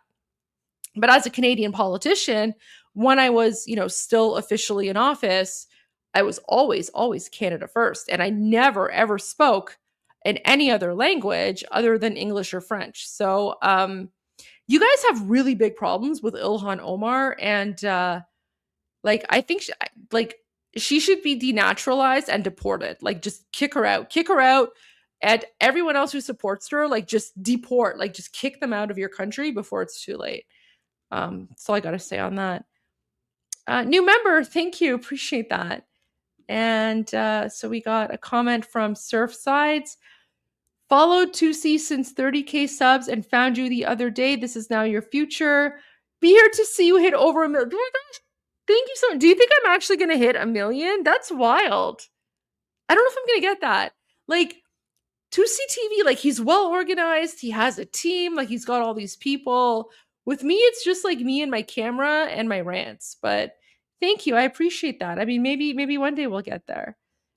Captain Jerry Donnelly, I served 32 years with the military. First of all, thank you for your service. Thank you for serving the military. I have a lot of respect for veterans. Navy, Army, Merchant Marine, and Joint Forces. I am in a wheelchair now due to injuries. Oh my gosh, I am so sorry. And you would do it again. See, you are the real hero. You are the real freedom fighter. Guys, I don't know. Americans, find Captain Jerry Donnelly. Someone create a GoFundMe for this American hero. Like, he literally lost his ability to walk to keep America safe. Guys, like, jeez. Thank you for your service. Thank you for your service. I have so much respect for you. True hero. Weaver. Iran will win. Freedom can't be halted. Thank you. I appreciate that, Weaver. Jeffrey Capella. Rubio is referencing autocratic regime comprised of Putin, criminalized Chinese Communist Party, Mullah, and North Korean regime, plus their sub-state transnational terrorists. Jeffrey, you are speaking my language right here. So you and me, like we're on the same wavelength. 100% we're on the same wavelength there. And I agree with everything you are saying. Thank you. Thank you for validating what I'm saying. So for everyone else, see, like when I say something, I know what I'm talking about. Because I have people from all over the world, including Jeffrey, who's, by the way, I wrote this down, Jeffrey, you are a national security analyst. Even a U.S. national security analyst agrees with me, and I'm not even American. So there you go. I know what I'm talking about, guys. You are on the right channel here. Find the truth. Goldie, you may look AI because of how well groomed your hair and makeup is. We know you are beautiful. And so, oh, thank you. That's kind of you to say. Actually, like, I feel like my hair is like a mess right now. My makeup is like all over the place. But I appreciate that. Very, very kind words. So, thank you. But yeah, I don't know. Guys, you know what? You never know. I could be AI. Like this could all be like a Mossad thing, right? And for the channel members, you know, there's like that Mossad, the Mossad emoji, right? So maybe we're all Mossad. Who knows? Okay. I will vote for Rubio if he runs for president. Okay, cool. I mean, I don't know what's going to happen in the future, but I have a feeling that JD Vance and Marco Rubio are probably going to work together because I don't know. I feel like there's a collaboration there. So if I was them, I would kind of figure it out. You know what I mean? Figure it out, be a team, like just do the right thing. I don't know. That's how I see it. ZH says, thrilled by revolt against the regime, thrilled by Maduro's ouster. Goldie, as a Canadian politician, we know how huge American sentiment will be next week. MSM aside, polling of Americans will be huge. Yeah, I mean, former Canadian politician, but yeah, absolutely, 100%. Like, I'm thrilled. I'm thrilled by everything that's going on. And wait, what time is it in Tehran right now? Oh my gosh, guys, it is 7:30. It is 7:30 a.m.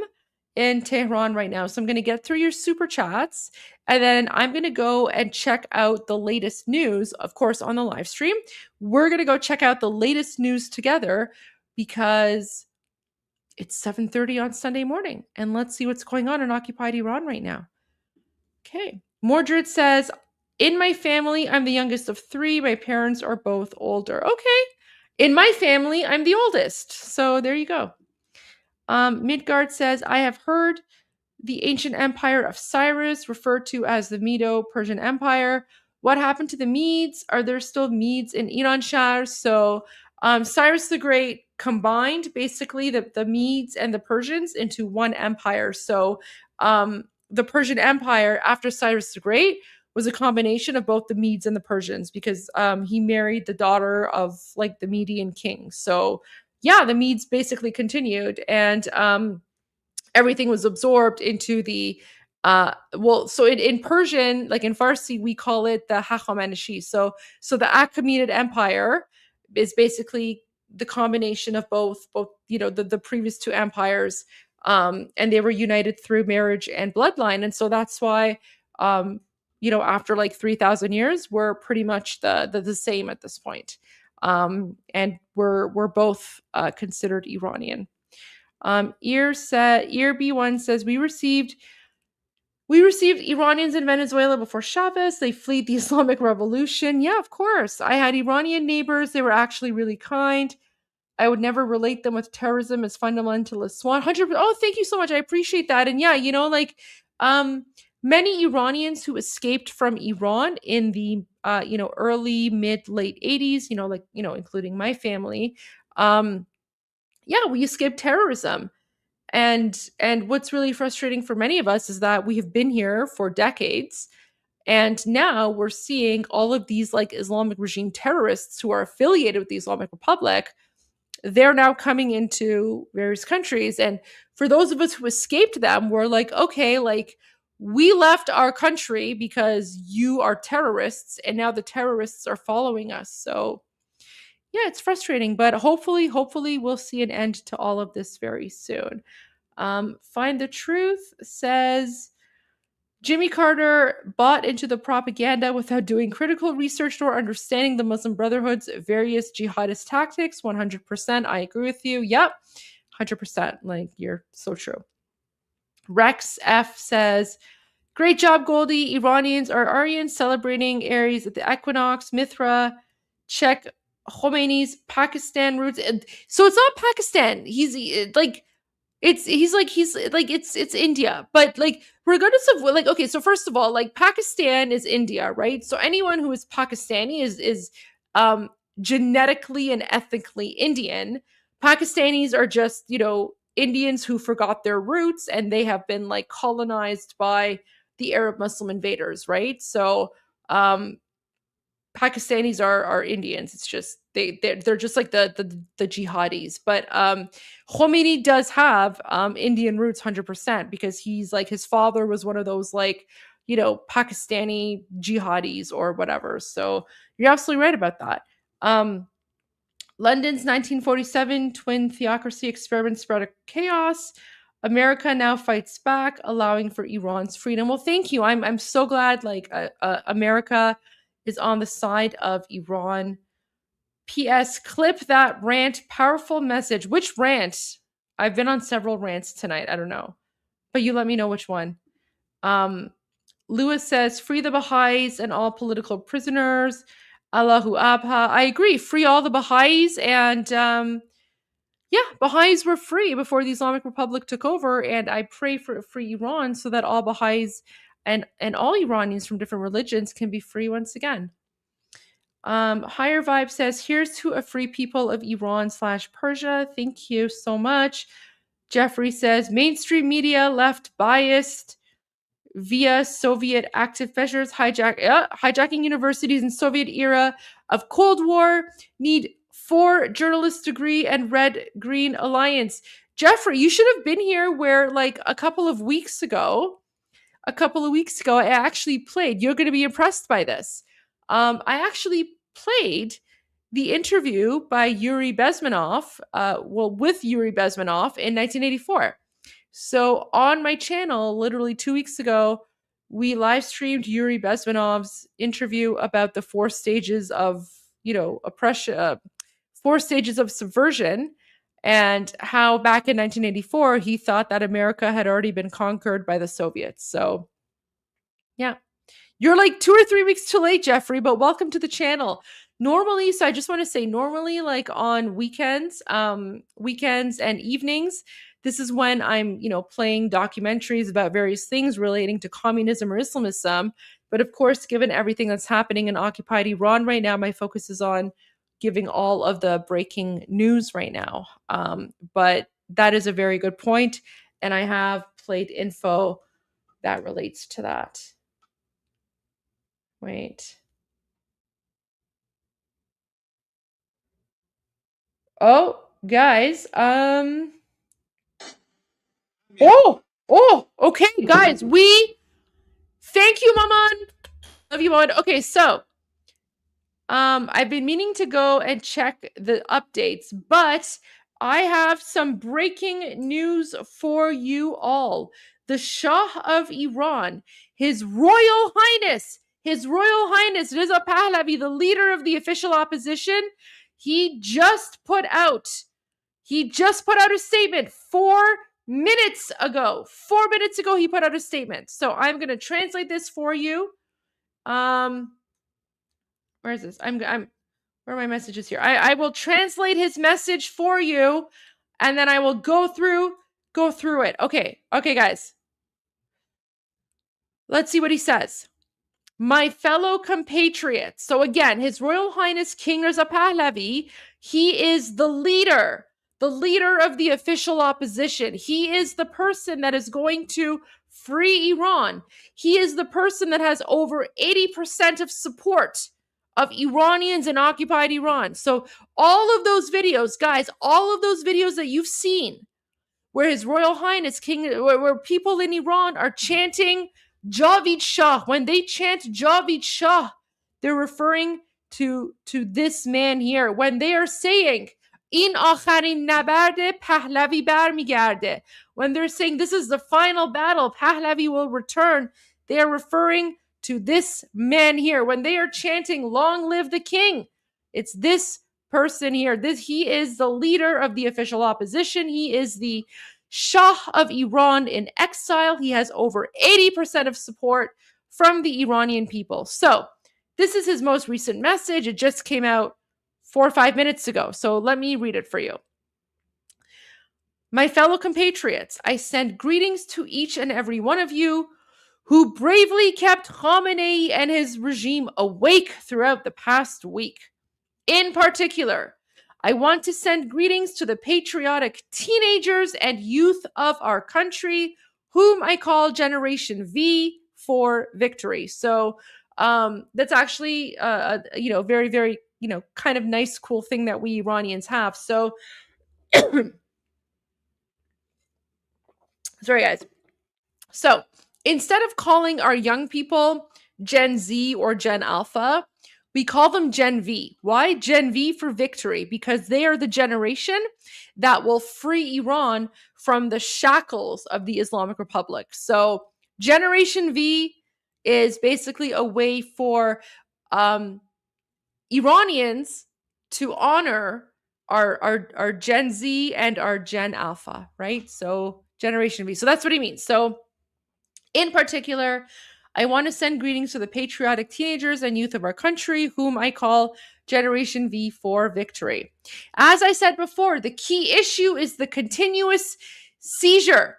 The key issue is the continuous seizure of the streets and the creation of barricades to prevent and obstruct the regime's repression.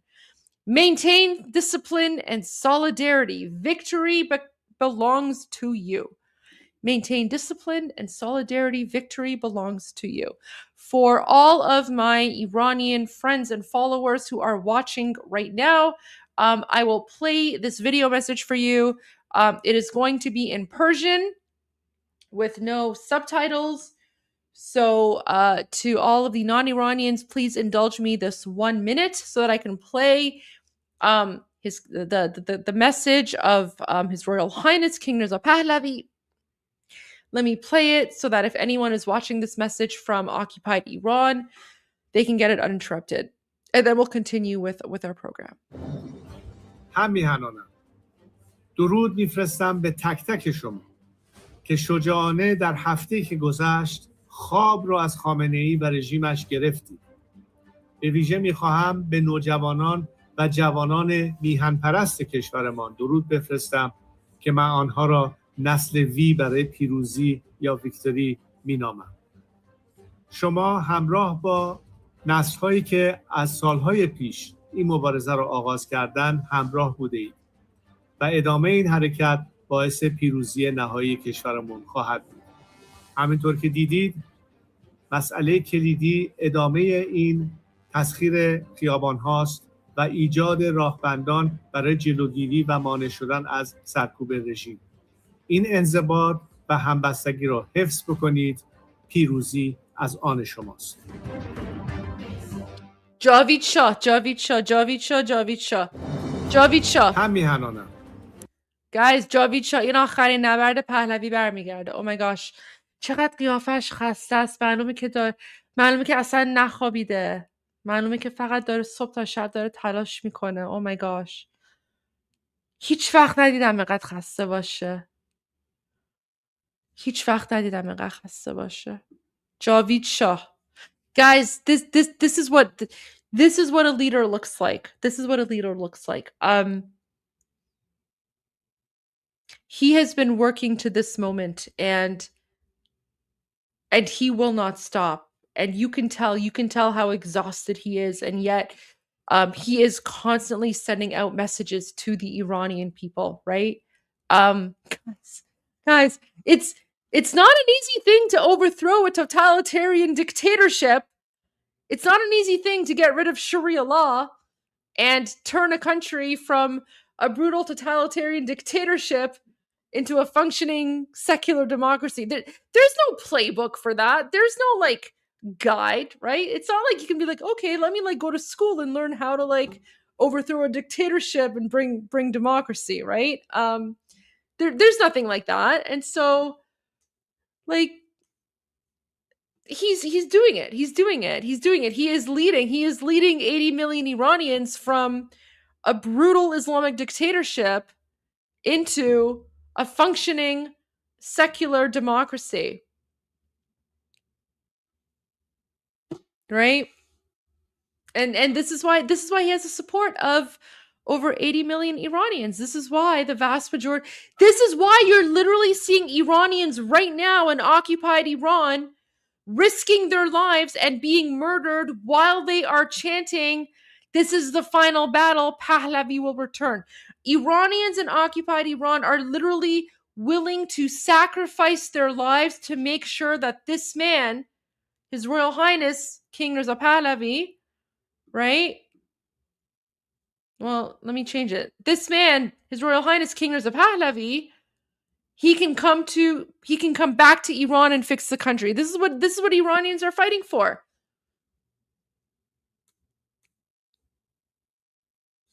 Wow.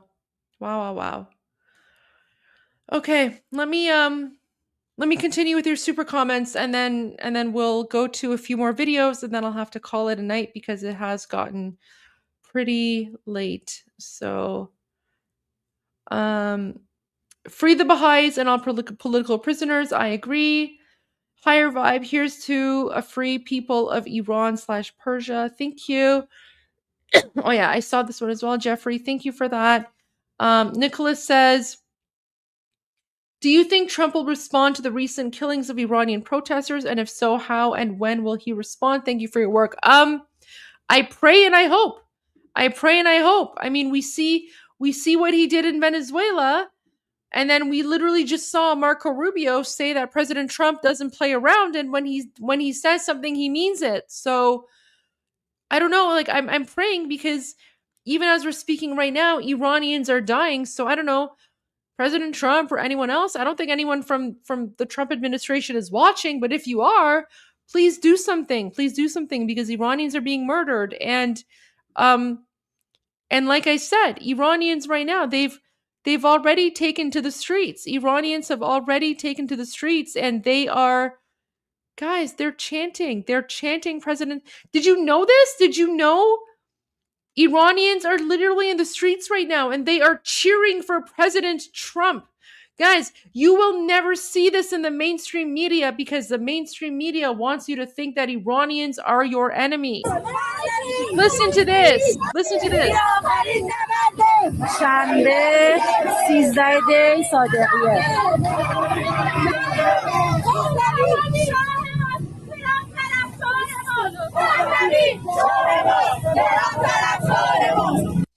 They're literally chanting, Pahlavi is our king. So Pahlavi, that's the message from the king of Iran that I just shared with you. So they're saying Pahlavi is our king. They're saying Trump is on our side. Trump tarafdar mas, which means Trump is on our side. And then they end the chant with death to Khamenei. Guys, these are Iranians and occupied Iran.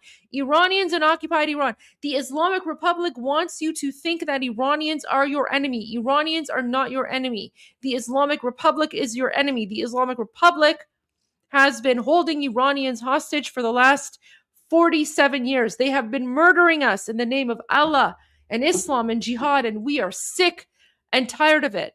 So if there's one thing you get from tonight's live stream, let it be this. Let it be the voice of these young Iranian girls. Guys, these are not old people. These are not military people. These are young girls. Like they sound like they're in high school. These are high school girls in Iran, and they are cheering for President Trump. You will not see this video in the mainstream media. شنبه 13 دی صادقیه.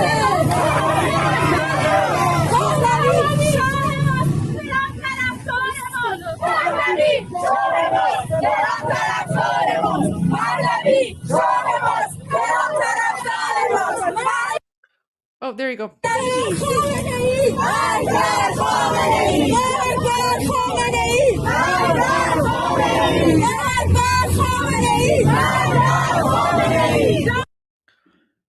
So I want you guys to think about that. I want you to think about that, right? When you have all of these like Islamic terrorists that you've imported into your countries, and you have all of these like communist Antifa, these pro-Palestine savage jihadis who are going out into your streets and they're calling for, globalize the Intifada. They're calling for jihad. They're yelling Allahu Akbar. They're burning the American flag. They're literally in America. They're in America. They're burning the American flag while yelling Allahu Akbar, right? These are people that Western leftist politicians have imported into your countries, okay? So you've imported these savage Islamic jihadis into your countries who are burning your flags and yelling death to America. Meanwhile, in Iran, in occupied Iran, you have young Iranian girls in high school who are literally chanting, Trump is on our side. Like they're grateful to America. Everything that you think you know about Iran is a lie. Everything that the mainstream media has told you about Iran is a lie. The problem has never been Iran. The problem has never been this flag. You know what the problem is, guys? The problem is the Islamic Republic. The problem is their 7th century Islamic jihadi ideology. The problem is those people who come into your countries, block your intersections, and yell Allahu Akbar. That's the problem. And what you're seeing happening in occupied Iran right now, it's Iranians who are fighting back against Islam. They are literally risking their lives and they are dying because they are sick and tired of Islam and Sharia law. Meanwhile, woke Western lefties in your countries are accusing you of Islamophobia for wanting to, maintain your American Christian culture. So you fight back and you protect your culture. You fight back, you preserve your culture. You do not let anyone insult your flag. You wave your flag high, because the moment that you let them make you feel ashamed for your culture, the moment that you let them accuse you of being misogynistic or xenophobic or racist or, whatever ism or obia or whatever they want to throw at you, the moment that they try to start shaming you for being proud of your culture and proud of your country and proud of your flag, Not even in America, but in other countries, because we're already seeing it in the UK. Do not be afraid of being proud of your culture, because your culture and your identity is what makes your country great, regardless of which country you're from. They did that to Iranians. They made us feel ashamed of being Iranian. We are now finally starting to reclaim our country. And that's why we have the hashtag, the slogan, make Iran great again. Because after 47 years of Islamic occupation, after 47 years of Sharia law, we are done with it. And how are we making Iran great again? We are making Iran great again by kicking the Islamic Republic out of our country. We are making Iran great again by kicking that 7th century jihad out of our country once and for all. And that's why you won't hear about it in the mainstream media. Why? Because the Iranian national revolution does not fit the narrative. It does not fit the Islamic terrorist narrative of the mainstream media. There you go. Sorry, not sorry. All right, Culture says, Goldie, there's the brave Iranian lady, Annie Ina Cyrus, born in Iran, 1983, escaped in 1998 from forced marriage. She's on Substack with the name Jamie Glazov Gang. Okay, I will look into that. Thank you. Okay, I will look into her for sure. All right. Thank you for that. I appreciate that. We got a super sticker. Oh my gosh, another super sticker. Thank you. Thanks, Goldie. Carter Crisis made me GOP freedom. Thank you. Yeah. I think Carter Crisis should make every single American GOP, right? Especially once you know what Carter actually did. Andrew sent a super sticker. Thank you so much.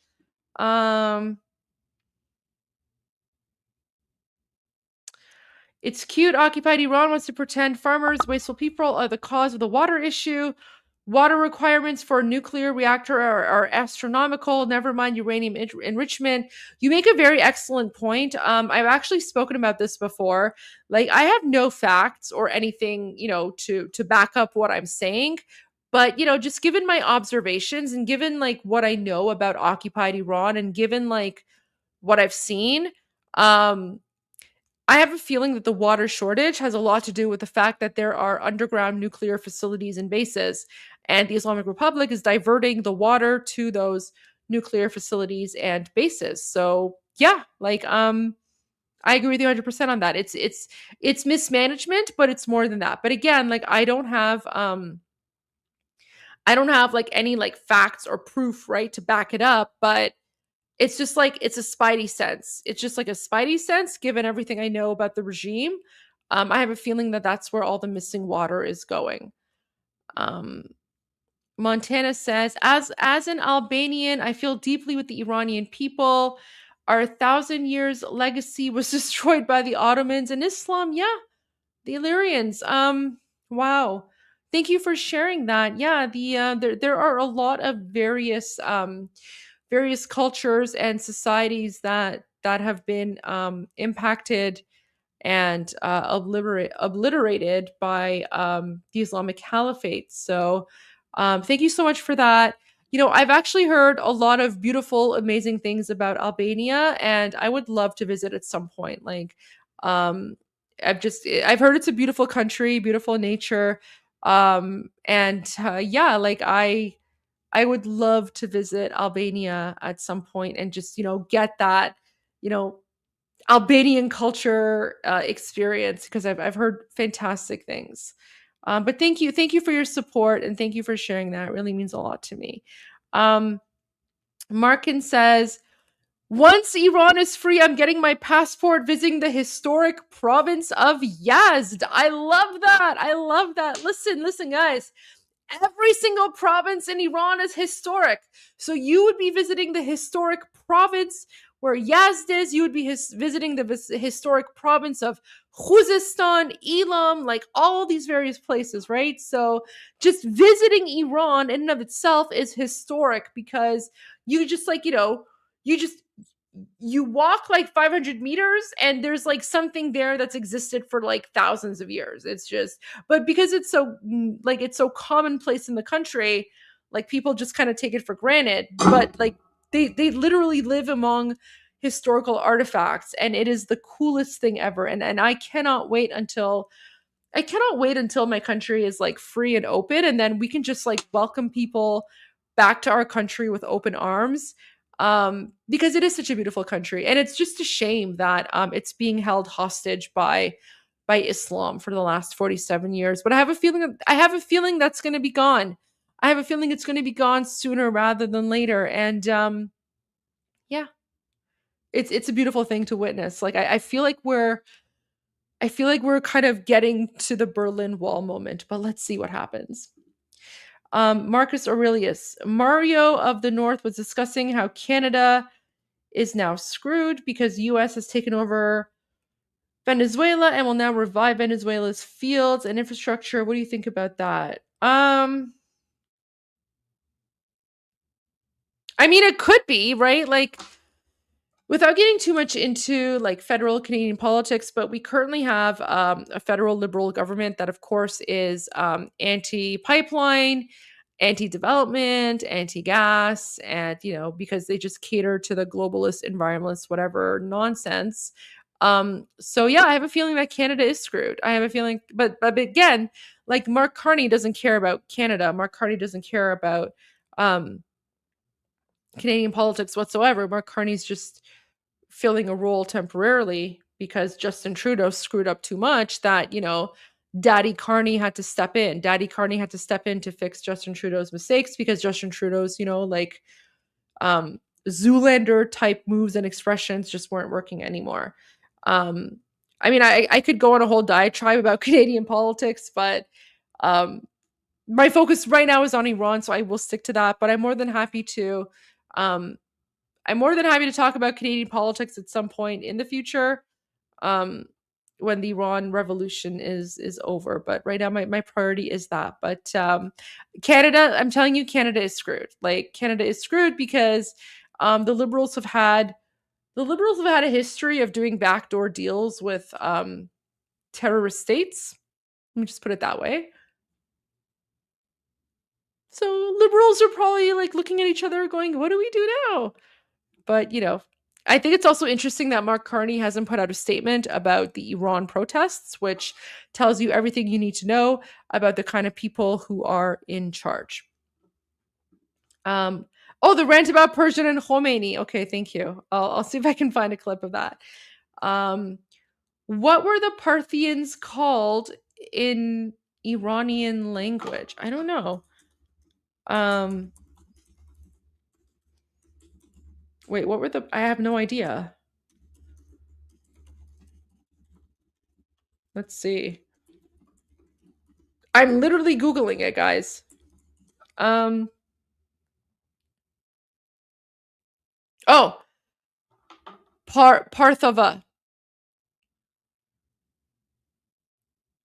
Parthava, which means of the Parthians. And then their dynasty was the Ashkanian. Okay. So they were called the Ashkanians. There you go. Parthava and Ashkanian. All right.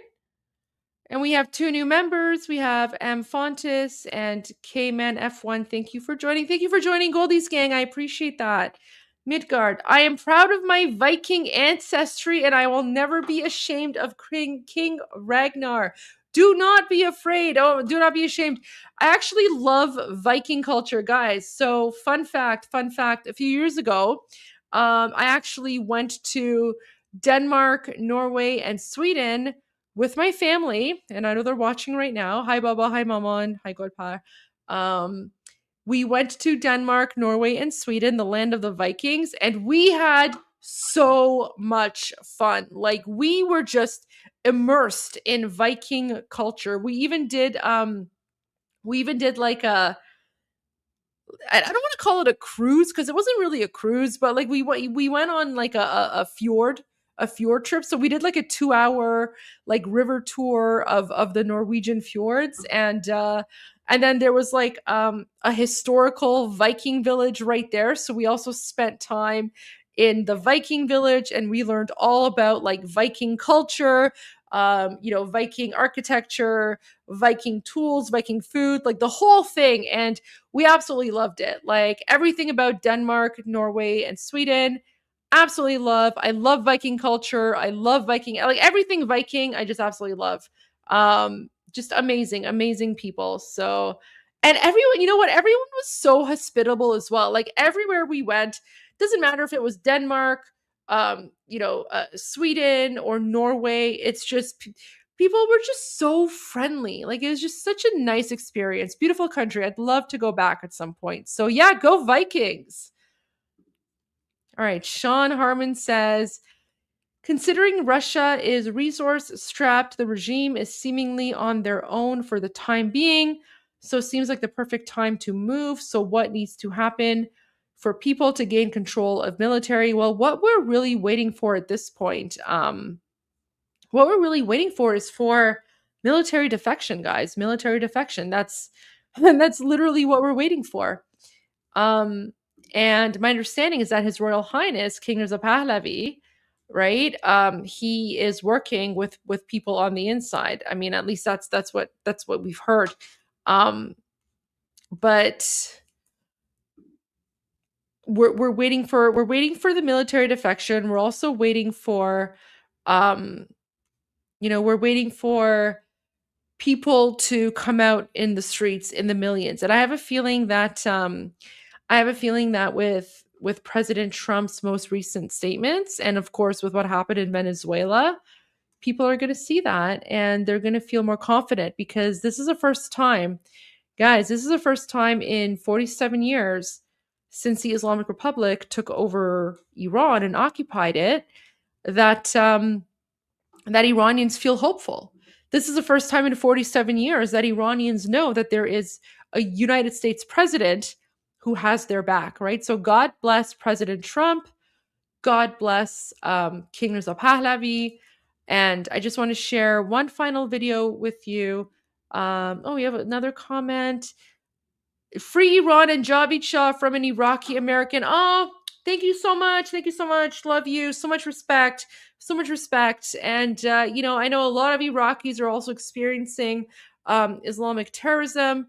You and I, like, we're fighting the same fight. And I have a feeling that, when Iran is free from the Islamic Republic, we're also going to see a safer Iraq. We're also going to see all of those like terrorist proxy groups in Iraq, like Hashd Shabi and others, the ones that persecute Iranians, they also persecute Iraqis, right? Because Iraq is unfortunately colonized by the Islamic Republic. So guys, like for those of you who are not Iranian, this is what I mean. Like the Iranians who are fighting to overthrow the Islamic Republic, it's not just about Iran.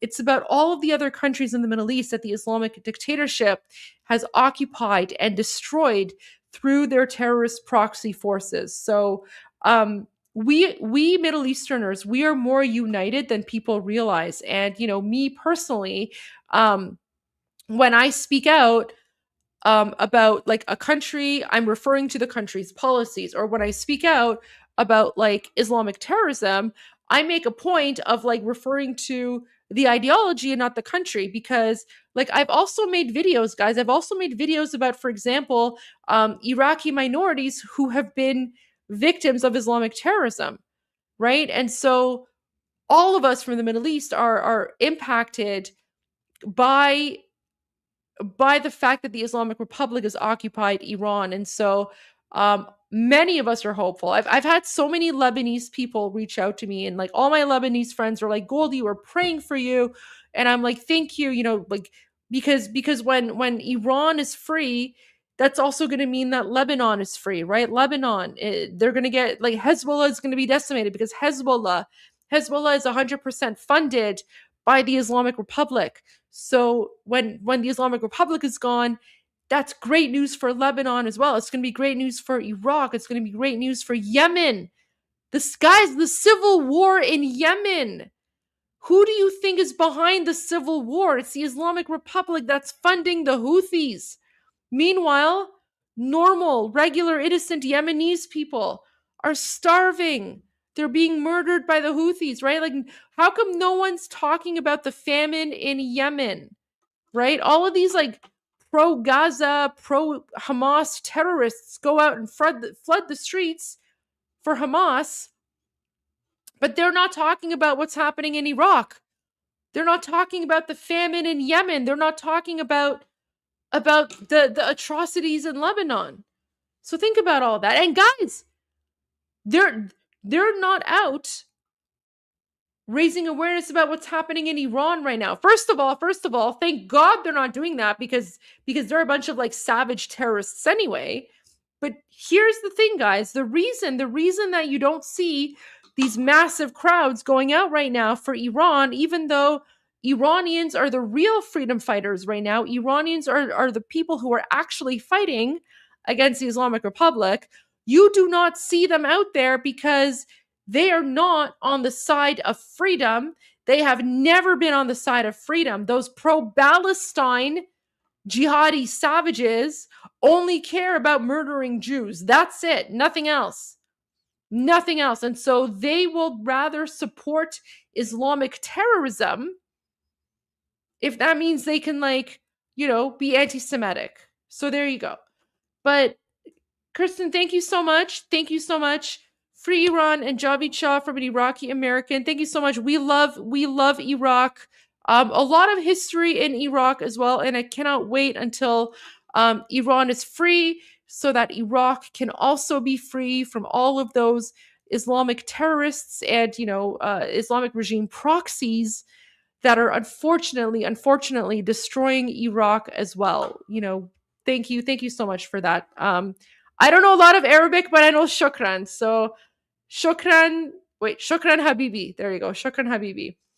There you go. Thank you so much for that. All right, guys. Oh, I got a few more super chats and then I have to go. So Chuck Hand says, my wife is Romanian and she told me about the Ottoman and Soviet occupation.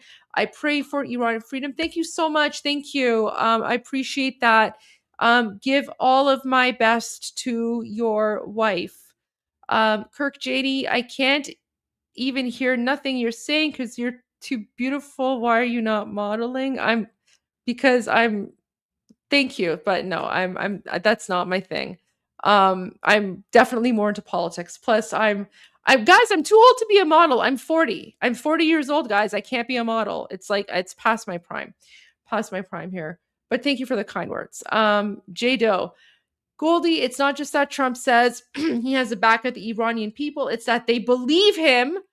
And that gives 100%. They believe him. And especially with what happened with Maduro today, that has mobilized the Iranian people even more, right? So the fact that they saw what President Trump did to Maduro, that has energized the Iranian people. So I think we are going to see an escalation 100%. Dijal says, do you think that if Israel resumes its strikes against Iran, this will embolden the protesters, or will Khamenei order the IRGC to double down? Long live Iran from New Jersey. Thank you so much, first of all. Appreciate that. So the thing with Israel, if Israel was going to go after the Islamic Republic right now, the only thing about that is that so during the 12-day conflict back in the summer, when Israel was going after the Islamic Republic bases, the IDF was sending warnings to Iranian people, and they were basically saying to them, stay in your homes, don't come out, just, you know, stay in your homes, be safe, avoid IRGC bases because we're going to be attacking them and we don't want any civilian casualties. So that's why during the 12-day conflict, you did not see Iranians go out in the streets like you are right now, because it wouldn't make sense, right? Like, Iranians are not stupid people. So they knew that Israel was going to be attacking all of the IRGC bases, and Israel was telling Iranians, stay home, be safe. Don't come out right now. It's not the time right now to come out. So that's why Iranians stayed home. Right now, Iranians are out in the streets everywhere. So this is where it gets tricky, right? This is where it gets tricky because, I mean, if Israel was going to strike certain IRGC bases, I guess it would have to be coordinated in a way to make sure that, like, I don't know, like Iranian people are evacuating from the area. But what I do know is that the Mossad has confirmed that, they are working behind the scenes to help Iranian people. So I don't know, guys. I just, like, I'm not a military strategist. I'm not a military analyst. Like, I don't know these things. So I don't even know how to answer this question. But I mean, if Israel was going to strike somehow, Iranians would be very, very happy, because Iranians were happy the first, like, again, the only reason that Iranians are able to rise up right now to this degree and go out and fight back is because of the fact that Israel weakened the Islamic Republic so much, right? So literally it's because of Israel that Iranians are able to fight back against their oppressors right now. But in terms of strikes, I mean, I guess like people, I guess they would have to coordinate something in the background, because I mean, like, look.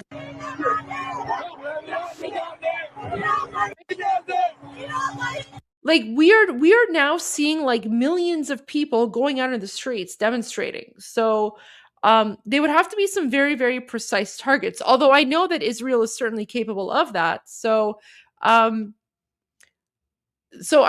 so to answer your question hypothetically, if Israel was going to resume strikes, and if the strikes were targeted, like very, very localized, I mean, I think that would embolden protesters even more.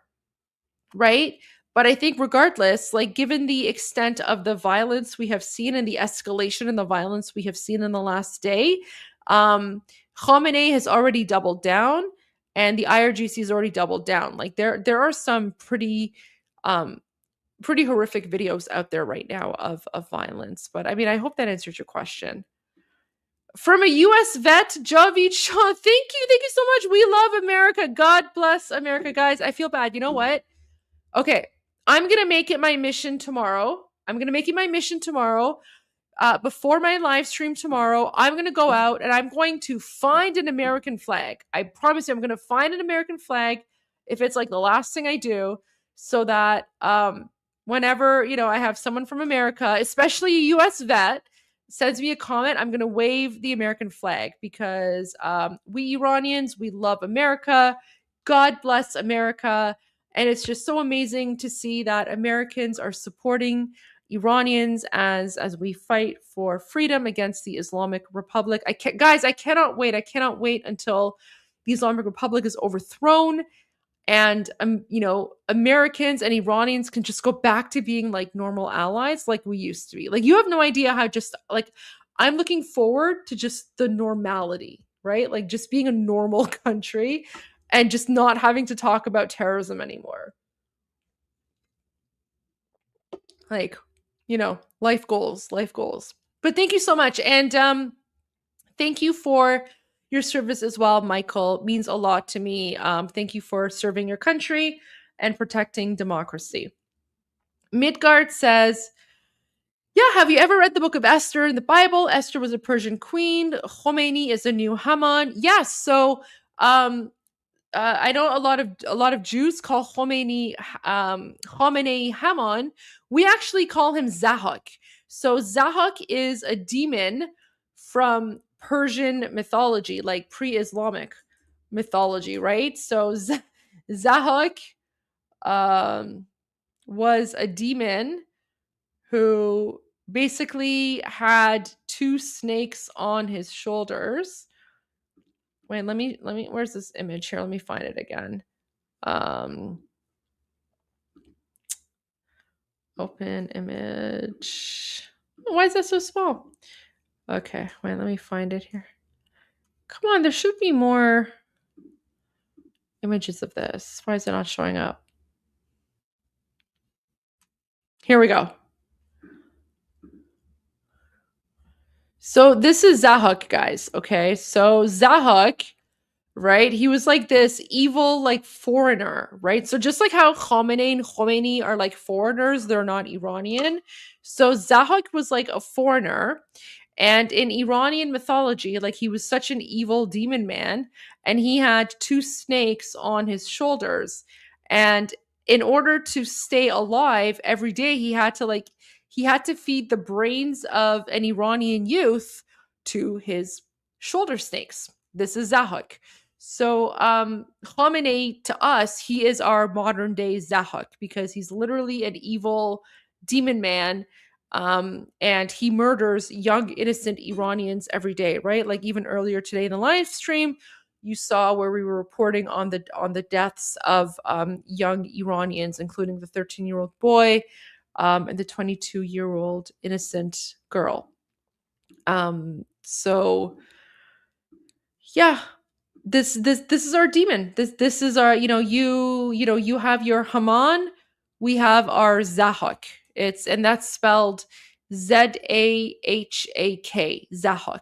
So yeah, and Zahak is pretty much like he's like the human personification of evil. So like you cannot get any more evil than him. Like Satan is considered an angel compared to Zahak, right?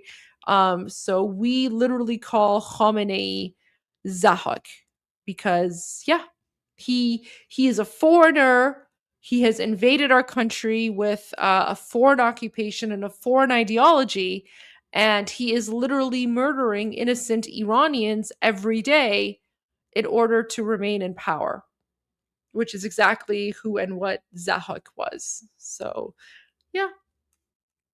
But thank you for that. Thank you. I appreciate the kind words. And Khamenei is evil. He's evil and evil personified. Alkis says, "Do you hear delusional Rajavi claim the ones shout for Shah are best?" Yeah, I mean, again, those are the communists, right? So those are the communists. Those are the MEK. Literally, no one cares about them. They're completely irrelevant. God, like I have more followers than Rajavi on X, right? Like I'm a Canadian politician and I have more followers than Rajavi. So that just tells you everything you need to know about these people. I mean, no one in Iran likes these people. No one supports them. They can just continue their lies, but completely irrelevant. And there's a reason like I don't even speak about them because they don't even deserve my attention. But there was a good friend of mine. His name is Hamid Fad. He's in the UK. He came across a group of them that were like demonstrating, and he just like he called them out. That video went viral on social media, and it was like just like one young man, pointing at them, and he was like Mujahid, Mujahid, and he was saying like Javid Shah. And that was enough to like distract the entire group of like, I don't know, the 20 geriatric seniors. And they just got really offended. And then they were like waving the communist flag in his face. So yeah, but we don't really care about what the MEK says. Hello from Arizona. Power to the Persian people. Thank you. Thank you so much. Hello. I hope, well, not I hope, but I know you're probably having much better weather than I am here in up north in, as you guys like to call it, the 51st state, but I don't. It's Canada, and I am a proud Canadian, guys. So you can troll me all you want with the 51st state nonsense stuff, but those are fighting words. Those are fighting words. And if I wasn't dealing with the Iranian Revolution right now, I would be going to war with the United States over those, fighting words about being the 51st state. No, I'm joking. That's fine. Honestly, with the way things Canada are going, and all the Islamic terrorists being imported into Canada, I don't know. I might have to claim asylum in the United States in the next year or so. I might legitimately. I mean, of course, if Iran is freed, then I might have to just move back there because Canada has become more of a terrorist hub than Iran. As you can tell, Iranians are literally fighting against Islamic terrorism, Meanwhile, in Canada, you have people like, complaining about Islamophobia. But there you go. That's life.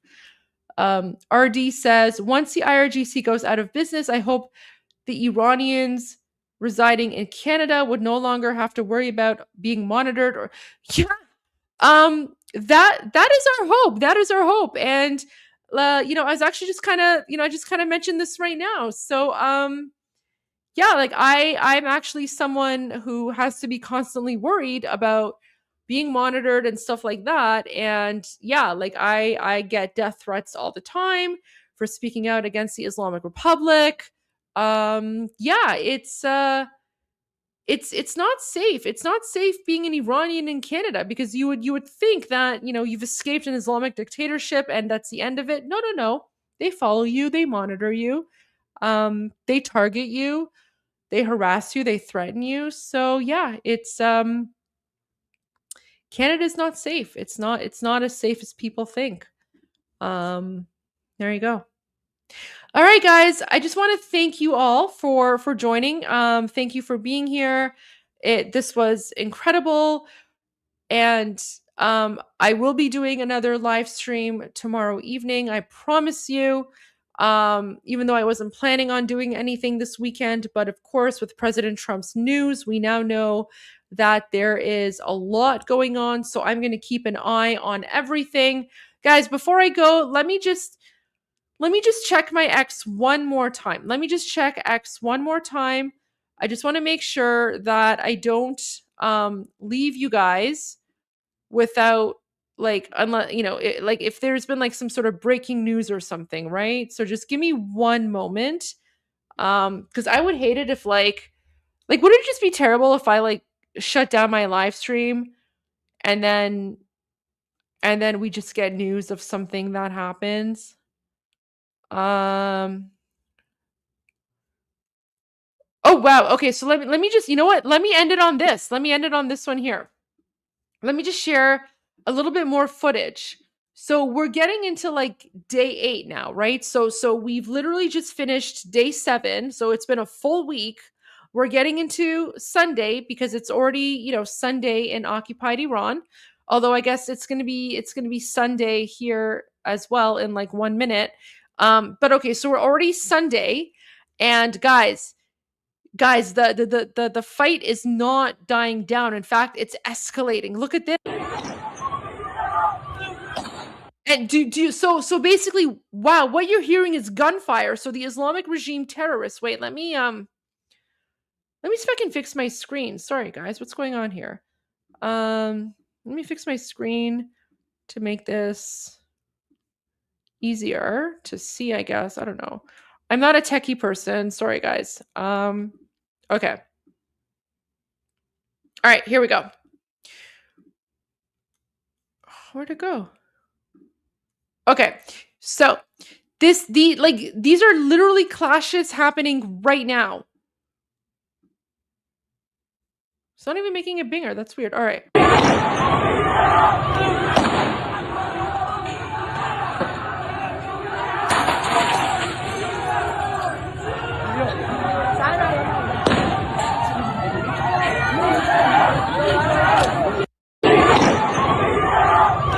Guys, it's a war zone. It's a war zone. Like this is the Islamic Republic is like opening fire. They're opening fire. I don't know. This is so this is Naziabad.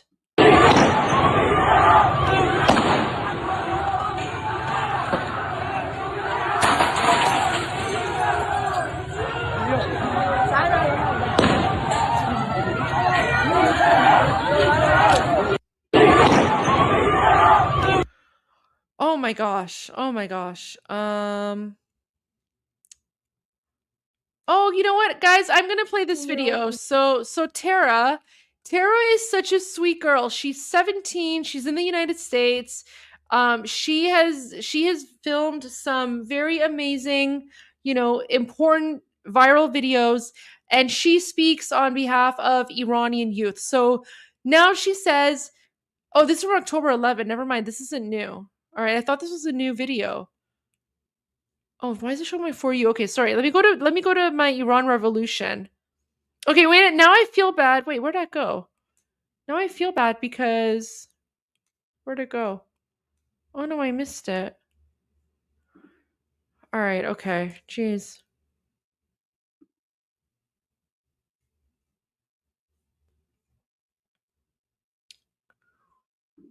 I'm sorry about that, guys. Okay, so there's a Pahlavi. This is the last battle. This is mine.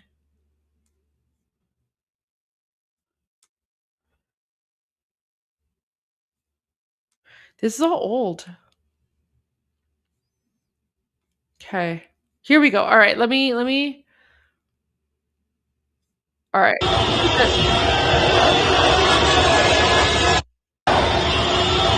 Wow.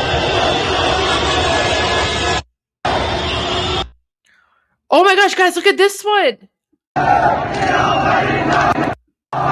So, guys, all these Iranians are chanting, this is the final battle. Pahlavi will return. This is the last battle. Pahlavi will return. Pahlavi, of course, is His Royal Highness, right? The King of Iran.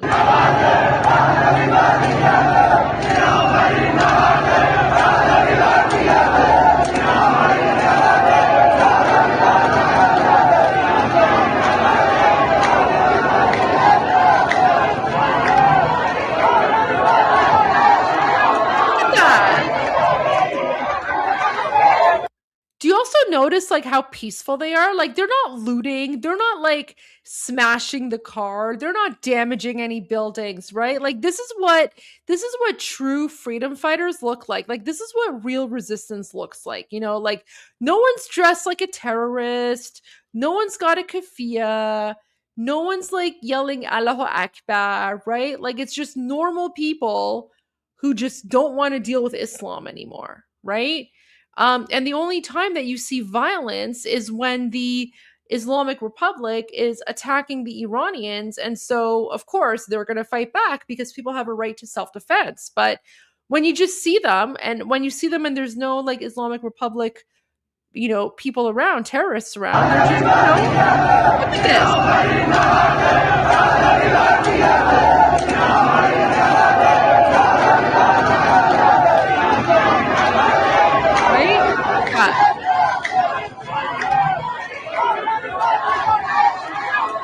Like, I guarantee you, if this was like a BLM or Antifa protest, this car would have been damaged by now. Like, you would see people like jumping on it, breaking windows, you know, whatever, right? But everyone is just so peaceful. Everyone is so peaceful because like the people are protesting out of love for their country, right? Out of love and pride for their country. So of course they don't want to damage anything. They don't want to ruin anything, right? Like these are people who are fighting against Islam and Sharia law. So there you go.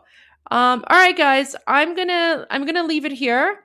But again, I just want to leave it with this final video of young people in Iran who are cheering for President Trump. So again, if there's one message you take away from this, I just want you to know that Iranians love America and they are cheering for President Trump. And this is what you will never ever see. You will never see this in the mainstream media. شنبه 13 دی صادقیه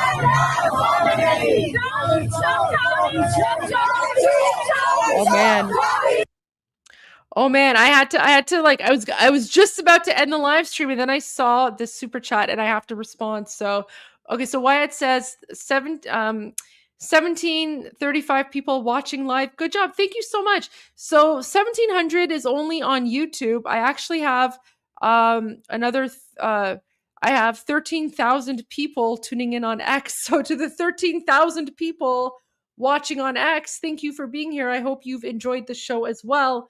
I just want to let people on X know I can't see your comments, so I apologize for that. If you do want to join the conversation, you're more than welcome to join me on my YouTube channel, because that's where I see all of the comments. But to everyone on X, thank you for joining. And Wyatt, it's way more than 1,700 people. It's literally like we're almost at 15,000 people who are watching live right now at this moment. And Michael says, greetings from Youngstown, Ohio, new to your channel, but fascinated with Persian culture and history. Listening while doing Grubhub and Uber Eats. Thank you so much. If you're fascinated, guys, I have so many more live streams. Definitely go and take a look at those as well if you are interested. Welcome to my channel. Thank you for being here. I hope that this has been entertaining for you on your work. If you are just starting your shift, I encourage you, as soon as I'm done my live stream, go back and watch from the beginning, because it's 5 hours of pure entertainment. There you go. And our last super chat. So Sasquatch says, as an American, I was looking up Iranians' reaction to Trump's comments, fully expecting Americans chanting death to America. Then I found your channel. Keep up the great work, Goldie. You are awesome. Sasquatch, just in honor of you, I'm going to play this video again. Listen, I'm telling you right now, no one in Iran chants death to America. The only people in occupied Iran who chant death to America are the Islamic terrorists who occupied us in 1979. We Iranians, we love America. We have always loved America. We cannot wait. We cannot wait until Iran is free and we can once again reestablish our friendship and our official friendship and allyship with America like we had prior to 1979. And I have a lot more to say on that. I know that I have shared some videos in the past about how Iranians have treated the American flag. I'm going to save that for another live stream, just because it is past midnight and it is getting late and I do have to go to bed. But Sasquatch, just for you, I'm going to play this again, where this is literally tonight. This is Saturday night. And in response to President Trump's comments about going in and going after the Islamic Republic, Iranians are cheering President Trump, and they are saying, Trump stands with us. Trump stands with us. And instead of saying death to America, they are chanting death to Khamenei. They're chanting Magbar Khamenei. Here you go, guys. Once again. And we're going to end it here. And I just want to say to all of you, thank you so much. Thank you so much for joining my live stream tonight. Thank you for your comments. Thank you for your super chats. I don't know how much sleep I'm going to get, because there's still so much news coming out constantly. But I will do another live stream tomorrow night. I'll be monitoring the news. And as always, Payande Iran, Javid Shah.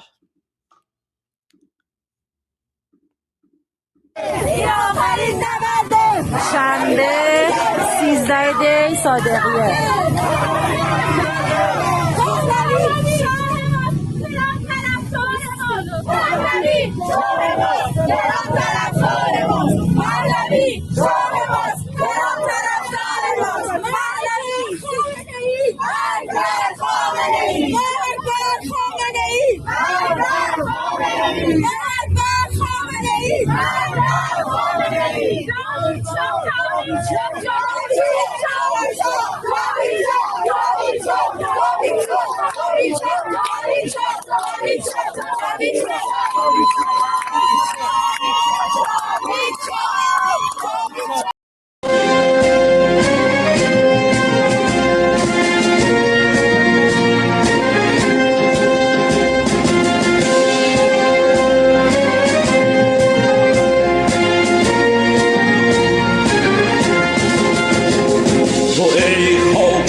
تو ای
بشد انجمن از در ایران پارس ز پاکان و روشن ضمیران پارس در ایران زداید نشان بدی بر افروزدان پره ایزدی سپربند کند بزم ناپاک را کند بارور از هنر خاک را هنر دانش و رامش و شادی است هماهنگی و صلح و آزادی است چو ایران نباشد من مباد یکی بود و بر زنده یک پر نباد.